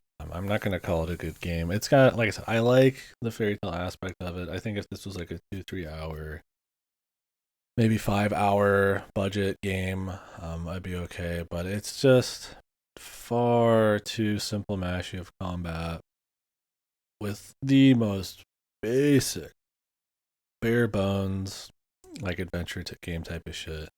And it's like, well, maybe it's for kids or something. Like kids can do better than that. But maybe you're just like super, you don't like to play anything slightly difficult. But it's like, why Bayonetta then? It's like, I think just about anybody would probably enjoy a little bit more of an engaging, either feel good mechanics or varied adventure when it came to the adventure platforming stuff. It's not even platforming, it's just kind of like auto stuff. It's just like you're seeing that there, he's like slowly yanks down something, you get on it and it like launches you, and like it doesn't feel really good. It's just the kind of like slow, like very obvious. Like there's no thought you have to put into it. You're just kind of waiting for animations to go off, kind of gameplay, and it's not atrocious. It's not just like bad.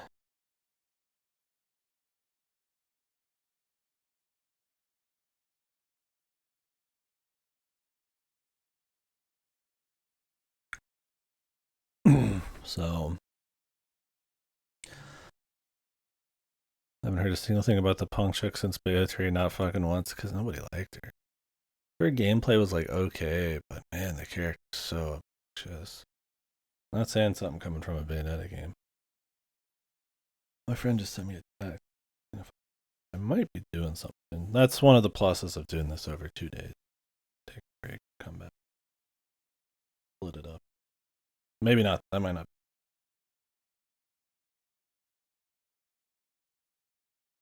Might be doing work. But that's like I said. This could bleed into another day or two. But yeah, so I don't know. I think it's an interesting direction to go in the series. I like that they did it. I don't like the price range, but I do think it was endearing in this. I do think the story was kind of fun. It's just too long and bloated and overpriced uh, for the fundamentals.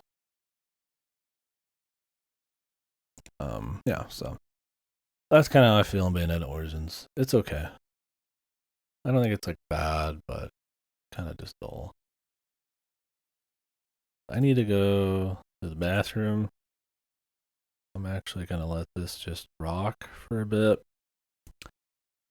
and I might be getting a text soon here, so we might need to take a break. We'll see what happens. I don't know what's coming yet, so we might end up breaking, and I'll come back tonight. Then we'll do more tomorrow.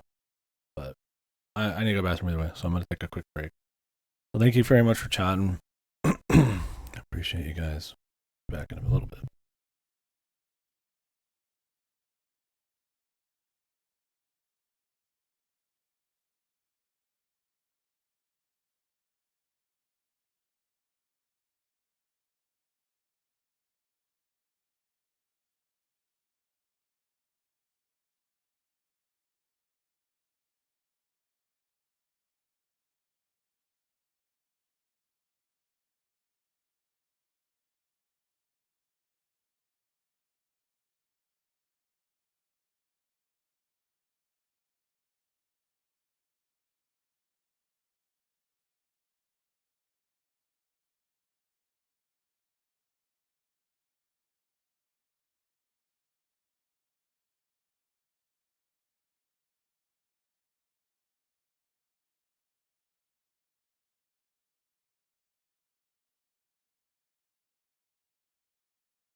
Alright, I will be continuing. Got a little business to talk about. The whole tax refund system and how all that works as a contractor and shit is confuzzling to me, but I might be able to offset some of those repairs, I hope.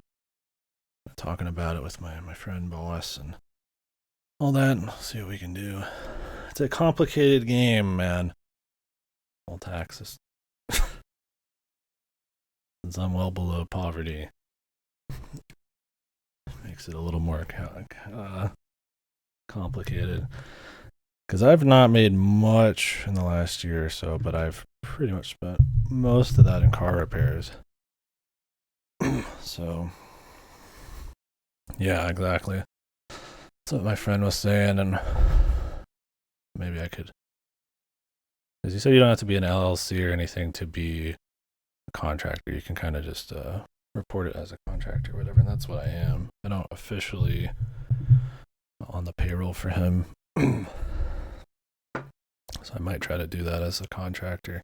Because I've spent like 3,000 or 4,000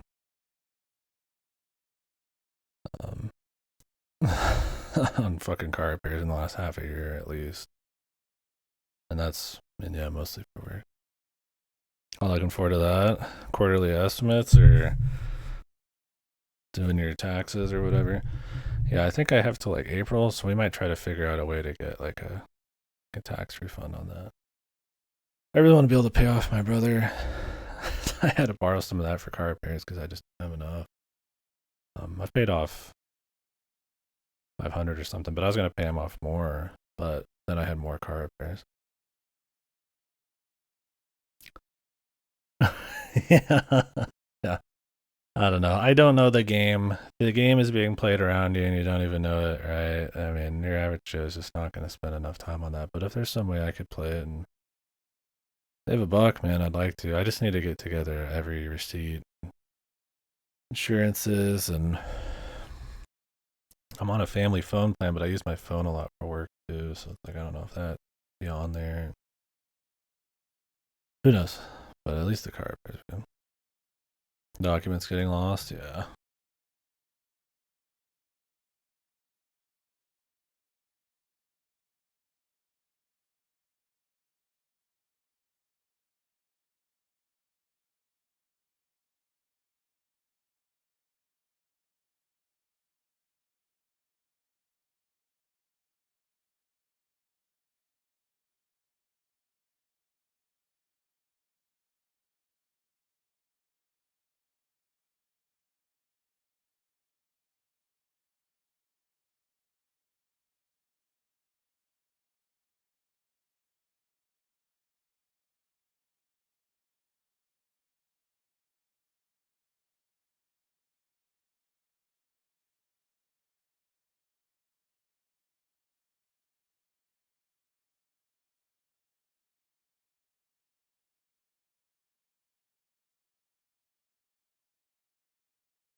At least 2 glowies real machine. They if they don't champagne. I think they can permit some regularity.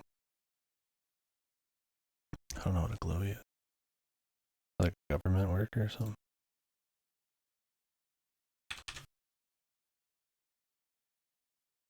Oh, undercover online agent.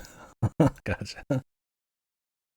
Talking up shit. They got the Neo Boomer on the cork board, dude. I've seen glowy used a lot, but I'm like, this sounds like something I'm gonna get banned for saying, but no, that's fine. Just as like before I say it, I say what I think it is. Yeah, we just did Road 96. I took a little break. I'm talking business with my buddy, hoping to maybe get some kind of tax returns. All the repairs I've done. Oh, the Lunistus.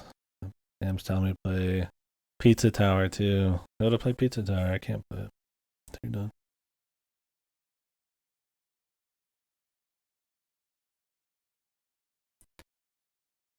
Say you just can't play the video it came from on Twitch. Is that real? Is it a like a banned word? I'll just say undercover agent. Let's go with that.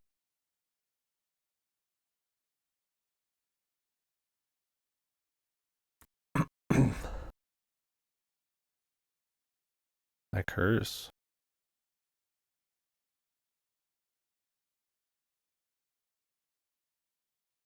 Oh, it's from. Oh, the video it came from. Oh, okay. There's an origin. I can't. I got. Well, that's. I mean, every fucking. There could be innocent words that came from some psychos. Lunas Dice. When is somebody playing I gotta watch? Come on now. Where's some conversation topics, you fucking animals? I mean, at least Akira's got something.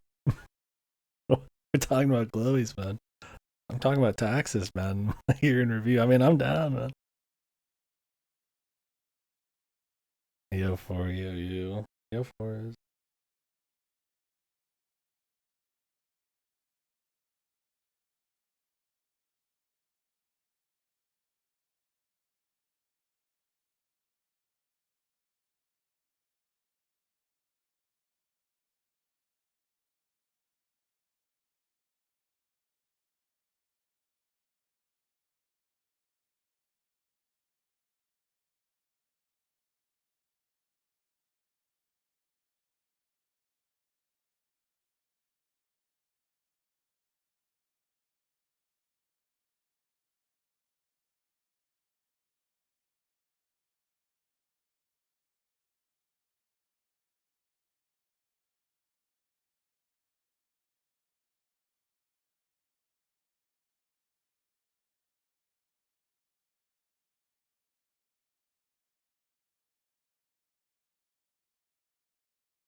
Cool.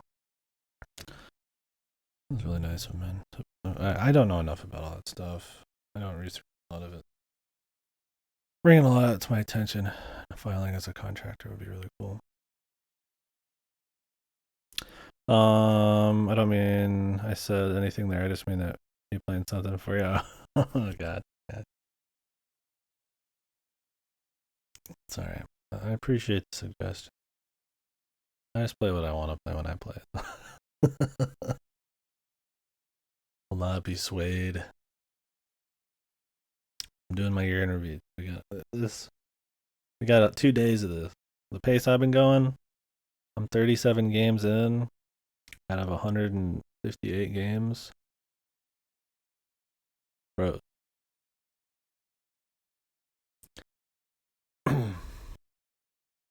5 hours in. Been taking a lot of breaks though. But we're chilling. I like to chill and just.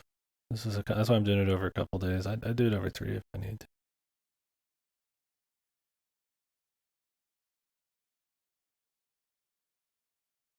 to. Words of power.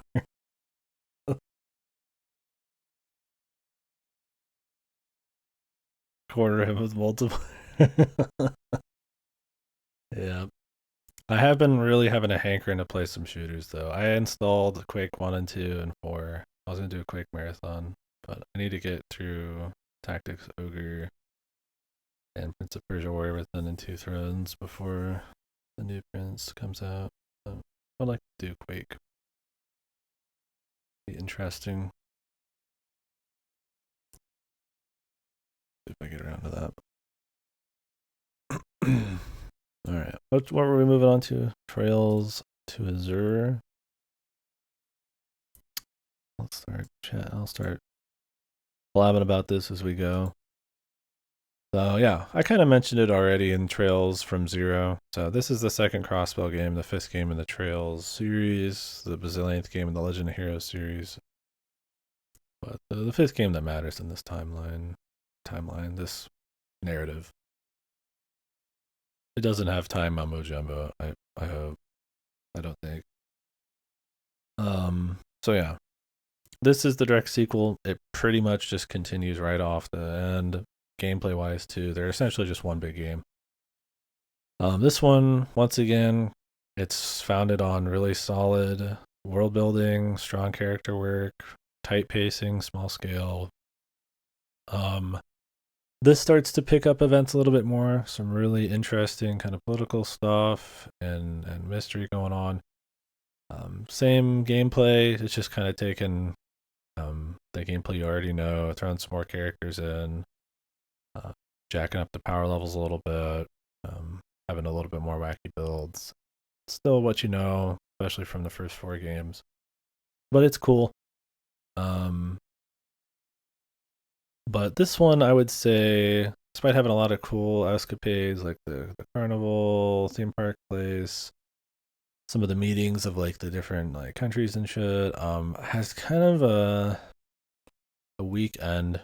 I think the only reason I think this is the lesser of the two is that once the scale gets big, and I kind of had this problem with Trails 2, sorta, is once the scale jacks up a little bit, some of the characters, some of the things they do, some of the tropey stuff,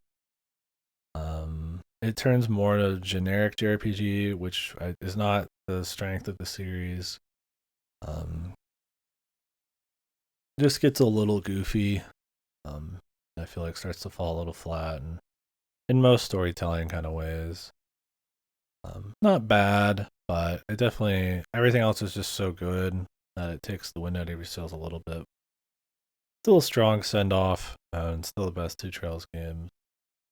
But it's my only problem with it. It's kind of got a once it gets in a generic JRPG land with upping the scale, that's when it starts getting a little goofy. You really start just questioning like why characters are doing certain things and all this kind of crap. I think 5 games now, the same gameplay is also, like okay, we got it. So, anyways, good stuff overall. I think it's a great game.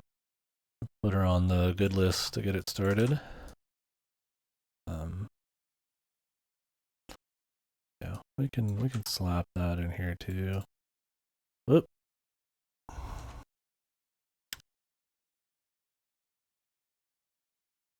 Yeah, cool stuff. I would definitely recommend the Trails games. I haven't played Cold Steel. A lot of people just like start with Cold Steel.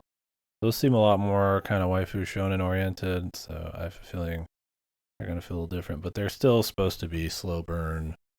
Like it takes a game or two to even get into like the plot kind of thing. So should be neat. But there's like 5 or 6 or 7 games after this one, so they're all longer. So, anyways, RE4 remake. I haven't played the DLC for this yet. I kind of wanted to. That is a ridiculous scale. There's a lot. Yeah, it's like, and you don't even count the original games. So it's like the first three. It's good 3 games, and well, not that it's good. Then it's that's when the groundwork's kind of been done. Like Trails 1 is all groundwork, but it's interesting because the characters are well written. There's still like little things that are happening and like big events that happen, but they're like comparatively smaller scale and kind of like working towards something. Um, I just hear from Cold Steel that it's one of those where the scale starts churning like a game or two in.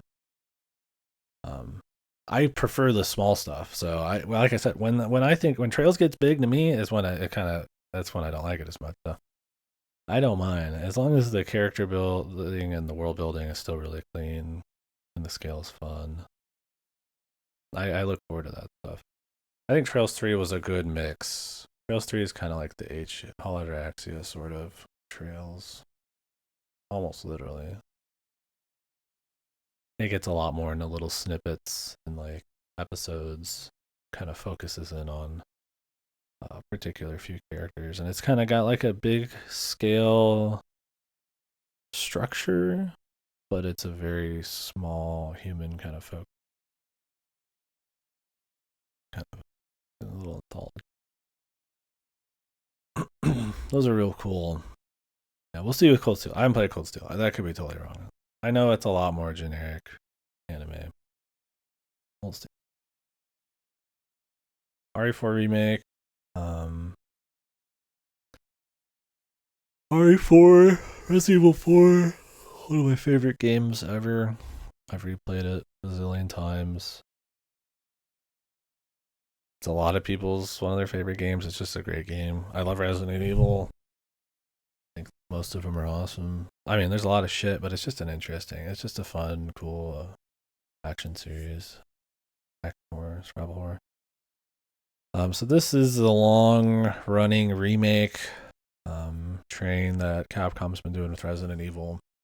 These are more reimaginings to a certain extent, especially with RE2 and 3. Well, 3 they outsourced and it wasn't as good, but 2 for sure. So those games, it's a little cooler because it is fixed camera perspective, PS1, wavy, jagged edges on characters and all that kind of stuff, right? 2 full 3D, like over the shoulder. You can capture the essence of it, but then modernize it and kind of reimagine it. And it's a little bit more novel. It's a little bit more cool. There's a bit more of like a vision and a passion in it. So you do that with through 2 and then kind of 3, and then now we're on 4. And it's like, well, RE4, you look at this, if you put it in 240p, it might not even look all that different in essence, right? It's still over the shoulder. It's still a lot of the same areas and stuff. So it's not as big of a reimagining remake, but it's still it. The way the combat works, it's a bit more action heavy. You get parries and more kind of reflexive kind of like knife moves and kung fu bullshit and all that. And enemies are a bit more aggressive, and you can kind of weave in and out of them a bit more. Or 4 is you can move and shoot, right? Or in 4, it's more about sticking to a spot and your aim and figuring out where you are and where you want to be, and that's important positioning and stuff. Yeah, the parry's fun. The combat is designed around it though, right? So like, it's harder to play a stick and shoot because there is parry, right? So, and they make it work. So I think it's great. By the way, I think it's a good game. But I like RE4 the original better, but it does you do question the remake stuff a little bit with this.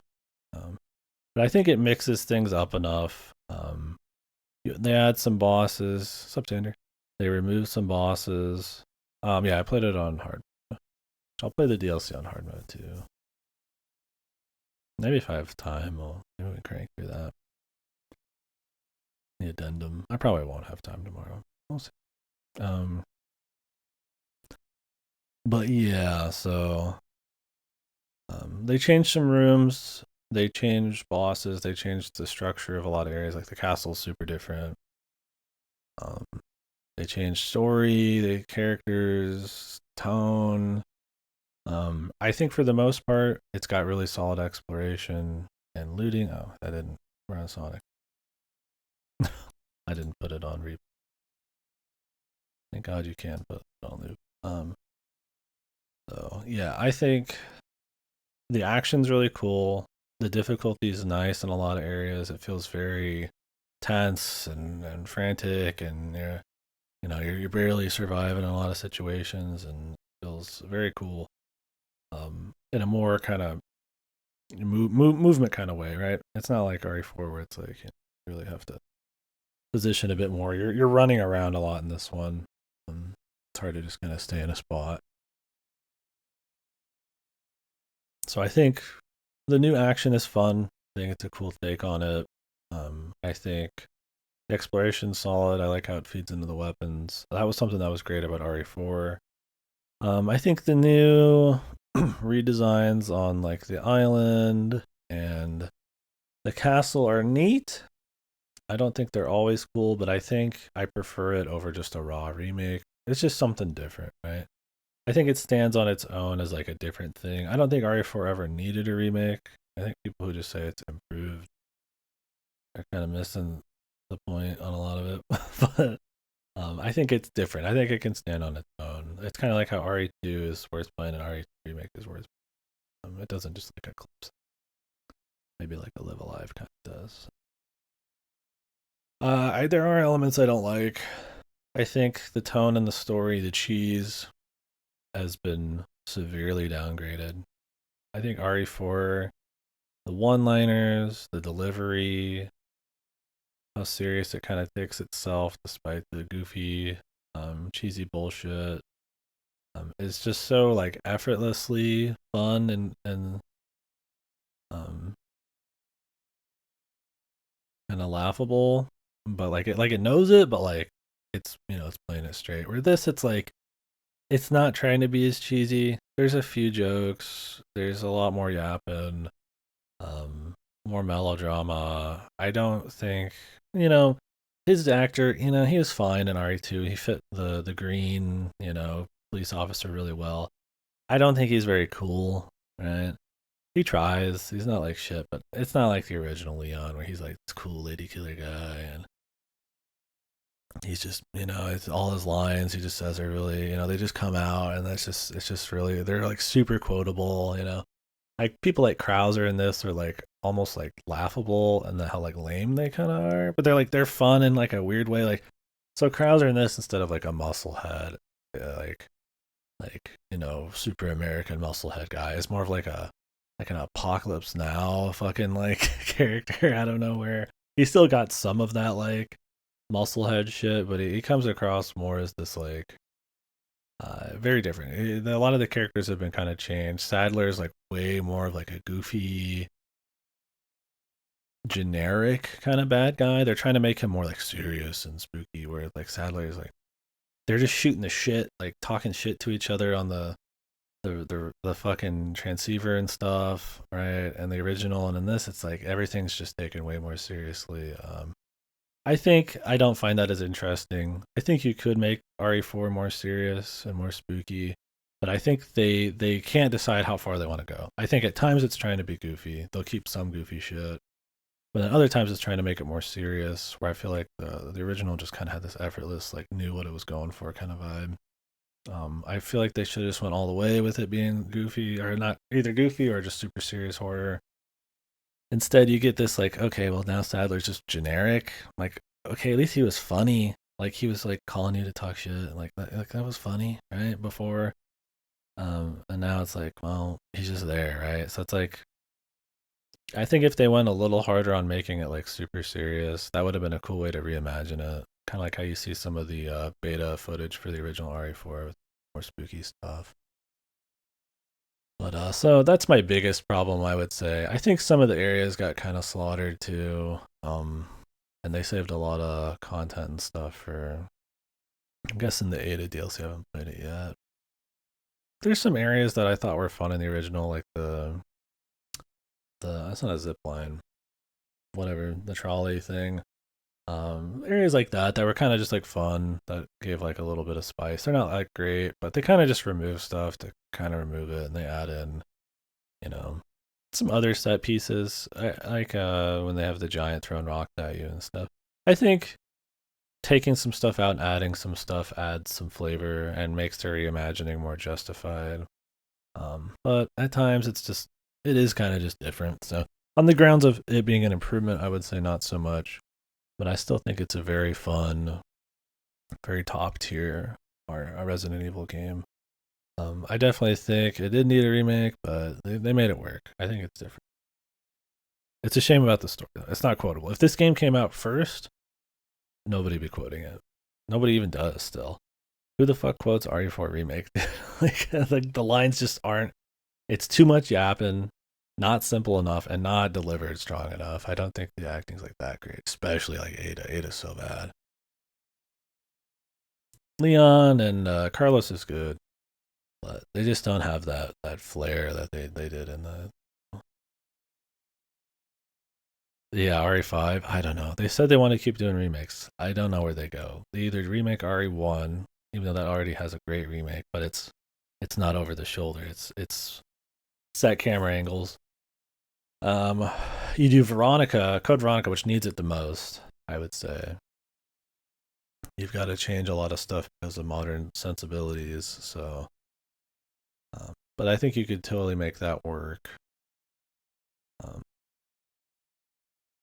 Zero probably doesn't even deserve one. I would love to see Outbreak. I haven't got to play it myself, but seeing that kind of like RE remake style in a more anthology focused multiplayer game would be cool. I think they would go with 5 because 5 sold the most.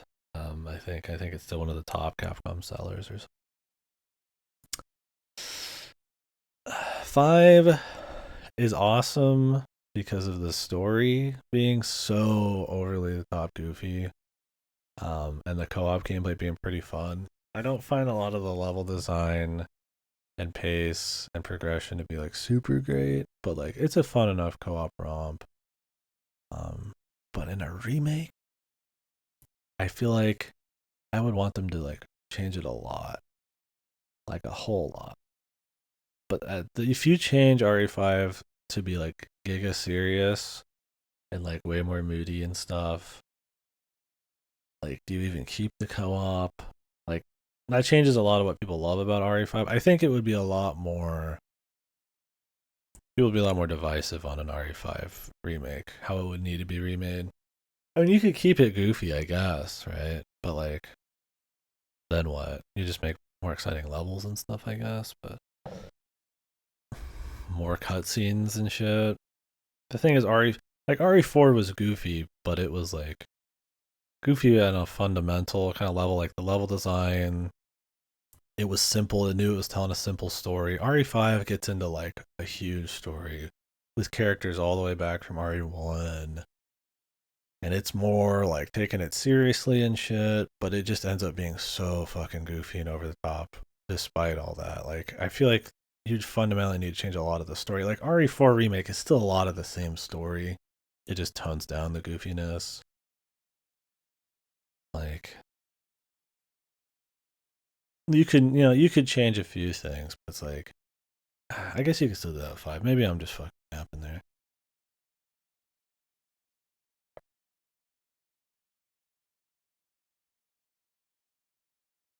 I don't know. See, the thing is, it's funny because RE5 is like the goof is RE5. Like the co-op gameplay is fun, but like everybody remembers boulder punching. They still quote about boulder punching RE8. They wouldn't just remove it, but it's like, would they? No, like I don't know. The thing is, you get RE8, and RE8's goofy too. Resident Evil is a B movie goofy series. It always has been. RE7 is like the outlier. I would argue that mostly, um, while you get RE2 being a little bit more serious compared to its original, it's a scary game.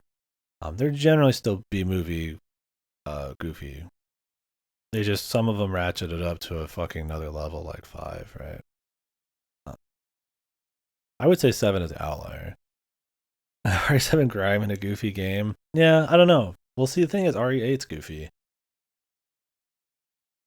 Yeah, I mean, Village. I like it better than 7, um, but it's not as tight as like RE4 and RE2 remake.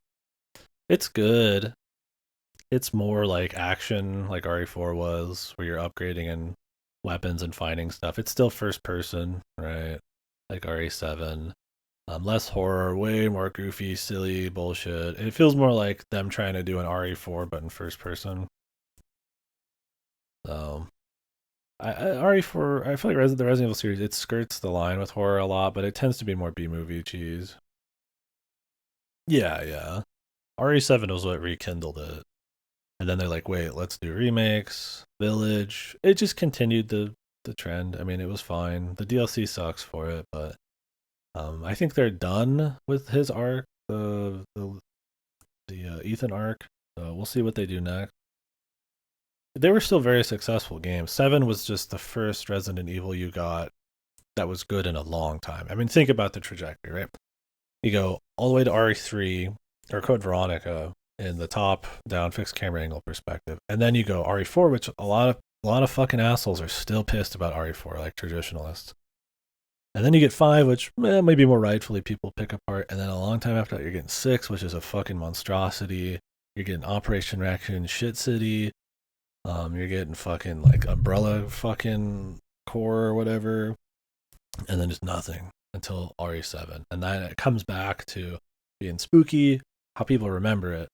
RE1 was spooky back then, but it's B movie cheese even by now, even by then, that standards back then. But it was more spooky just because there wasn't much like it. RE7 is like actually spooky. It's still cheesy. I mean, you still get Jack telling you "Welcome to the family, son," and he's getting in a fucking car and he's like spinning around in a fucking garage and shit. Like it's still you're having a chainsaw fight. Like it's still goofy, but it is way more scary. And so that coupled with being in a mansion again and having to find keys and it's like small scale, I think just kind of blew people away again. I think Village is more fun. I like it better, but it's kind of like when we were talking about Octopath 1. It just doesn't it's not hitting at a particular time where people are like really needing it. Like JRPGs they're back, kind of, right? So it's like Octopath. The nostalgia doesn't matter as much. We've already gotten it with the first one. RE7, it's like it rekindled the series. You know,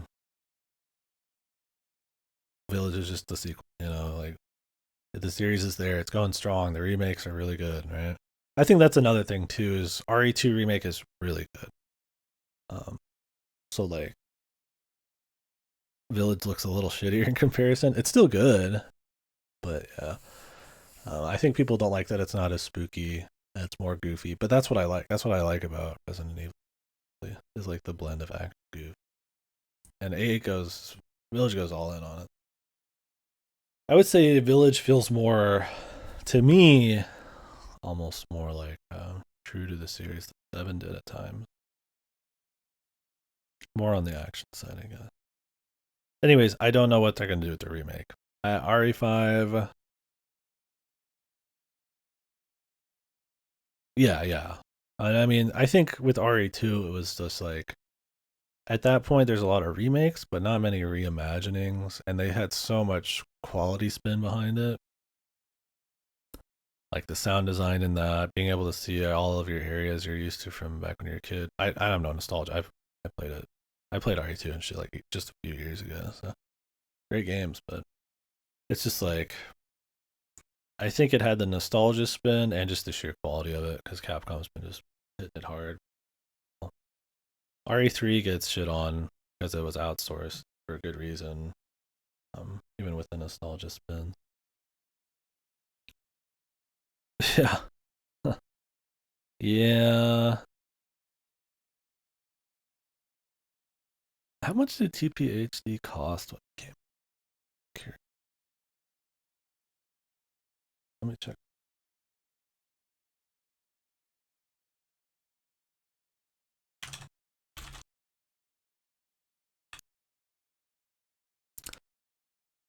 Price charting. When did it come out? When did it release?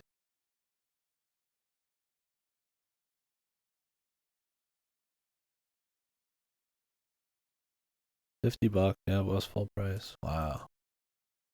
That's ballsy, dude. Damn.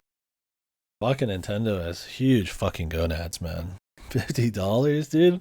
All they did was fucking goddamn add the left-handed mode in as an optional thing and then put in fucking Wii U Plaza stickers, right? I'm fucking insane, man.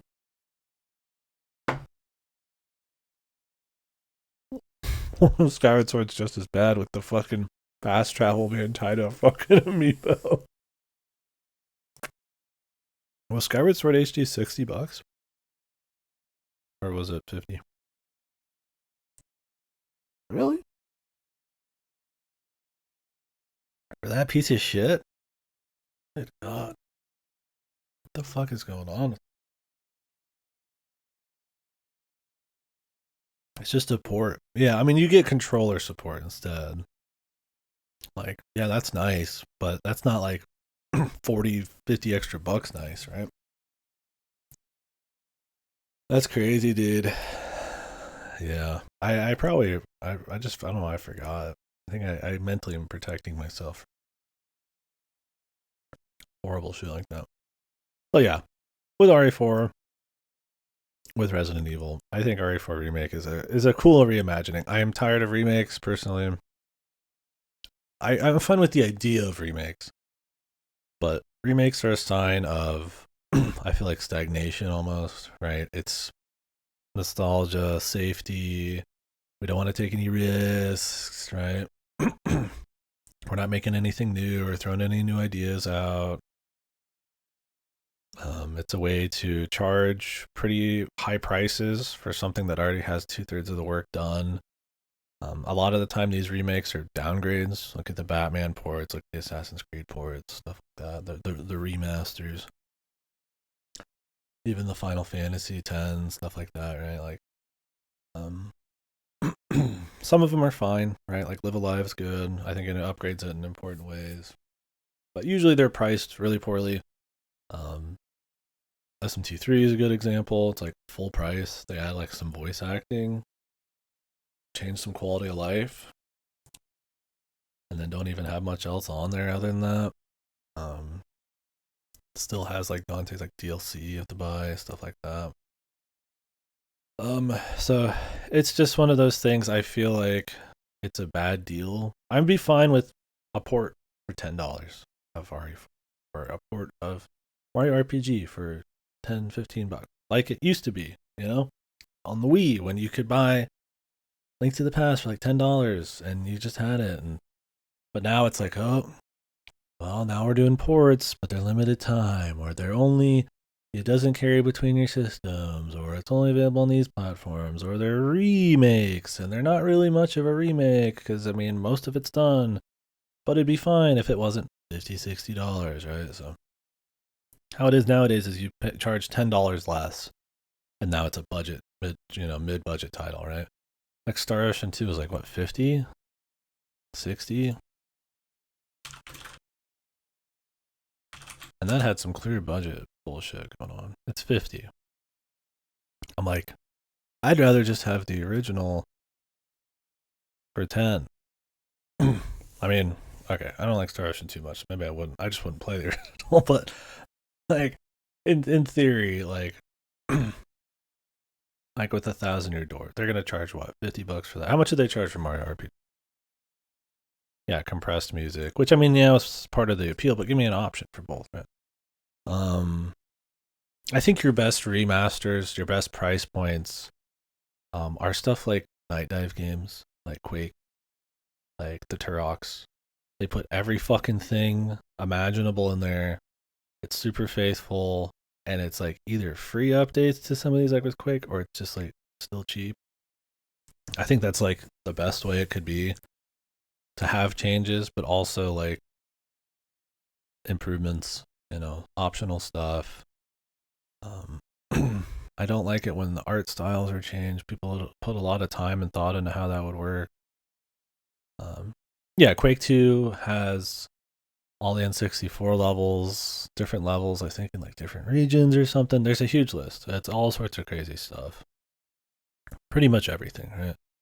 People will say, oh, Metroid Prime had the alternative narrative opening and shit, and that's cool for sure. But I mean, Metroid Prime's like $40-$50. It was more of an overhaul, but it's like the Night Dive stuff is like really, like, it's cheap, but like faithful and shit. So, I think that kind of stuff's cool. So I don't hate the idea of them existing. I hate that you could be getting a different game that becomes your next favorite in 20 years, right? When you look back in time, or a favorite for some new kid. They're RE4, but instead it's like you're just getting my RE4. I mean, I guess not RE4 is not a good example, but like like Mario All Stars, right? $50 for like 3 shitty ports or something. It's like I want people to be able to play those games, but like for $50-$60, it's like I'd rather them just. Well, they don't even put any effort into that, so maybe they didn't take many resources. That's the thing with some of these, is they're probably not diverting much resources. I don't know. Dragon Quest 3 HD, maybe, is that a good example? Something like that. Like, I'd rather just that time go into something new. But instead, you go for like, I mean, they're outsourcing these, I guess, too. You know, my problem is it's just like there's an amount of dev time, public interest, um, play time every year that is kind of like dedicated to these remakes and money and resources. And while like they're okay and on like a fundamental level, I think they're more of a sign of like industry stagnation and AAA and us being like slaves to fucking nostalgia and IP and shit. Like look at like fucking movies, right? Like every week we're reviving some fucking movie or continuing the millionth installment of something, and I feel like games aren't like immune from that. With games, you get more stuff in the public eye that's indie and shit, so it's not as bad. But it's just one of those deals where I'm kind of like, I'd rather be done with remakes, or if you're gonna do remakes, I'd rather them just be cheap, affordable ports that are cleaned up a bit, that are worth the effort put in. Changing the visuals a bit to make them worse and overbaking the soundtrack in an arrange is not worth $60 to me. Those are downgrades. Like, yes, getting them to run on a system, you know, that takes some effort, but like, it ain't full price, man.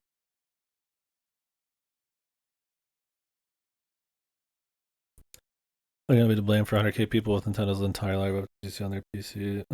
I don't know. My thing with the Nintendo is like, you make accounts with them all the way back on the Wii, right? And don't forget, the Wii was the 360 era and shit.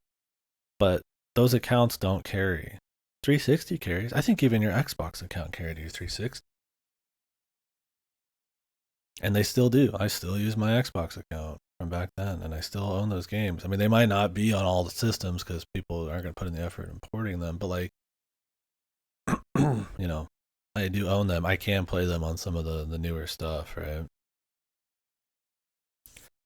And it's like with Nintendo, they'll sell the same fucking game and port it. You know, they'll port the game multiple times, right? It's like, oh yeah, you can get Mario 64 with the expansion pack or something. But it's like, I already own Mario 64 on the Wii or something, right?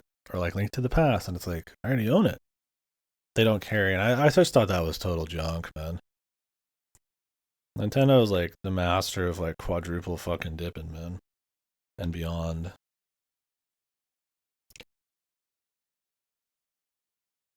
It's one thing if it's like, you know, RE4 is being ported to PC. Yeah, my fucking PlayStation ID isn't gonna carry to my PC one, whatever. You know, that's never gonna happen.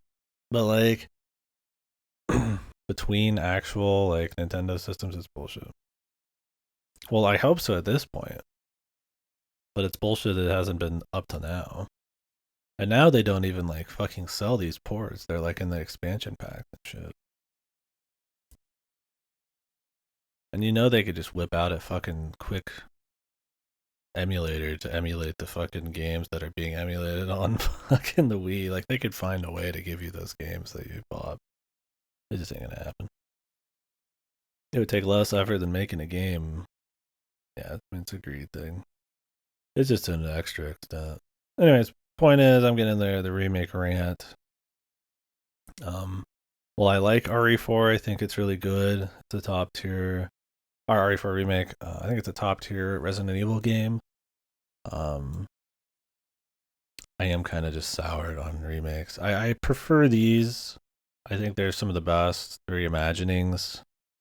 Something that I feel like stands on its own, makes it more worth it. But it's one of those things where like it looks really nice on the front, but then you get the rest of it, and it's just this nasty spew of like overpriced remakes that kind of butcher the originals. Anyways, the murder of Sonic the Hedgehog.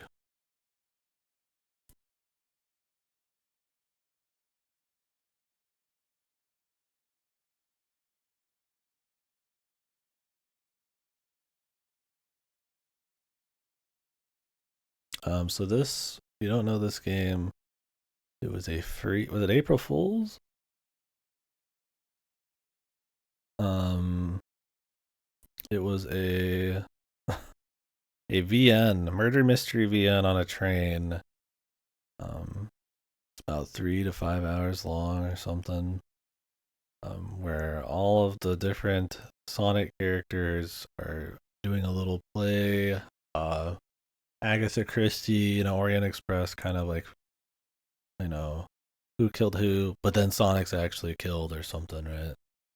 Um, and so it's you going through the train and talking to different characters, and it's pretty fun. It's written pretty fun. They poke a lot of fun at Sonic shit. A lot of the characters' personalities are pretty funny considering who they are and stuff, and how they work into like a murder mystery and shit. And then they have like little mini games, and the art's pretty good, and um, where you kind of like each train car is really different. And like I said, the mini games, it's like kind of like this old Sonic 3D like ring collecting. It's just kind of funny. I enjoyed it. I think it's got a cool enough little mystery. I mean, it's not like godly, but as far as, I mean, I think I put it actually like an okay ranking on my VN tier list, which is surprising. Where did I put this thing? I was like a 6. Oh no, I put it as like an 8. It's just kind of like somebody who kind of knew what they were doing did like a funny joke and then wrote like an actual mystery around it. I mean, obviously it's still Sonic. It's not like wild, but for what it is, it's just a cute little goofy thing. It's free. It was just like a one of them for sure. I don't know what games I would say have been good since Sonic Adventure 1, or you could argue 2. I'm not huge into 2, but it's good enough. I don't know. It's Generations probably. Some people say Colors. I have Colors. Sonic Mania. And then yeah, this.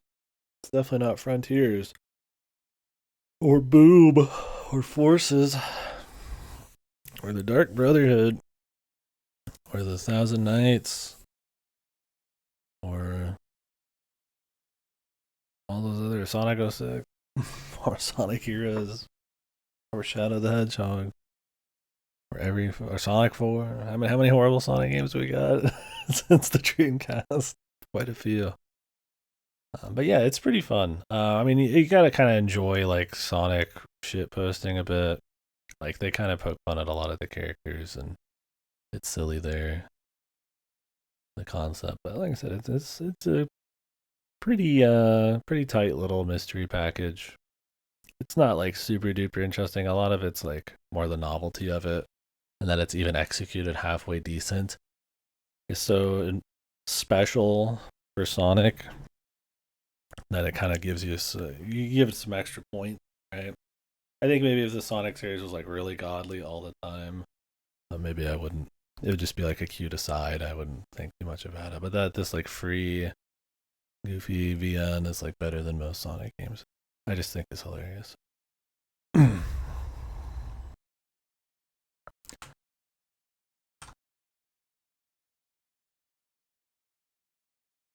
Anyways, yeah, I'd recommend it. If you like VN, it's free. Just go download it.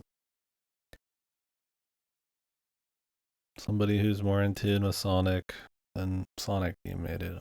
Sure. Oh, Fate Extella, the Umbral Star. Wowee. What a game. So if Fate Extra was the beginning of the end, Fate Extella is like the 2-ton fucking nail slam through the coffin to make sure you know that Fate's fucking on, dude. What's up, Weeb? What's up, Asta? So this is where you're getting Sakurai really flexing her fucking riding guns at riding Fate. Nasu does have one route. It's just a horny route, but I respect it. Otherwise, it is just a piss poor Musuo. And yeah, that's the most of it. So it's Fate. It's in the extra universe. It's not really even a Holy Grail war anymore. It's just kind of like a Samurai Warriors. Still haunted by it. It's probably because they keep bringing up I'm gonna play the sequel, but it's like millions of dollars, even on sale, and I'm not paying a fucking penny more than like $1 to play this game, the sequel. Especially because it's supposed to be like all story, or not all story, all gameplay. But yeah, it was pretty early. I mean, 40 out of 150 something. No, the end of the year was mostly RPGs. So yeah, it's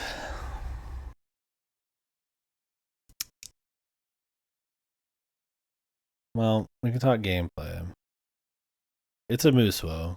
The concept even for the story is just Musou stuff. There's just different factions fighting for the extraverse, essentially. The world or whatever that came after.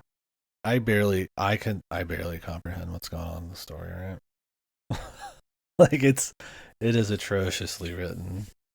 And like I said, the Nasu stuff is cool, but it's mostly just character shit and giantess, like horny shit. The actual like meat of it is Sakurai, and it's so yeah, it's just a Muso. It's not like a super fun Muso. It's fast, so I mean I do appreciate that. There's some slow Musos. This one's pretty much just you just nonstop are flying around, busting people up, warping to the next area, but it's just repetitive. Musos are not good action games. They're good fan service games.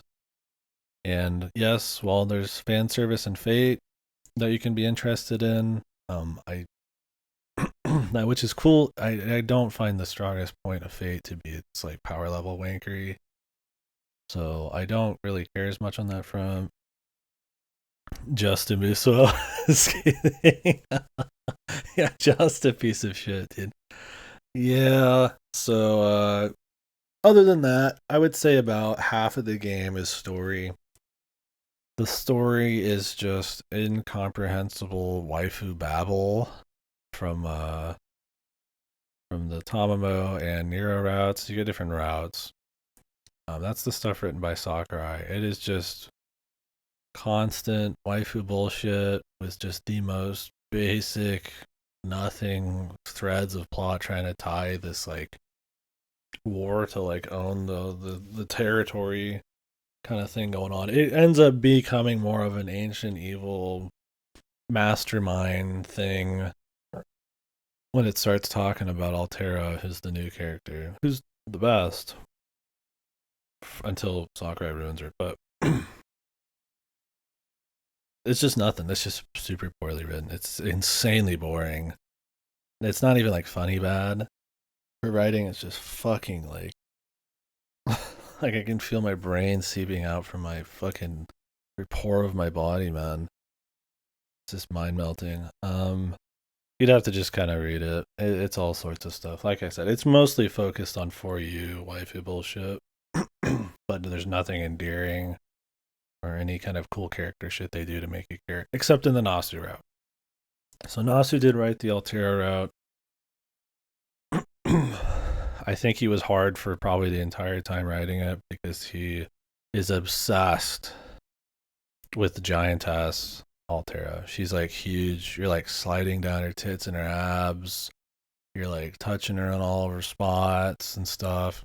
But like she's kind of endearing. She's just this like kind of big, cutesy, shy giant lady who has like this avatar that's like the evil ass kicker one, and in like this fun way.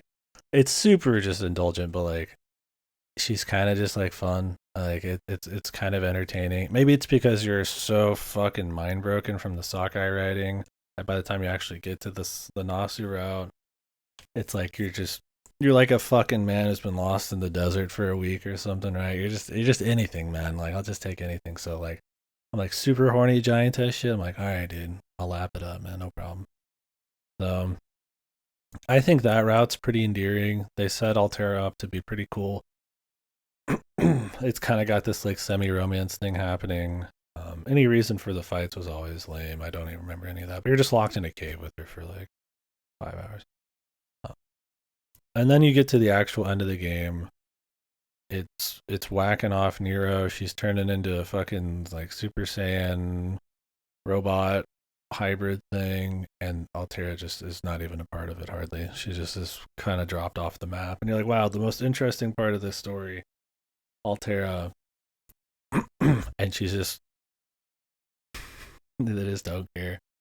He gets her out, and despite being one of the most important and the newest character in the game, she just gets nothing, dude.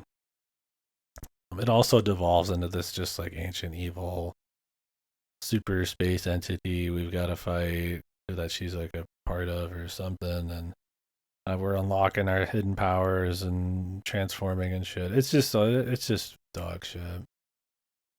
Anyways, super boring Musou, I would say for the most part. An insanely boring story, except the fetish shit. Um, and then it ends. Oh yeah, I forgot they lollified her too. She went from a giantess who's like really endearing to like yeah, just like a baby pretty much. On the fuck is text line? I don't know. Coming to a screen near you someday. It also has a lot of DLC videos and stuff. It also doesn't look very good. Like Extra kind of had like a neat look to it. It was just kind of limited by budget and the PSP, but a lot of the characters just feel off. And not even on like an art style difference kind of thing like an Extra, even though that was pretty crude too. Her art's gotten a lot better. But Extella just felt like cheap. What's up, Outcast? Yeah. Yep. Well, fucking Fate's good at it, man. Like what's her name? The witch. What was that? What was that bitch's name in Fate? Fate Go. The one with the keyhole in her forehead. Abigail Williams. Yeah, Abigail Williams. She's supposed to be like an Eldritch horror, but yeah, she's another one. I don't know though. Yeah, it's just not good. I'm just a Fate freak. I'd play all these. Um, I'd play the Xtella Link, but it's just like really expensive. And it's supposed to be mostly gameplay, and like most of those aren't fun really. I mean, they're fun fan service. I think like Hyrule Warriors 1 is like the best. um, yeah, okay. It was out of context. Um, because that game is like raw fan service. The levels are all fan service. The characters all fan service. They're all just like they all have really diverse move sets. They're all about like oh, I'm playing my character. It's fun. Just mindless, turn your brain off kind of combat with the thing that I like. Right? It's just a cheap kind of entertaining like nostalgia thing. Um, with Fate, it's like that's not how it works, man. Yeah, Fate Go probably has more VN writing than all of the VNs combined. You gotta read stories by Sakurai. She's really good. I don't think I've read anything by Sakurai before.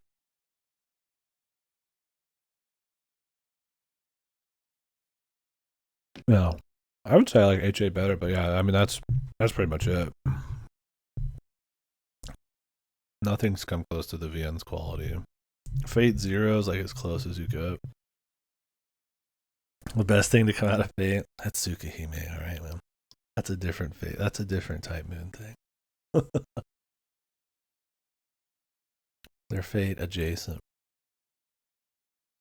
20 years, yeah. Well, Fate doesn't even have an English localization. Never been ported.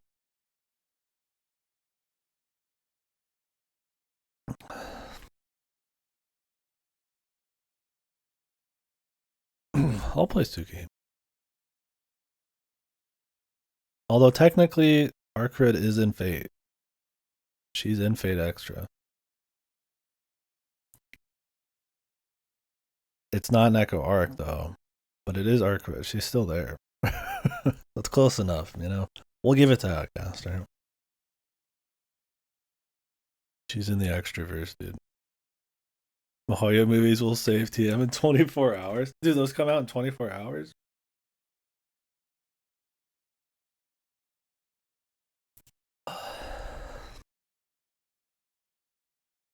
Or what do you mean? Oh, they're gonna announce them. Looking swole out. I did. I mentioned it to you when you posted that.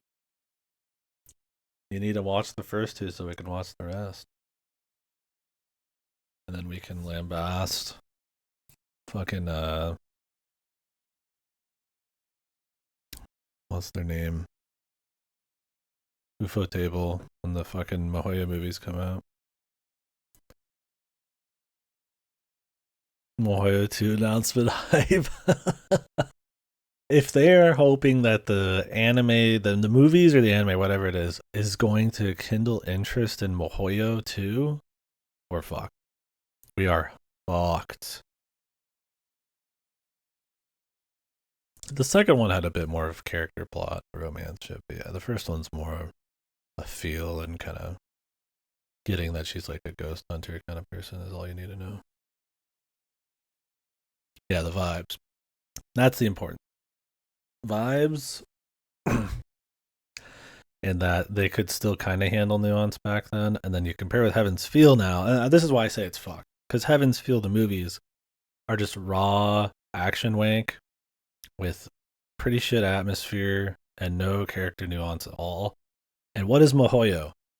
It is very little action, very moody, with a lot of nuance and like really strong character nuance too. It's not just in the environments, right?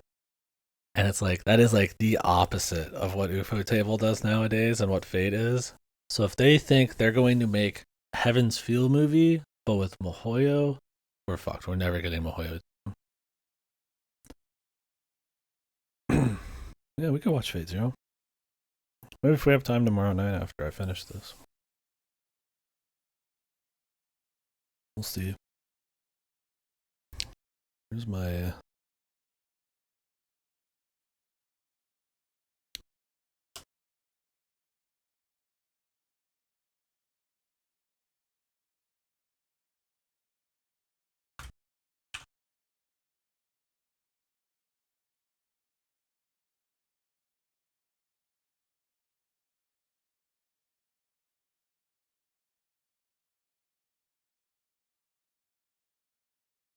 Where's some Neko arc noises?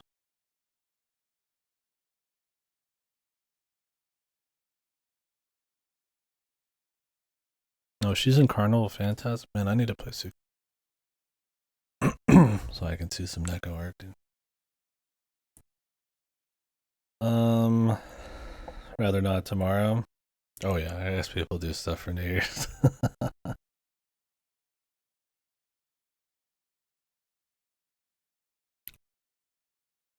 People whipping out the Neko arcs.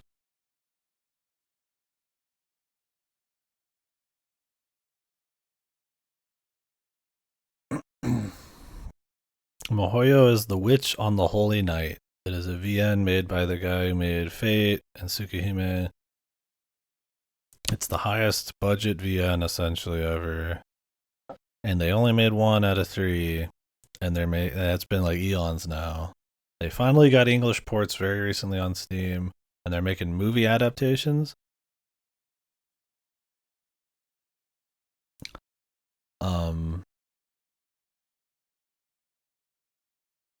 What the? It's the same video. My bad. Oh, this one, yeah.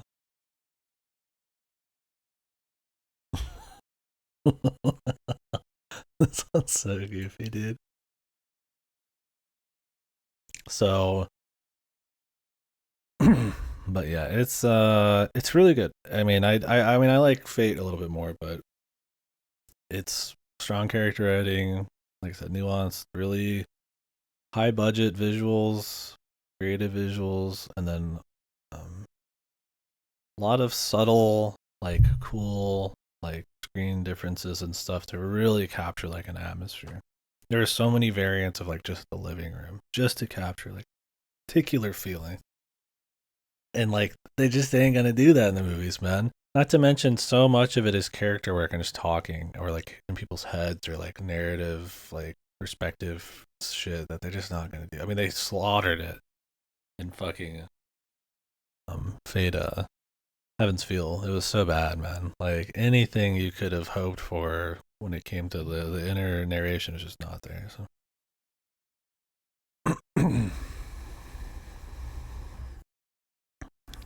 Remember how they kept the Sakura sax? I feel like the director, like, was a cuck, like an NTR kind. His favorite character is Sakura, and he made sure that she was getting pork.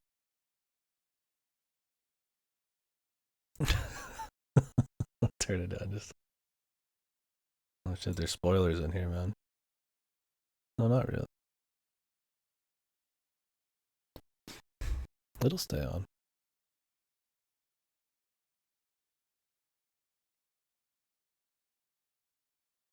Toby Morrow still get his scenes, bro. If you have an Ilya evaporated in HF movies, he'll still be there. Oh, of course. I'm telling you right now. I am telling you right now. The MiHoYo movies are just going to be the circus. It's just going to be the circus for like 90% of the runtime. And then they'll have like the finale, like a few other major beats they have to throw in. It's mostly going to be every fucking second of the circus, dude. It's going to be in that shit. They might even have those side stories with fights in them. Those will be in, right? I don't know. I mean, it might look pretty, but I think ufotable doesn't have as good an art as they used to. A lot of CG, a lot of disgusting sound effects that make you want to feel like you're bleeding out of your fucking ears. And like, it's so over the top. It's almost just kind of garish, right? I think it'll still look decent, but I don't know. I don't think they have as much of a mastery over it as they did back in like the Fate Zero and Kara no Kyokai days. We'll see. We'll see what happens. I think out of all the Fate, all of the stuff I've read of Nasu, MiHoYo would be the hardest to actually adapt and get it all right. And the Fate adaptations just keep getting worse. So, yeah, I'm really pumped. I'm really pumped to see if MiHoYo's slaughtered, dude. Taken out the pasture, man, and killed by ufotable, and Nasu looking to get a fucking buck off of action and fan service. As a sound novel, the music, the backgrounds, and characters work together create a world. The stage is no easy to read. They laugh and cry and get angry. The user takes the point of view of the protagonist. Oh yeah, we were talking about that Uchikoshi interview where he said his favorite game this year was a game he didn't play. I just was thinking about that. I still think that's fucking hilarious. And their next game was going to be crazy insane. Which game? It was some really shitty, like, cutesy horror game. What was it called? But they said their next game was going to be crazy insane, right? Wasn't that what it was? Him and Kodaga's next game.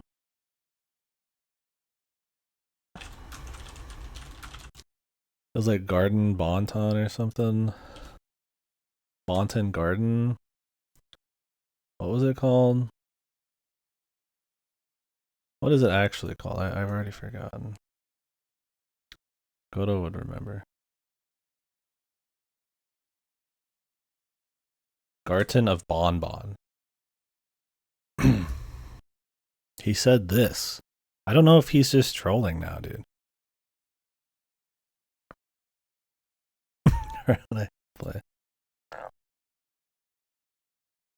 Maybe he didn't say crazy insane. It's Garden of Bonten. Okay, so it's not this. What the fuck is Garden of Bonten?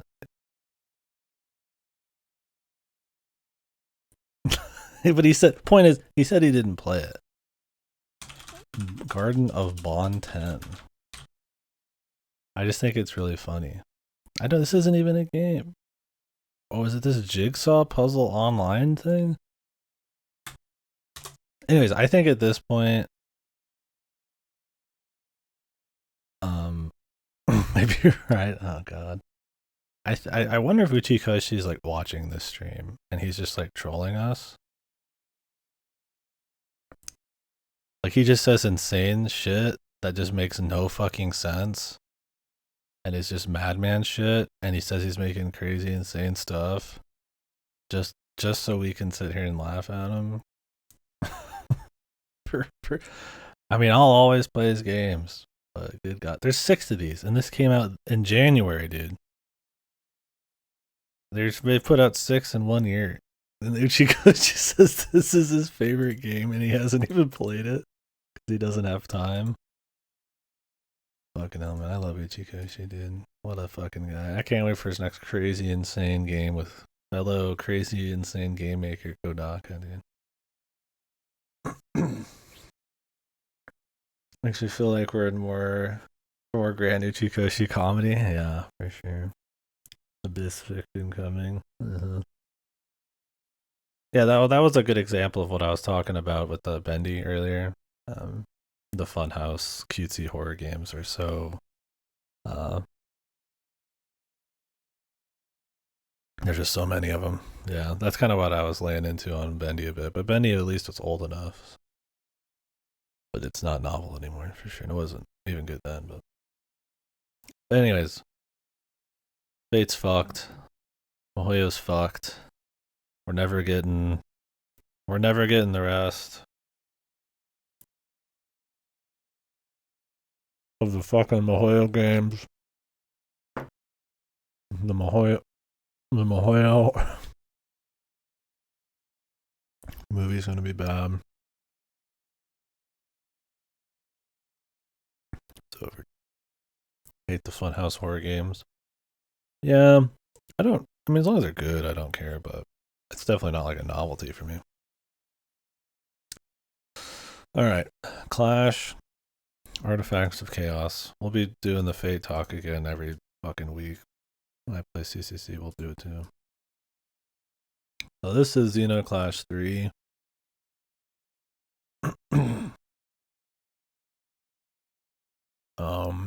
Where's Xenoclash right now? If you haven't played the first two, they're really old for as far as indie games go on Steam. First person kind of melee combat games. You have co-op in them too. This one has like some pseudo co-op, and it's third person with like an overworld. A bit more focused on exploration and kind of like, I suppose, spacing kind of combat. You do a little bit of first person, but not a whole lot. This company's game, they did like the Eternal Cylinder and Rock of Ages and stuff. I don't remember their name. They make very bizarre worlds with a lot of really abstract, goofy characters and dialogue. This is set in the same world as Xenoclash 1 and 2, and it is like a direct, I guess, sequel. Zezozoic or whatever, Xenozoic thing. What does that have to do with Xenoblade? The word Xeno, patented by Monolith. Over. Or Monolith? Monolith's the fear. But anyways, this was, I don't think Xenoclash 1 and 2 are like good per se, but they're fun and they're cool to co-op, and they're so wacky and like bizarre that they're worth playing on that front. This one is similar. It's a bit more focused on an actual story, the third person perspective, just the pacing of it all kind of leads into more of having like actual cutscenes and stuff happen. It's kind of this like father-son story with him and this bird on his shoulder, where you're just beating up all the big bad guys. I'm not gonna spoil anything. I know some play it. It's cool. Some of the level design can be a bit labyrinthian, which can get a little annoying. A lot of the systems, just like an Eternal Cylinder, are just really crude and aren't really cohesive with everything. A lot of like the gear and the crafting and stuff, but it's kind of like interesting in a way. Like in an old game where there'd be like a bunch of like superfluous systems that are just kind of there to be there, and I feel like some of that's in this. It can be difficult in the beginning for sure when you haven't figured out your best moves and your pacing or spacing and your best damage and upgrades and stuff. So when you die, you become like a bone man or like a wood man or something, and then you fight in the night against different enemies, and then if you die there, you die and have to restart to a checkpoint. So it's kind of got this like people would probably liken it to kind of like a Souls thing going on. You just run around and loot, explore this a bit more focused on overworld. Technically, Xenoclash 2 kind of had one, but this is a bit more heavy on it. I found it to just be alright. I think the story is kind of interesting. It's not as funny as Xenoclash. It does get into it.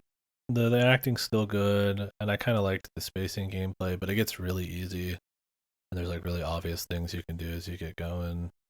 The bigger thing is a lot of the level design is just kind of a mess. Like I said, it's very labyrinthian. Takes a lot of time to figure out where the fuck you're going half the time, and so there's a lot of systems that don't really mesh super well. It's a neat game. I think all of their games are neat. This popped up more than I thought. Turn down just.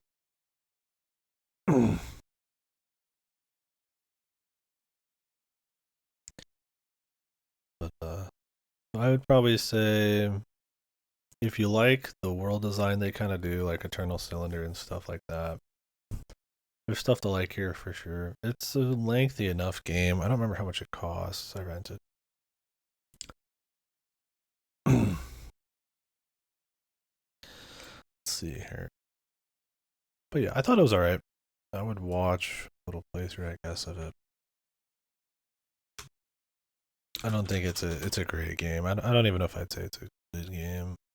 It's $15 right now, so I feel like none of their games like sell. They don't like Ace Team is the developer. I feel like they don't like advertise their games, dude. I don't know. Like Eternal Cylinders on here, they're like $8.50. Artifacts Cassidy Rock Ages Soul Seraph was a game they made apparently. Did they?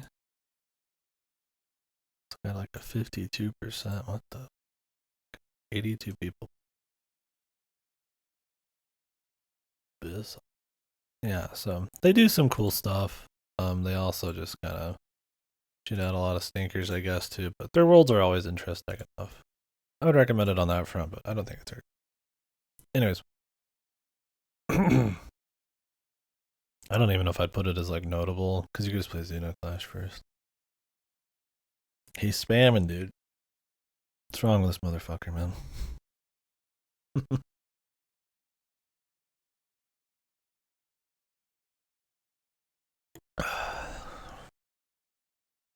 Best we can get into Returnal now. Everything. That ain't true.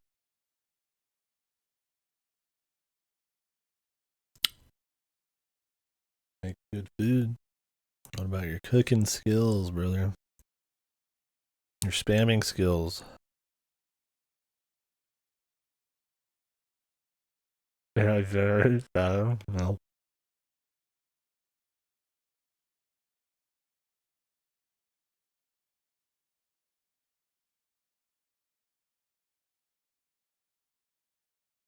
We got him figured out. He's a robot.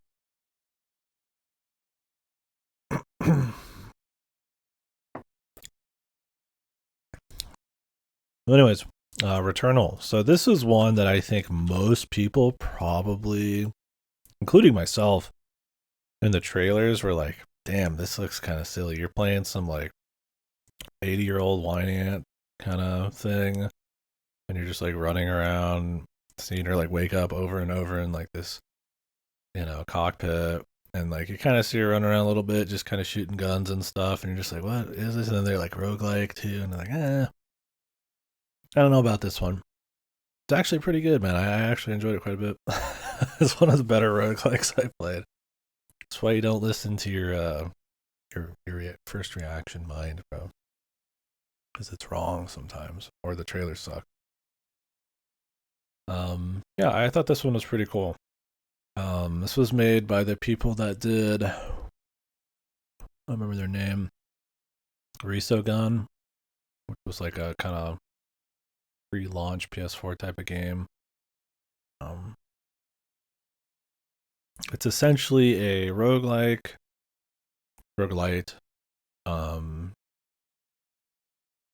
where a lady is a a space explorer or whatever that keeps resetting every time she dies and she sees her corpse all around. It's you essentially playing a third person shooter, trying to kind of figure out what psychological shenanigans are going on as you explore these really abstract sci-fi areas. Figuring out what's real and what's not, maybe.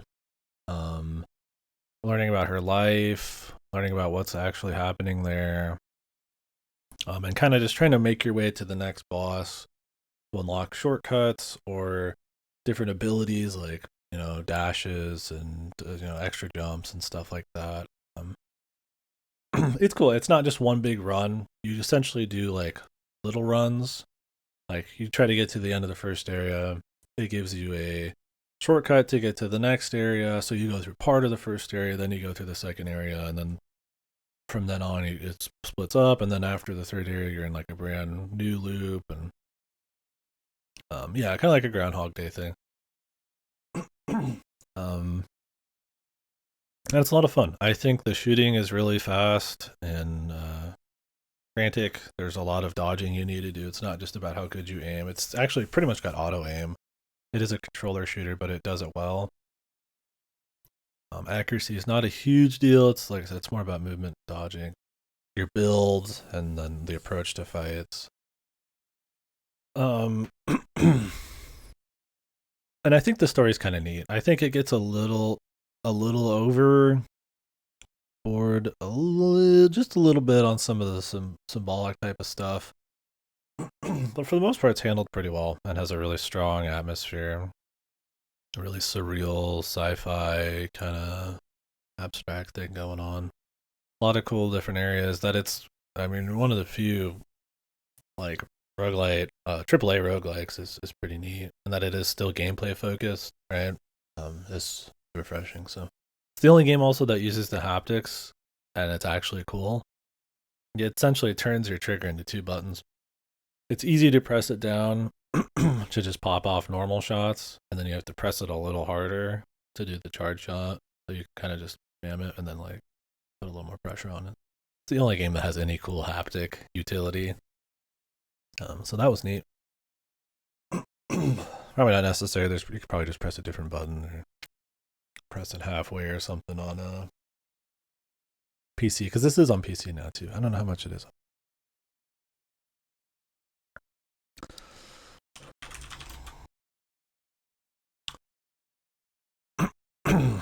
It's $40. It was, yeah, PS5 exclusive. No, it's not. Yeah, but it was. It was a near launch. So apparently the port sucks on PC. It's rated kind of mixed on, or it's rated 81% on Steam, and all the reviews I'm seeing are performance issues, which is too bad. Because it's a pretty good game. I liked it. Well, you pretty much just have a PS5 to just if you play consoles. It's like the only like next gen console actually has all the games relatively come out on it. I feel like that's it at this point. For me, it's like you'd use it because you rent games or you like physical games. I don't really. A lot of the exclusives on PC or PS5, I don't really care about. Even the ones that still are exclusive. I think, yeah, if it's like if you're just into the console market, it's like the only one other than the Switch. But the Switch has games that are worth getting, right? Because of first party. Otherwise, like if you're just saying if you just don't do PC gaming, it's just like the option. Right? So. There's a lot of people who don't PC game, less and less, but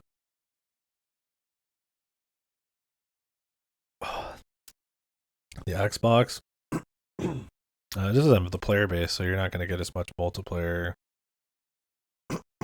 There are things that aren't on the Xbox. Like I said, Returnal's on PC now, but it's not on Xbox. So anything that was exclusive to PS5 isn't on Xbox. It's just on PC. So you do miss out on all those. Xbox doesn't really have exclusives. Well, they do. A little bit more, but those are on PC as well. Yeah, I mean, personally, I would recommend if you have to pick a console, an Xbox just for Game Pass. If you're willing to play anything, but if you're the kind of gamer to play anything, you've probably got a PC. Like, I don't know. People who are like, I play every kind of game, but I don't game on PC. It's like, I don't know. I think Game Pass makes the Xbox the only thing that kind of stands out. Not that I'm saying PS5 is awesome. I mean, I'd rather not have had to have bought one, but it's there. I use it for because I rent games physically. Once physical games are gone, I'll probably not buy a console again. We'll see. But I mean, even Xbox One didn't have any exclusives. Almost nothing. Sunset Overdrive was one, but I think even that's on. They are starting to do exclusivity to Game Pass and their consoles. Like, well, I think Starfield was on PS5 still, right? I don't remember. Maybe not. No, it's not. It's pretty much just Game Pass. But anyways, yeah, I liked Returnal. Part of why I liked it was probably because I busted through it. I think I died twice, maybe 3 times, and that was all pretty early. I think I went to the last 3 or 4 worlds just straight in one run. So maybe that power fantasy of pulling that off, or just getting really strong, or not having to die a bunch felt good. Like I have kind of a weird view on it, I guess, because of that. I didn't really get to play it. I played it more like just a campaign than it was like a roguelike, but I liked it. I like symbolic kind of parallel psychological shit too. So there was cool shit there to dig into. It also has a cool DLC mode they added in for free. That kind of digs into the story more.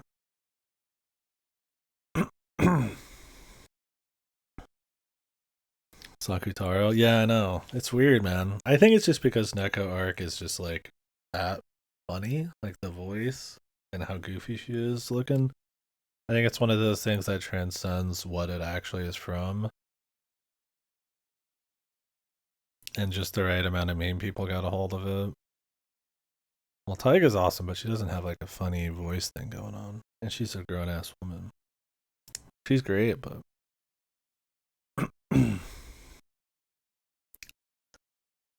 oh yeah, it's just odd. Yeah, it's like some Type Moon thing is like popular, and like nobody's even played this VNs or anything. Murder of Sonic, the best VN of the year. It's in the running, man. Not the best VN, but it was good. Yeah, that too. I don't have. I would imagine most people say it's from Melt. It's free, Outcast. You could play it in a few hours. It's fun, especially if you know anything about Sonic. It's kind of shit posty sometimes.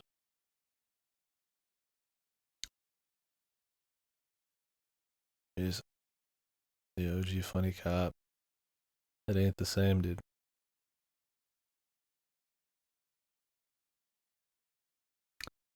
A footnote in your mind, and then she's everywhere. Yeah, I don't know how it happened. Once stuff spreads that big, man, it just keeps going, man. Once it hits that peak with Sonic games generally, based. Yeah, Melty community. And everybody in the fighting game community knows the Melty community, so maybe it just kind of spread there. Who knows?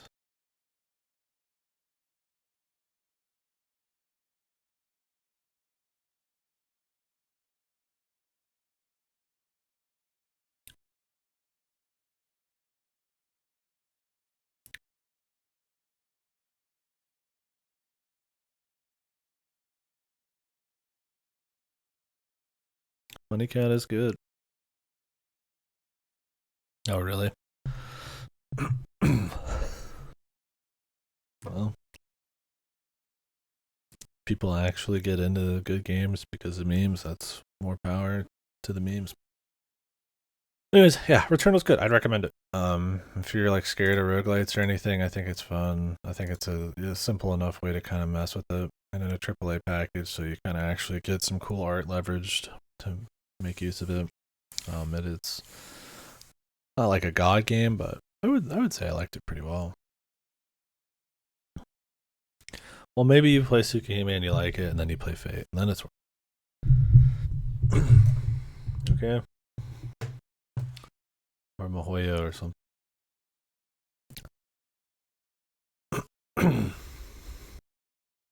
Anyways, Fate's a good original.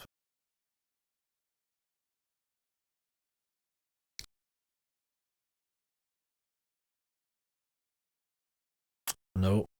Technically, she's in a Fate game, but it's from Tsukihime, which is in the same universe, I think. Anasu is fucking bizarre, man. I don't know if it's actually in the same universe, but it like is, but it kind of I don't think it actually is.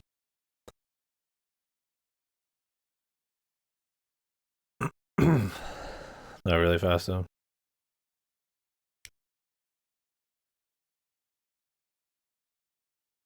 This game's OST Fox. What game? Ruiner or Mythic Ocean? Yeah, I need to get the Mythic Ocean OST. I don't know if I have. I might somewhere. I've been so bad about catching up on my music back.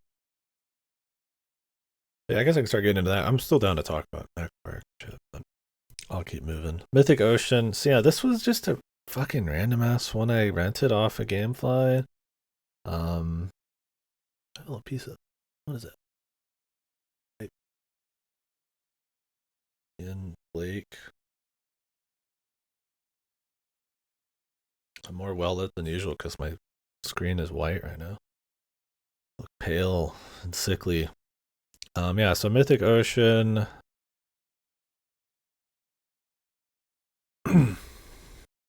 Nope. People have done Cat and Joanne of Arc edits, but it's Arkwood Brunstead, however you say your name. Um, can we get a screenshot of here?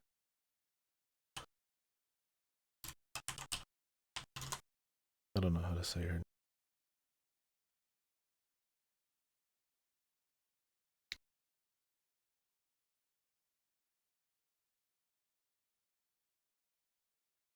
It's this chick. He's like a vampire or something. Yeah, same.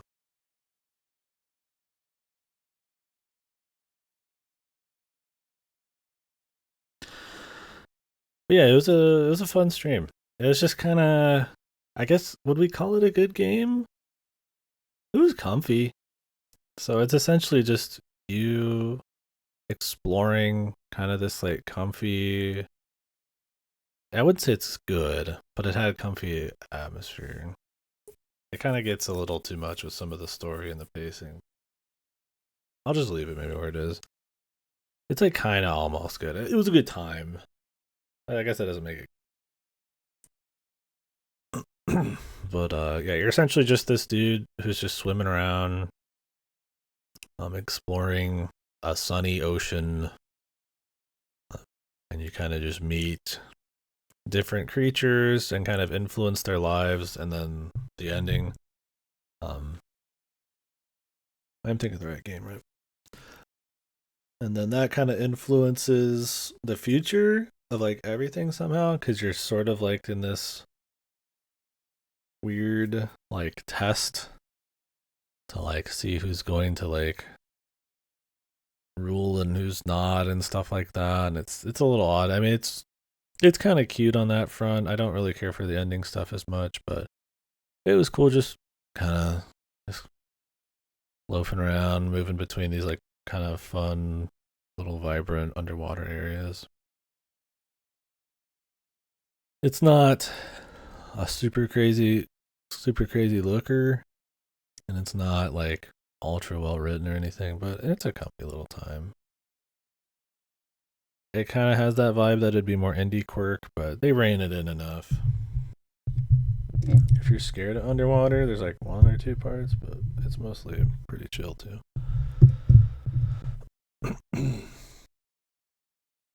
Yeah, it was cool enough.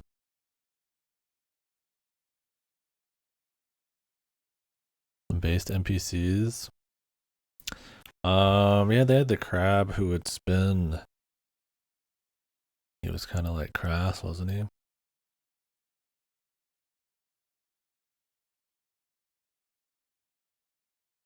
There was some funny stuff in there. There's some fun NPCs.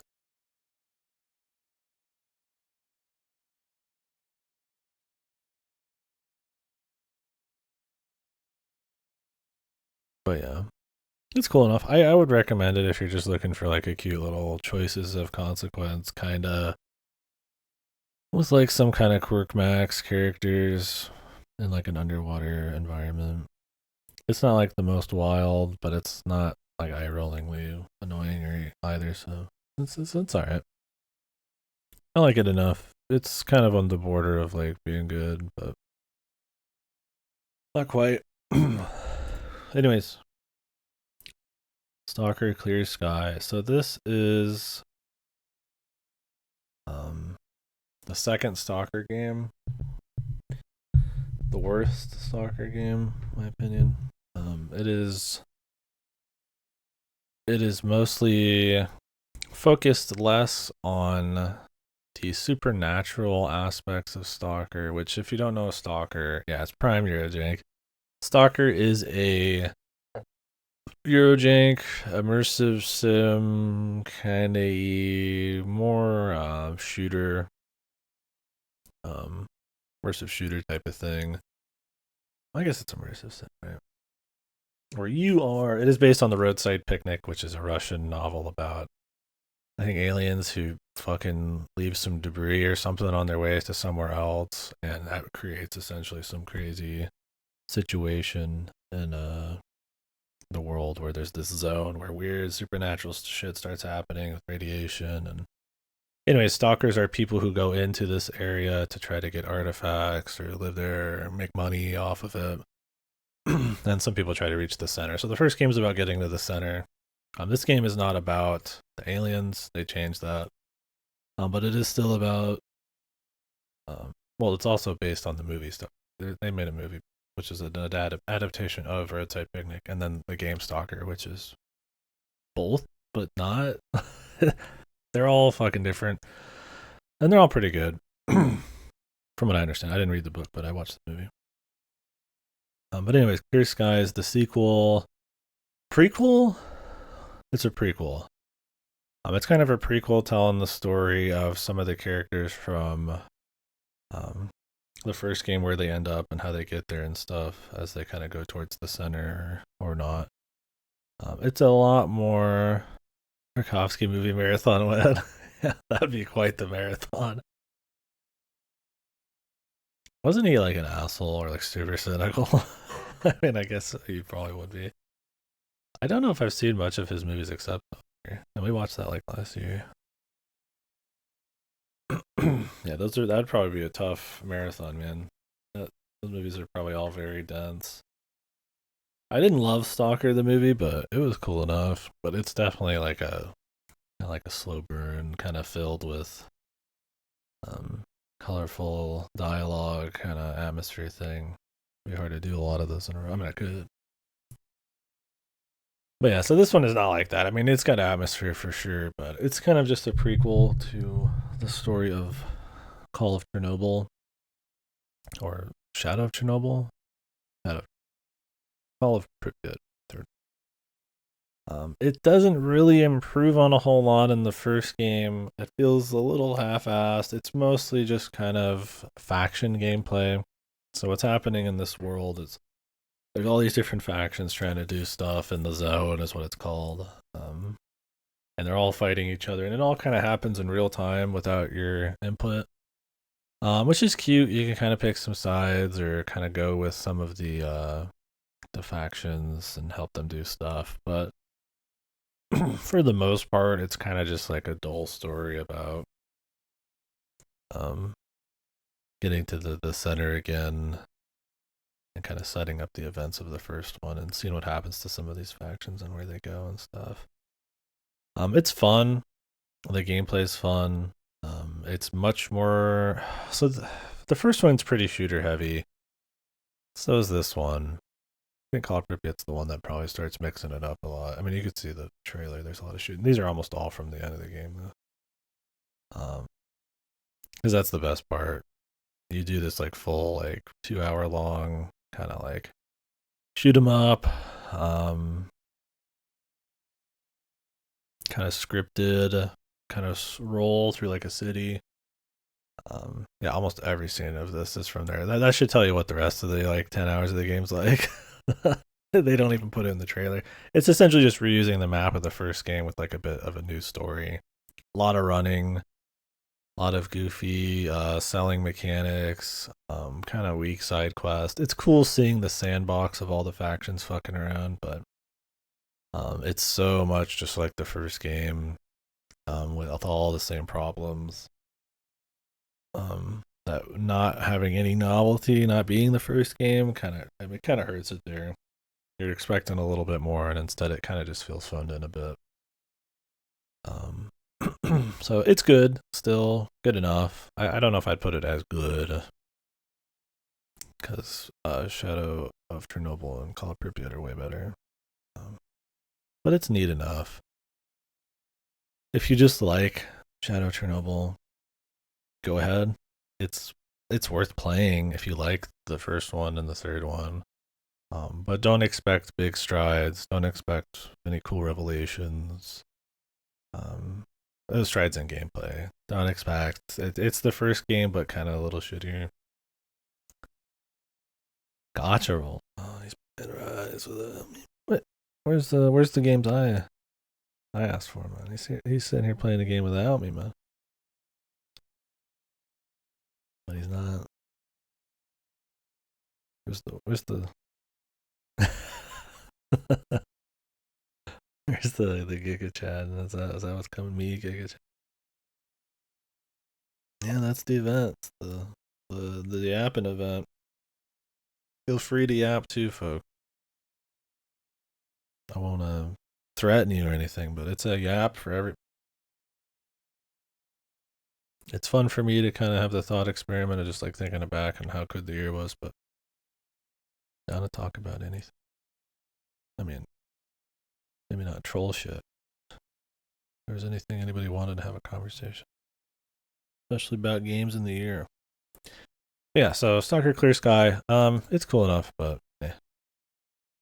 The lunch chats, yeah. That was kind of just like bring it doesn't have to be games. Yeah, what was your guys' favorite lunch this year, dude? I can't remember. Probably some day after work where I was really hungry and I got like chicken fucking dip or something. Pizza Tower's a game that came out in the year. It's sick. Yeah, I really want to play it. I wish I had time, but it'll be a next year game. I want me Gathering to get charms back in Monster Hunter. Gathering. You don't really have to do a whole lot of gathering anymore, and it's so easy and on the fly. It's just like super focused on monsters. Curious if Wilds is gonna mix it up. I feel like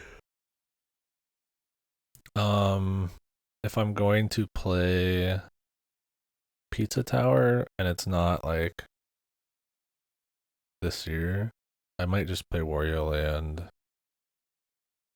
up to 3 or through 3 and then play Pizza Tower. That's the gameplay I want. The best. Cora knows what's up. She's gotta figure it out, dude. That's gonna be wild. Fuck monsters. I'm going out. I'm fucking smacking the vein, man. Don't do that. Why not?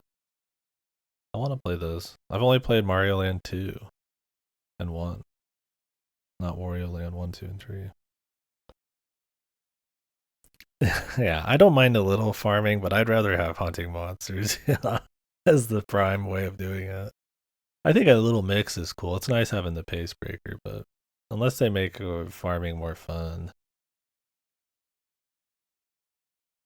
bigger commitment. I don't know. They're platformers. I mean, I could get through a couple in a.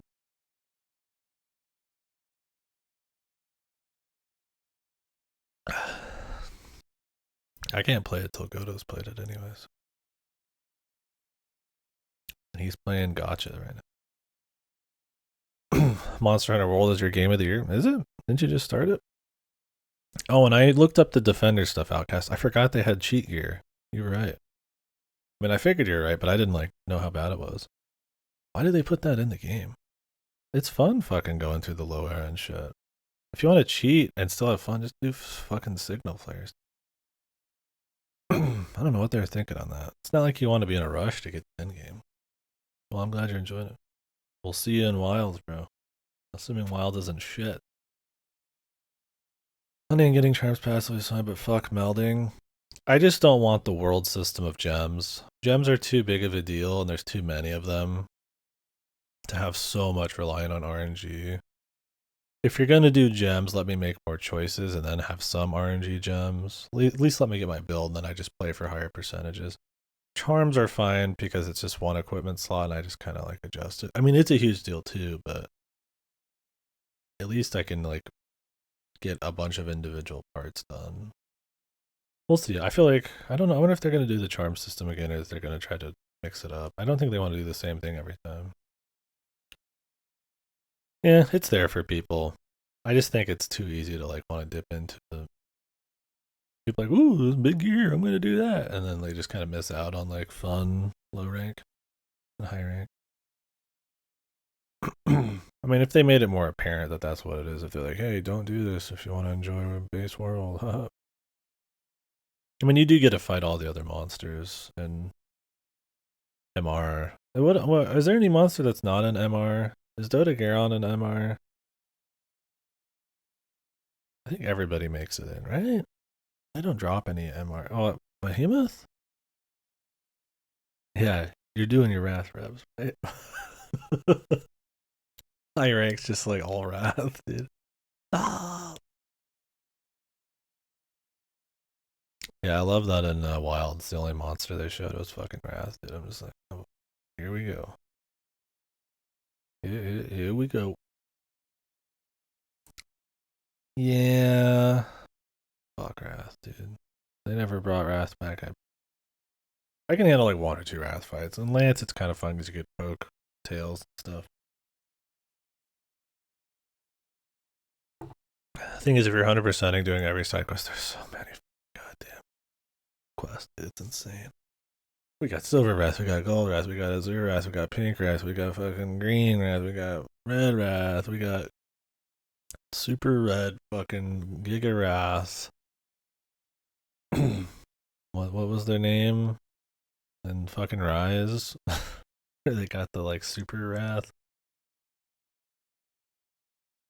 If it was just Wrath, Rathian and Rathalos would be fine, but it's everywhere. Anyways, Stalker, Call of Pripyat, the best Stalker in my opinion, easily. I like Chernobyl pretty well, but I think Pripyat is just the full package, man. It gets a little goofy at the end story-wise, but all their stories kind of suck. It's more about the atmosphere and the setting and the setup to all of the actions. I liked Pripyat a lot.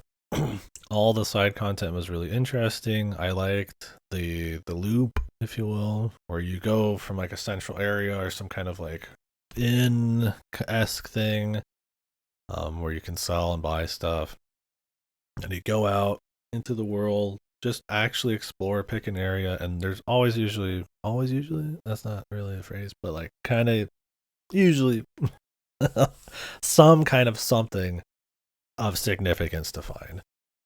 In the original Stalker, you would just walk through some areas, and there's not really much there. There's nothing really that you need. You can just sell guns and stuff. I mean, there's nothing super crazy. It's more about just going through the story and maybe making a few detours, but kind of enjoying more of the sandbox nature. But Pripyat, you actually will go around and find significant things, find special artifacts you can equip, um, special weapons. Think of it kind of more like a Bethesda Fallout, but like with a totally different atmosphere and more gun sub kind of bullshit going on.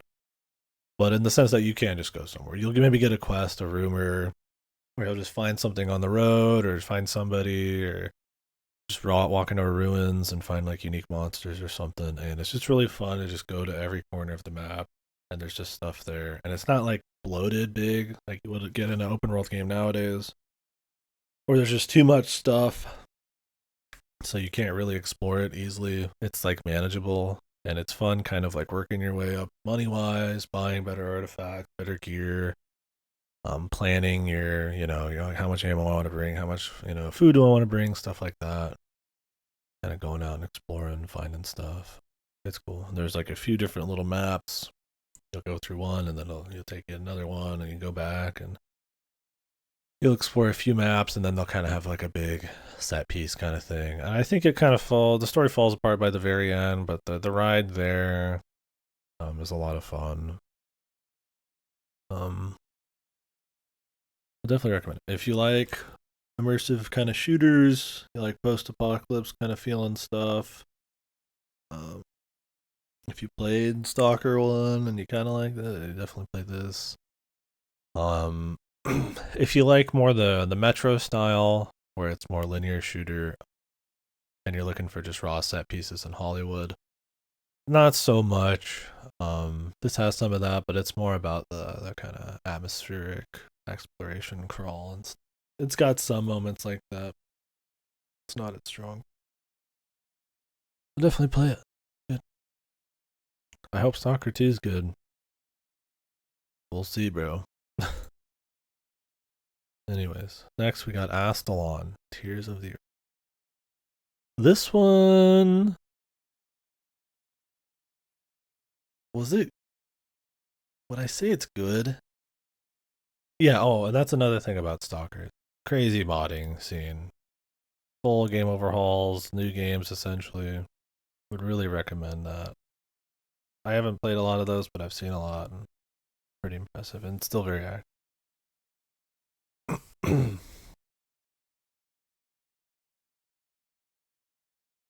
Oh, and Pripyat doesn't reuse the maps either. Does it say super in chest? Where is that? Inches in chest. Thanks. Is that wrong on here too?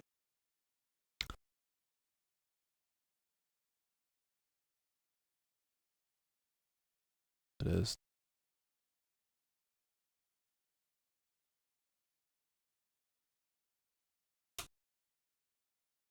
Good catch. Very nice. What are the chances?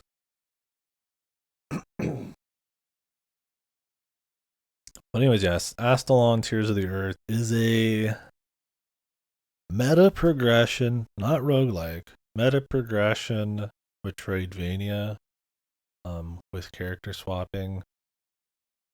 So meta progression meaning you die, you restart at the beginning of the place, and you lose whatever you kind of have on you to a certain extent, but you can spend money or certain currencies and permanently upgrade stats and characters and get new abilities and stuff.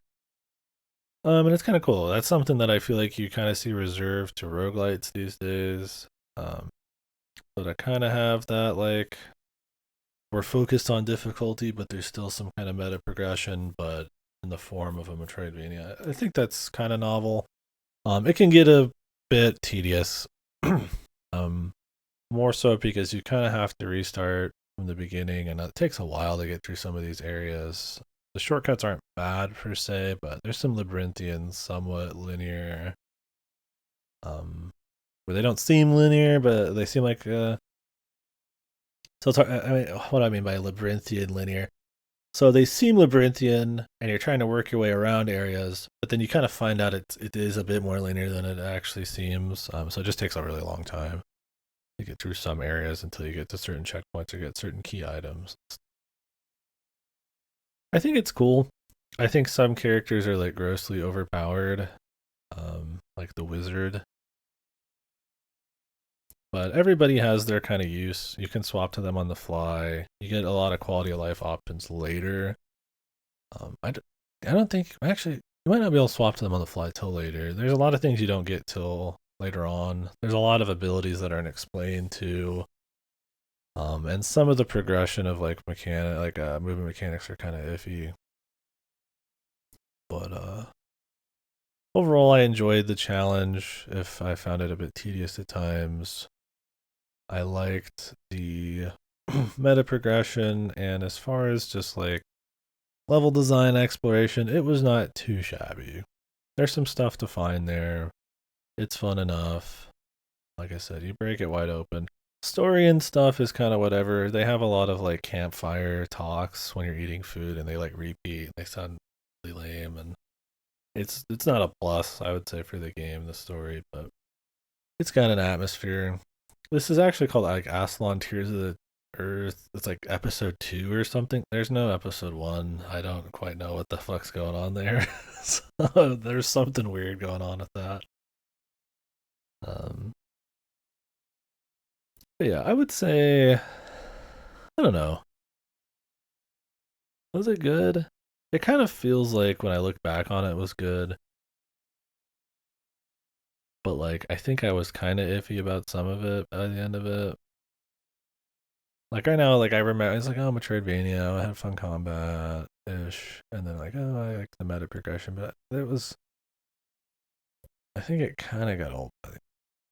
I might just put it in good.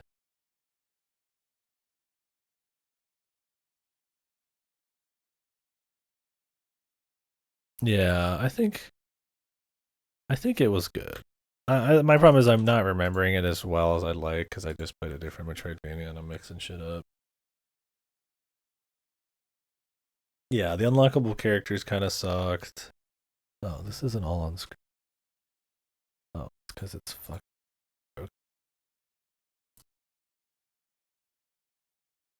broken. Yeah, so that was a problem I had with a pretty big one. Is you have to like toggle swap, like cycle swap. I hate that in games, especially when you get so many fucking characters in this game, and so many of them are just kind of like useless or only used for like very specific exploration things, like the block throw guy. And it's just like you just want to swap between characters sometimes, and it's just like a pain in the ass. But I mean, like I said, the wizard and stuff is so broken once you get into it that you just shit through bosses, and you don't need to swap for a lot of combat stuff, but you kind of do for some platforming shit. It's one of those that I really feel like needed some kind of like key modifier. Uh, yeah, I remember you said you didn't. I don't remember who you used. The swordsman was pretty strong too. His DPS output was crazy. He's just not very safe compared to the wizard. He's safe enough. I mean, he's got like tankiness and can block a lot of shit. But I used the ranger for the beginning of the game. Yeah, I prefer the wizard. I mean, the wizard just shit. I mean, he just to stand there. He's got range, but also like DPS.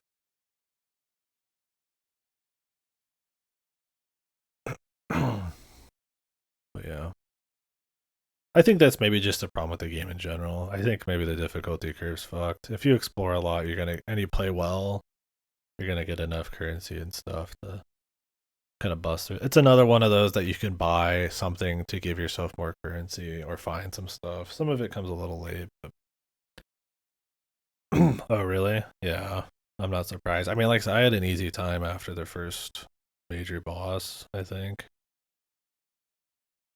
I'm sure whatever you go is simple. What I'd recommend, if you like Metroidvanias, you want a little bit more of a challenge, and you like the idea of like meta progression, it's pretty cool. Don't expect a crazy story or like some beautiful The fuck was that? Is there like some troll shit in this? I gotta watch out. There's gonna be words of power popped up.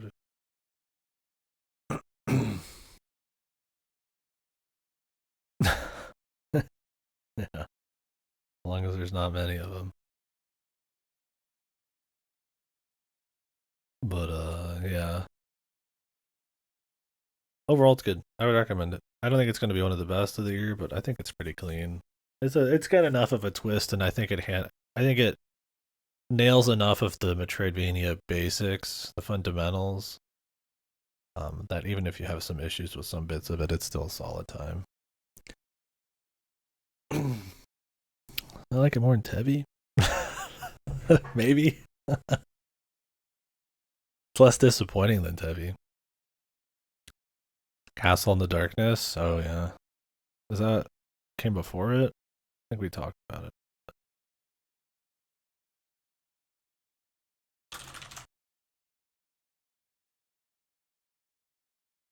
Yeah. Oh, it's $2. Yeah.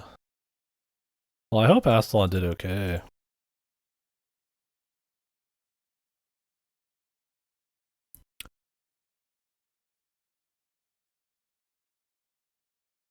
I like how the recommended games, if you click Castle in the Darkness, is like not Astalon.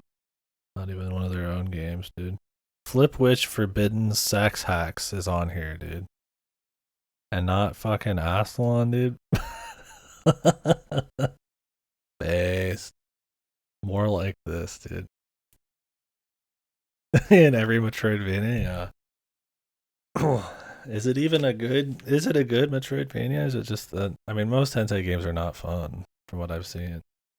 It's simply the better game, dude. Play it to find out. I mean, I could Discord stream some sex.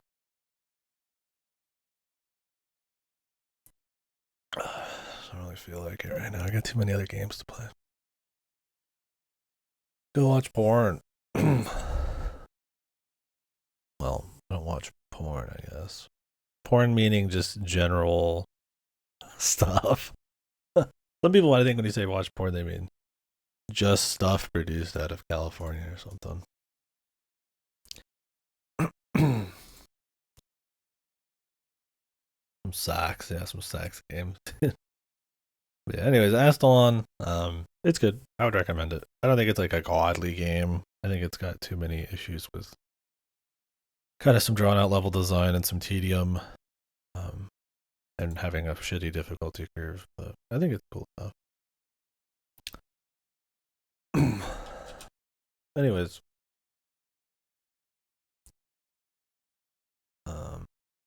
coffee talk.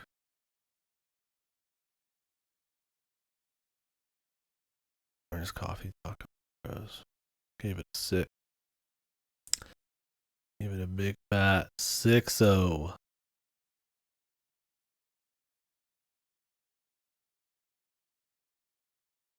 Freya Bros. Yeah, my favorite character. My favorite, full of herself, opportunistic bitch character. Well, she's not a bitch. I feel like she's a good person, and I'm like, just kind of like up. Worse than Sonic. Sonic is just simple and honest, and kind of like a fun little semi shit post that actually has some production value on Sonic. If you just played them both and you had no like experience with Sonic, Coffee Talk's probably better. But Coffee Talk is like, I like the lo-fi shit's cool. The idea of having like a little coffee bar where people just talk about their shit and stuff is neat. It doesn't have like a super interesting world hiding outside of it, I guess, like Valhalla does, right? It's kind of just like it is Seattle, but like with different monster mythical creatures. And they play into it a bit. I think the first game has some fun little arcs, and and they dig into like political or social themes and stuff through the lens of like fantasy races and shit like that. But I don't think it has a whole lot of crazy stuff to say. It's just kind of fun to listen to them talk. It's just kind of generally chill and like, and engaging. I just don't think it goes much beyond that. It's pretty much what it says. It's just coffee talk. That's kind of it. Yeah. So it's not like godly or anything, but it's cool enough. I don't know. I guess I would you guys say it's a good game? I don't think it's a bad game. Maybe it's a good. The second one is a little worse, but the writer died.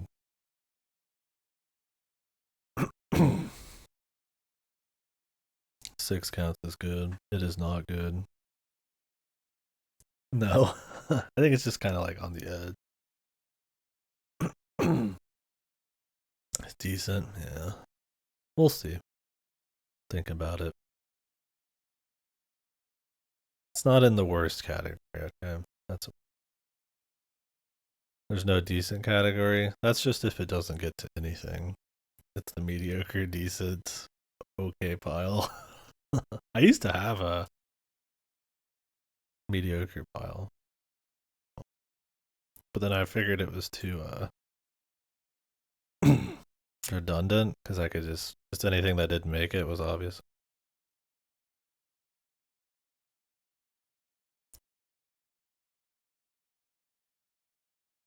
Don't put in then. I'll just leave it then.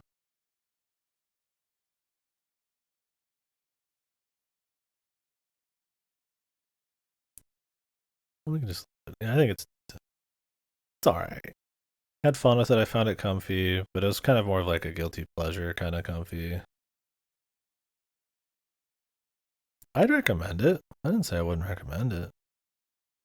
I'd recommend it if you're just looking for a chill kind of like people watching kind of game, you know? People just talking about lives that aren't super crazy interesting in a world that's not super wild, but it's fleshed out enough. Would recommend Kusoge. I don't think it's Kusoge. I think Coffee Talk's just fine. I think the second one's got a bit more issues. I don't think it's Kusoge. I mean, come on, dude. I fucking put Udawara Ramona this. That's Kusoge, man. I think specifically games in that middle zone are for things that I would recommend with some caveats, right? If you're a particular type of person or looking for a particular type of thing, I think when I'm like in the higher up, the sevens and stuff, like I'm definitely eights and above. I just recommend them straight up. Then you get farther down, right? Sevens to like fives, fours. I'd recommend them with like some it just depends on who you are. And then like after that it's just like no, right? Unless you're a freak and you hate and you're like ironically enjoying shit like most of us here. A menace, dude. I'm pulling out the whole. It was fun. I mean, it's been a while, but I liked it. What the fuck?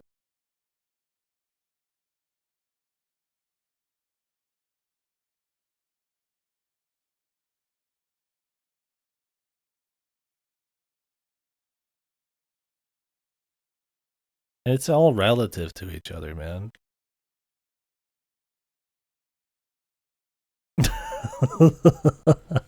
I mean, it's like how the girl smells bad. Kyogo Core. Yeah. It's more of the atmosphere and phenomena. I mean, it's not a journalist score. I mean, is Steins Gate Zero better than like Higginbona? Color X Malice? I would say so. Is it better than I mean, you could argue that one. Like, it could dip into the fives. I'd respect that. Like, it's a five, right?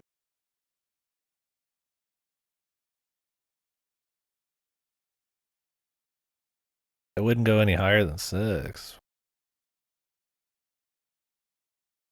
Actually, something good, right? I think it's fine. Better than Myth. I mean, it's got like fun character shit. It gets a little goofy with some of the Marble Man stuff, and how it kind of feels forced to be slotted into the original. Like atrocious, man. It's a 6. It's not like good. It's just kind of like it's fine. I like it enough. It's AA5, right?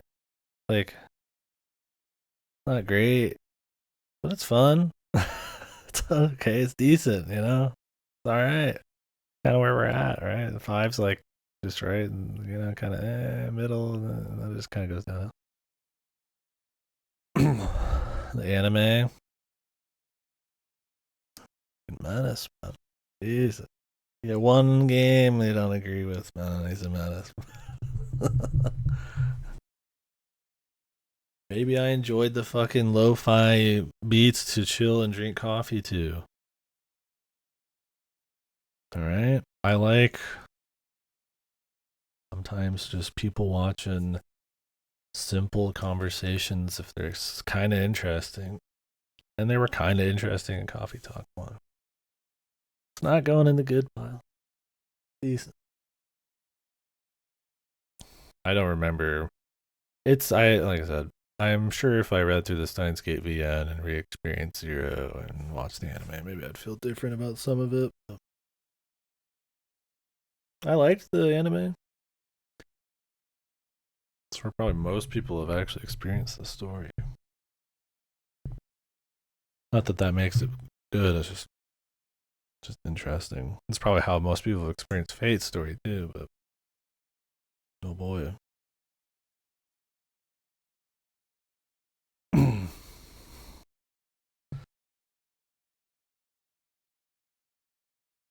The Zero anime.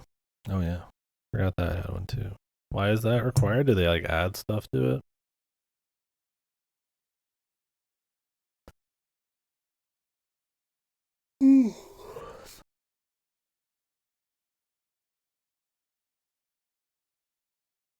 Oh, okay. I mean, I've played Zero. Just the anime is different. Maybe I'll watch the anime after we've done all the other science adventure bullshit.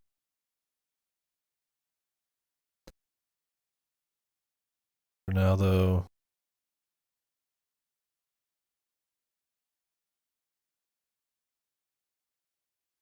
it's better. So, like, why? Is it just like cut down on stuff or add stuff?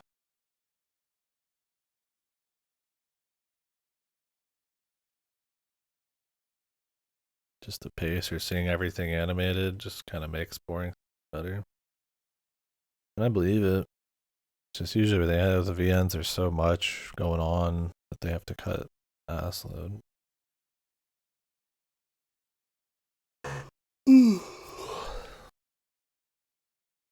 Really? Well, now I really gotta watch it. If everybody's saying it.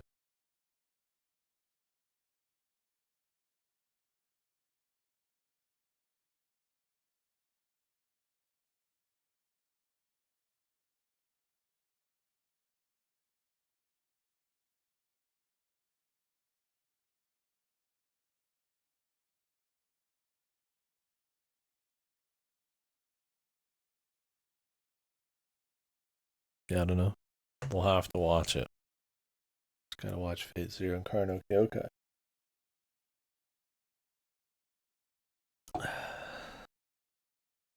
Then Fate Prisma Iliad. Kagari was the red haired clone ish of what's her face, right? I think of the right person. Yeah, but the Marble Man's funny. 6 out of 10. She's not a high. I don't even remember the deal with her. It's been so long now.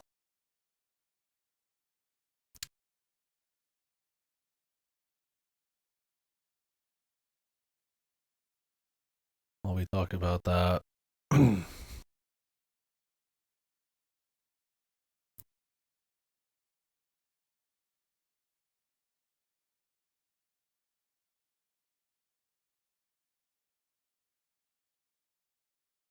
oh, I'm getting anime pilled here.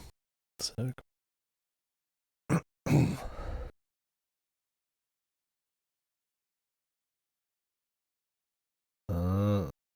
Really?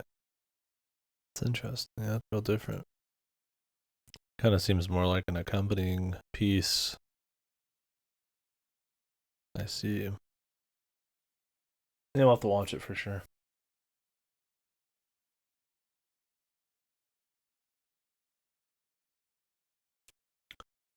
I want to spoil it.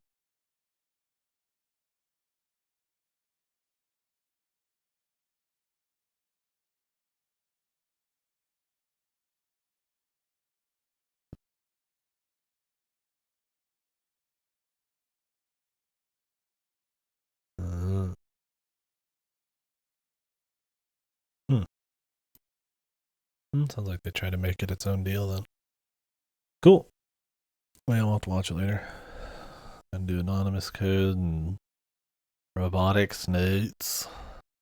Robotic notes? Robotic notes. I don't remember. I should set up my mic so it's like not in front of my face. I don't really like I'm eating my mic look that much. But I just kind of need to. Robotics. But yeah. So next we're chit chatting. Etrian Odyssey 4 Legends of the Titan. This was good. It's EO. It's my second EO. Fun. It's a JRPG. It's very much more hardcore, heavy into class building, creating your own party, kind of setting up builds from Go a bit, and then first person dungeon crawling and drawing your own maps and all that kind of stuff, with different gimmicks and designs and visuals. As you go, because the first one and two are remade after 4. So they're gonna have gameplay improvements, you could say, or changes in line with 3, 4, and then 1. So we're gonna do that. I could play the originals, but then playing the remakes would be kind of so I'd rather just kind of play the remakes. They have the option for original stuff in there. And they've kind of retuned things. The first 2 are supposed to have some pretty rough level design at times, and skills that are really fucked or unbalanced or even more unexplained. But anyways, EO4, yeah, so I kind of explain what this. The story is just some fantasy story or traveling, or the city or whatever. The people who are hiring adventurers want you to keep moving farther through the continent on your airship and stuff to try to find mysterious something or other. Good setup. EO3's probably got the better setup and cooler premise, where it's like you keep going deeper and deeper into these under the ocean dungeons and stuff. But yeah, it's real cool. It's just a setting and story setup that just kind of gives you the adventure feel, and then the music and visuals kind of just take you from there. So, like in the third one, you have like overworld stuff you can do in this. This is an airship. Third one, it was kind of a puzzle boat thing that you could slowly kind of get more progression through as you upgraded yourself. They're both cool. I find it a fun kind of. Well, you have to do it in EO4, but it's a nice pace breaker from dungeon stuff. You have a plenty of new novelties and new mix-ups as you're going through the dungeons, the first-person dungeons, the big foes, which are giant monsters and stuff that are kind of like little puzzles, other gimmicks and other hazards, and then you take a break from those. You go out, you up your gear, kind of min-max and think about your party and your resources, and then you go out and you do a little airship stuff or whatever you want there. This one's got a little bit more story-ish. Would you say 4 has more story than 3? 3 goes a little harder on it at times because it has like a route split. I feel like 4 had more story, but it's not a very important part of it. It's enough just to kind of give you a reason for why shit's happening. And I prefer it that way. Less story in these, the better a lot of the time, just to set up. Yeah, 20 minutes instead of 15. So that's the kind of game you're dealing with. Um, music's great. It's a little bit more.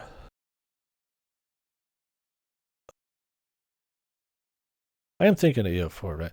It ditches that kind of like old, like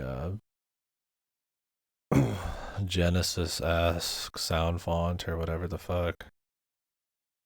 It's got a bit more kind of,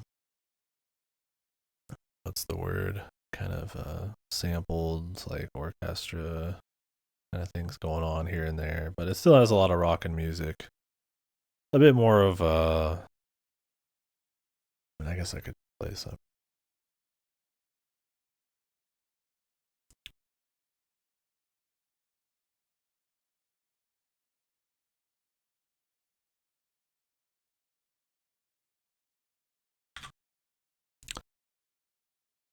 We could play some of it.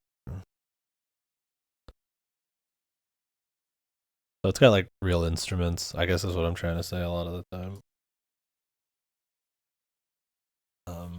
It's good. It's good music. There's a certain kind of like charm that I feel like the old music had, and it really made the battle music stand out. But this goes for more of like a um, larger range of kind of instrumentation and not really tied to MIDI or samples or anything exactly. So this is EO4 music. It's good. Yeah, it's good stuff.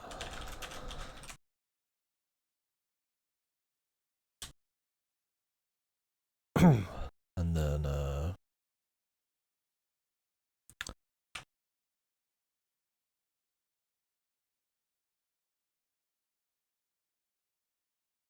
and so like EO3 has this kind of sound to it.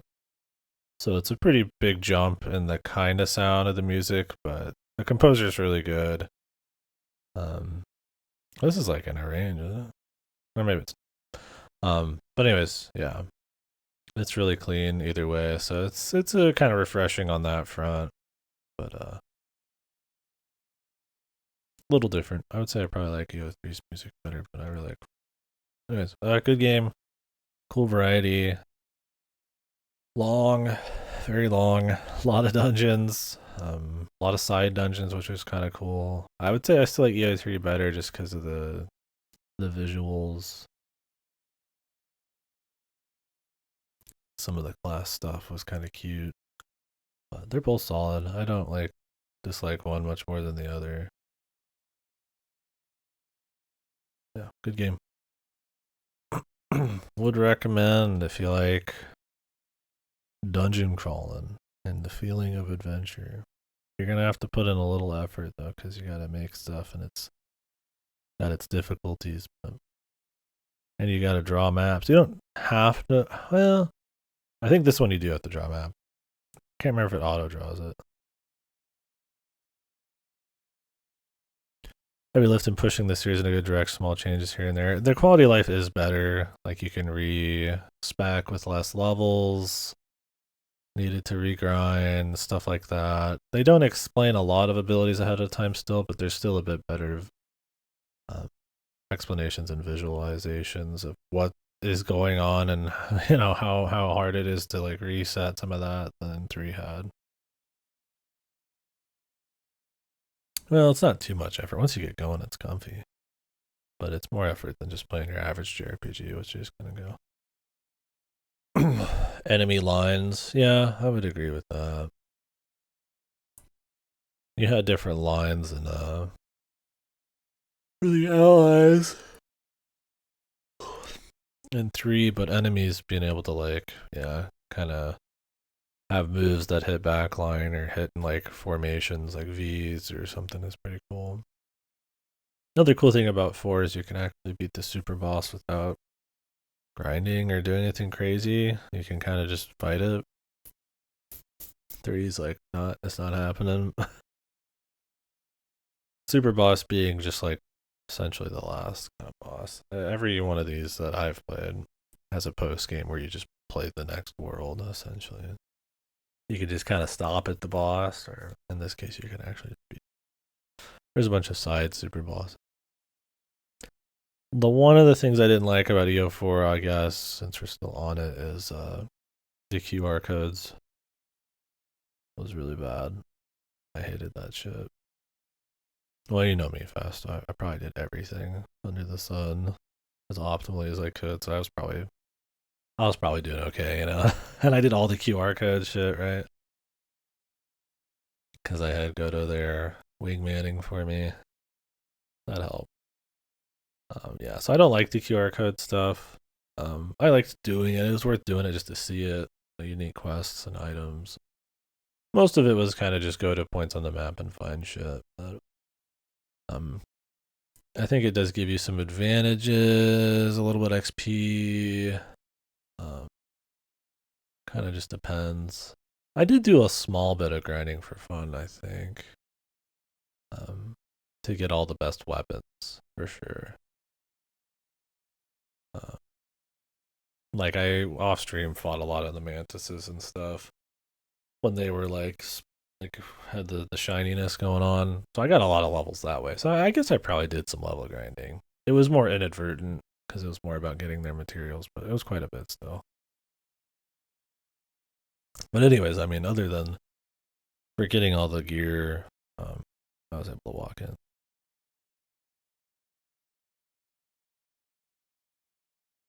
Yeah, relatively. Yeah, but you don't need to have like a specific, like insane, like insanely specific battle plan with like gimmicks or anything. You can just kind of fight the boss, right?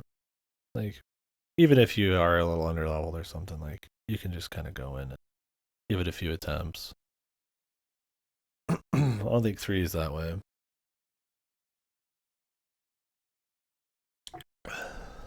But I don't know. I used the cheese strat on, I guess.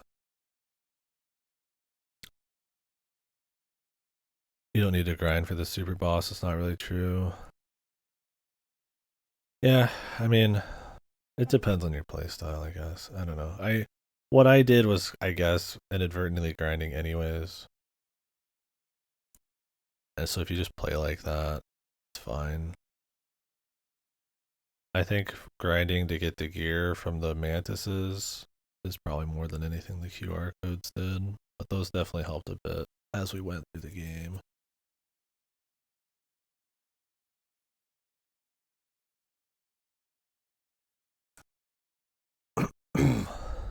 But that's kind of what I mean.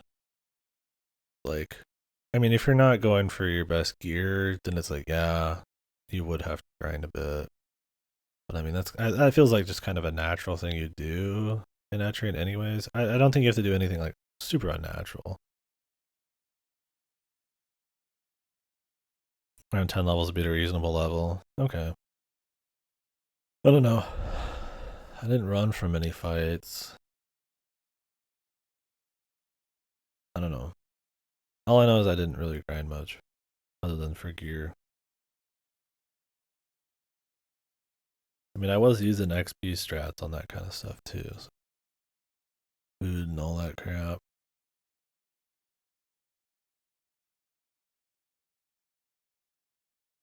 That's not XP. Yeah, like we did some shiny sheep shit, and I was doing mantis stuff.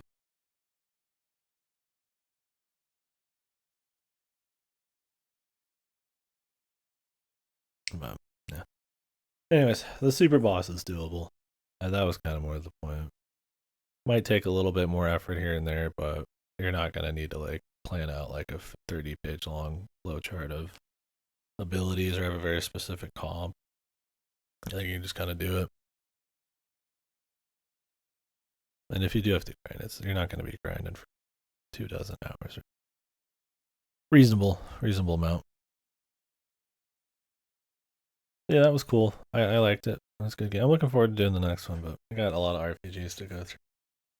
Kind of looks. They all take a long time. late January, February is pretty stacked.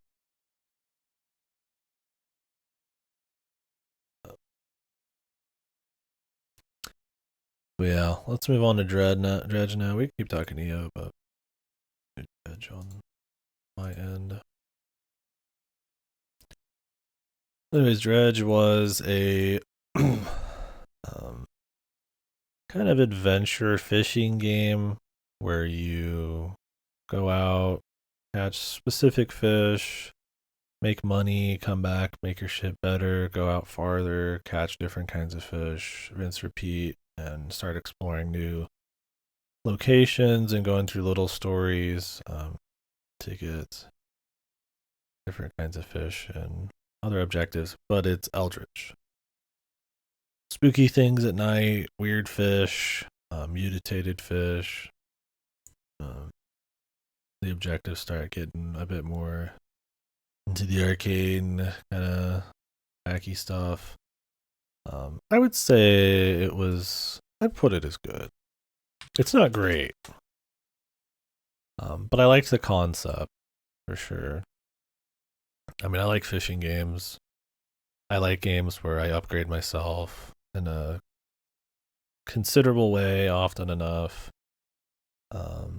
where I adventure and I have to kind of find my way further into the world, even though I can see it all from the start. Kind of like a Metroidvania. Yeah, I was kind of surprised that it was so well received. I think it's good, but I don't know if it's like a top indie game of the year or anything. It's one of those that just got popular, man. It hit the right people all at the right time and made waves, you know. It's kind of like Sea of Stars had more market, more people, and it was on Game Pass. And was Dredge on Game Pass? I don't think so. So that helped with that a lot, but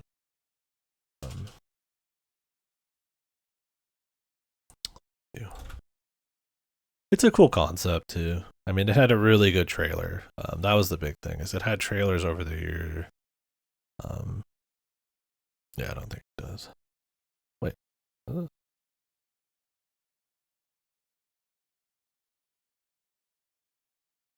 I think I rented it on PS5. But anyways, yeah, it is it's fun enough. I think some of the later objectives get kind of whatever, and the loop, how tight the progression is, and the upgrades get a little old after a bit. I think it starts to its strongest foot is earlier than it is later.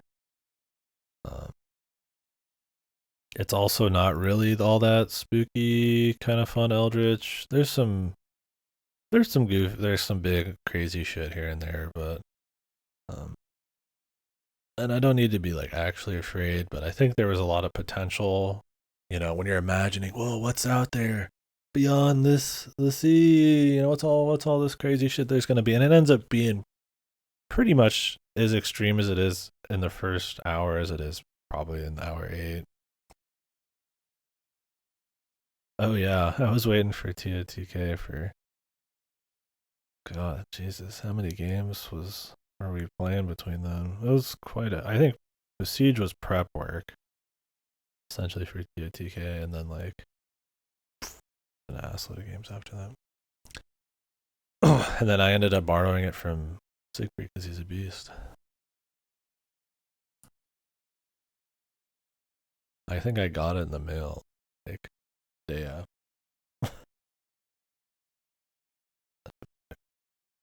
Anyways, yeah, so I don't know. It's cool if you like fishing stuff, if you like upgrading, and in a way, kind of like Metroidvania elements on that front, upgrading and finding stuff to be able to go farther and do different things. It's a pretty cool little loop.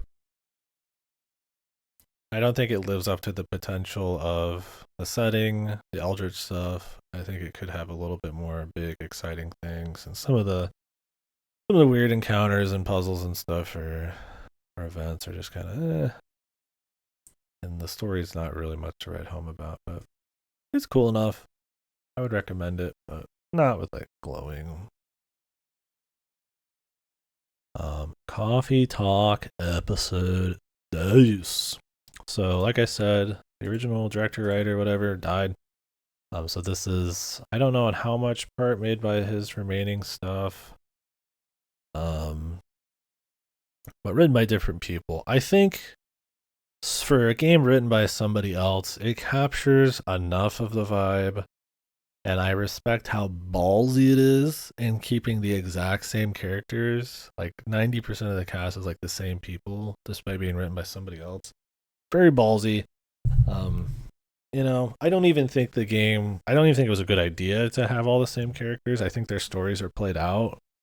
And I want to see like new people come in with different stories that explore the world more. So yeah, ballsy for them to kind of cover the same people and kind of take them through new chapters.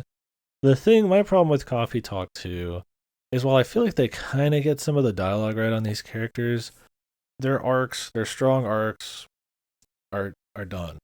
Now it's just, hey, what are they doing after? It feels like a fan disc.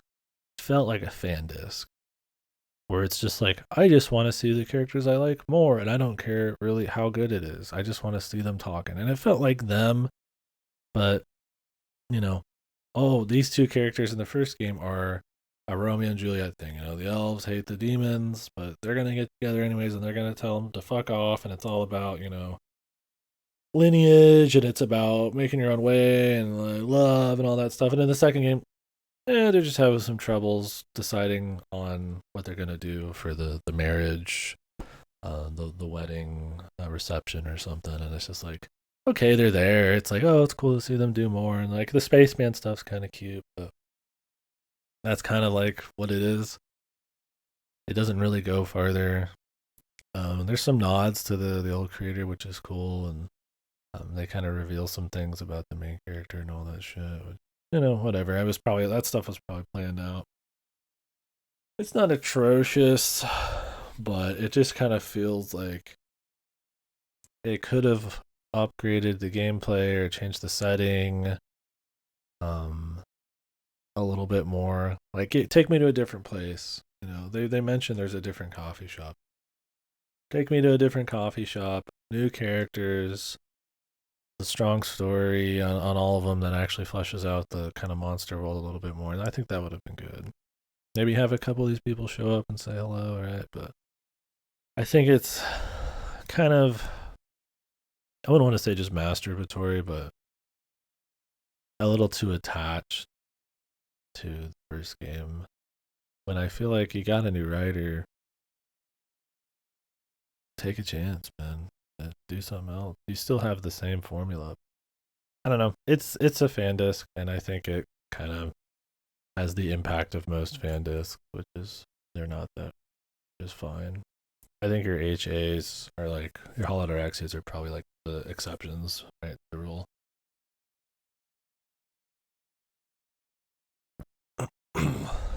Or stuff that just introduces like new routes, right? Like Code realizes one of their fan discs, you're just getting 2 new routes. They're still an afterthought, but you can do some cool stuff because that game didn't really have a whole lot of like 3 lines or whatever, except just that the characters were there. Each person's story went in wildly different directions, so you can kind of pull it off. Anyways, I don't know. The orc and the other chick should have banged on screen, but they didn't. Lost cause. It's over for a coffee talk. Alright.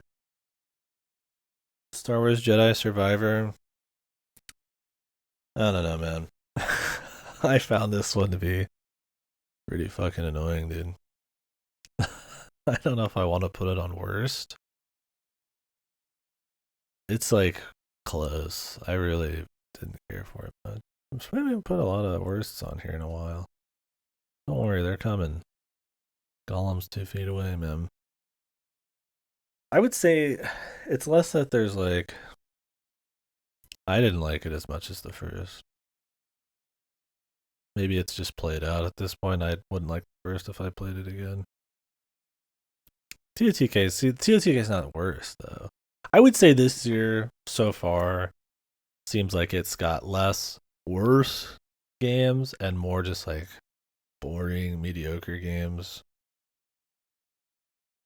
Maybe I should bring the mediocre back, the like dull category or something. I feel like Jedi Survivor's like it's like inching into that for me.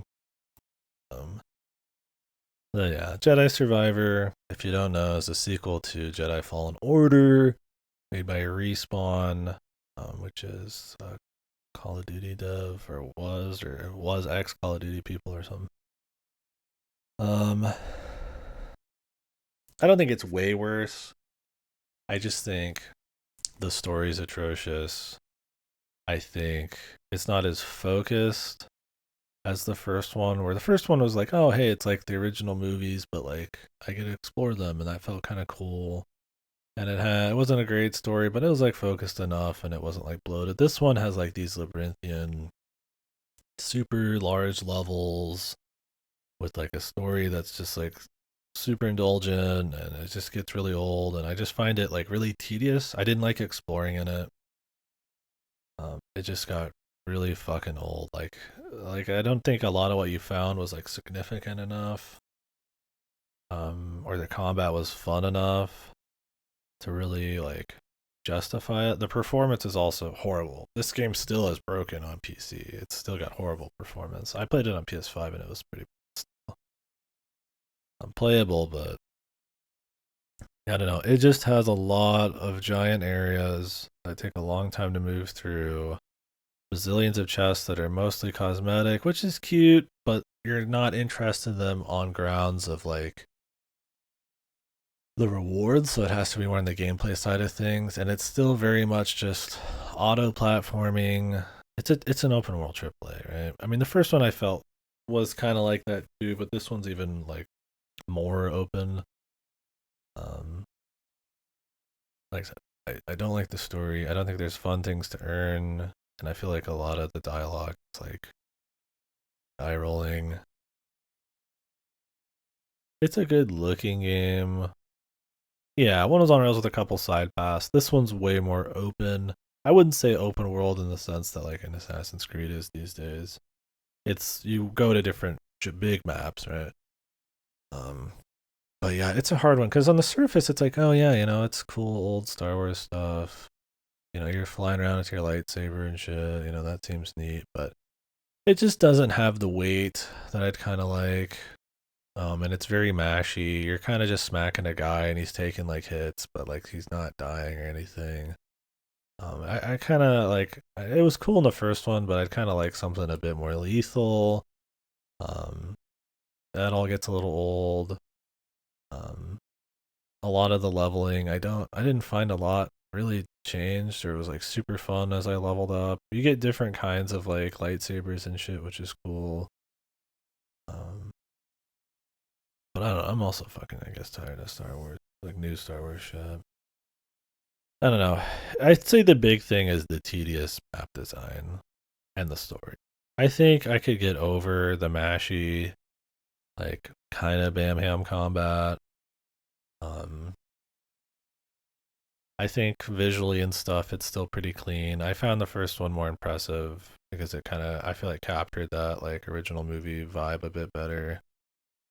Um, and it's just Star Wars music. Like all that stuff's fine, but it's just the level design. It just sucks exploring. I found it just fucking tedious. So many like linear zip lines and like long like platforming walkways and just so many things to find, and they just weren't all even all that interesting. I wouldn't say it's all labyrinthian, but it gets close, and it's just not really like worth it. You're just kind of like tapped out on a lot of it after a bit. And I like exploring in games. I think it's cool. I would have just preferred something a little tighter, more focused on like more major things that wasn't optimized like pure shit and didn't have such a crappy story. They try to start dipping into like him doing some dark side shit, but they just don't go anywhere with it. I feel like they're just waiting for another game. I don't know. I don't know if I'd put it in worst. I mean, I played through the whole fucking thing. I don't really like it a whole lot, but I don't think it's like dog. Yeah, that's a good way to do it. I know it's one of those when I look at it, I'm like, why did I dislike it so much?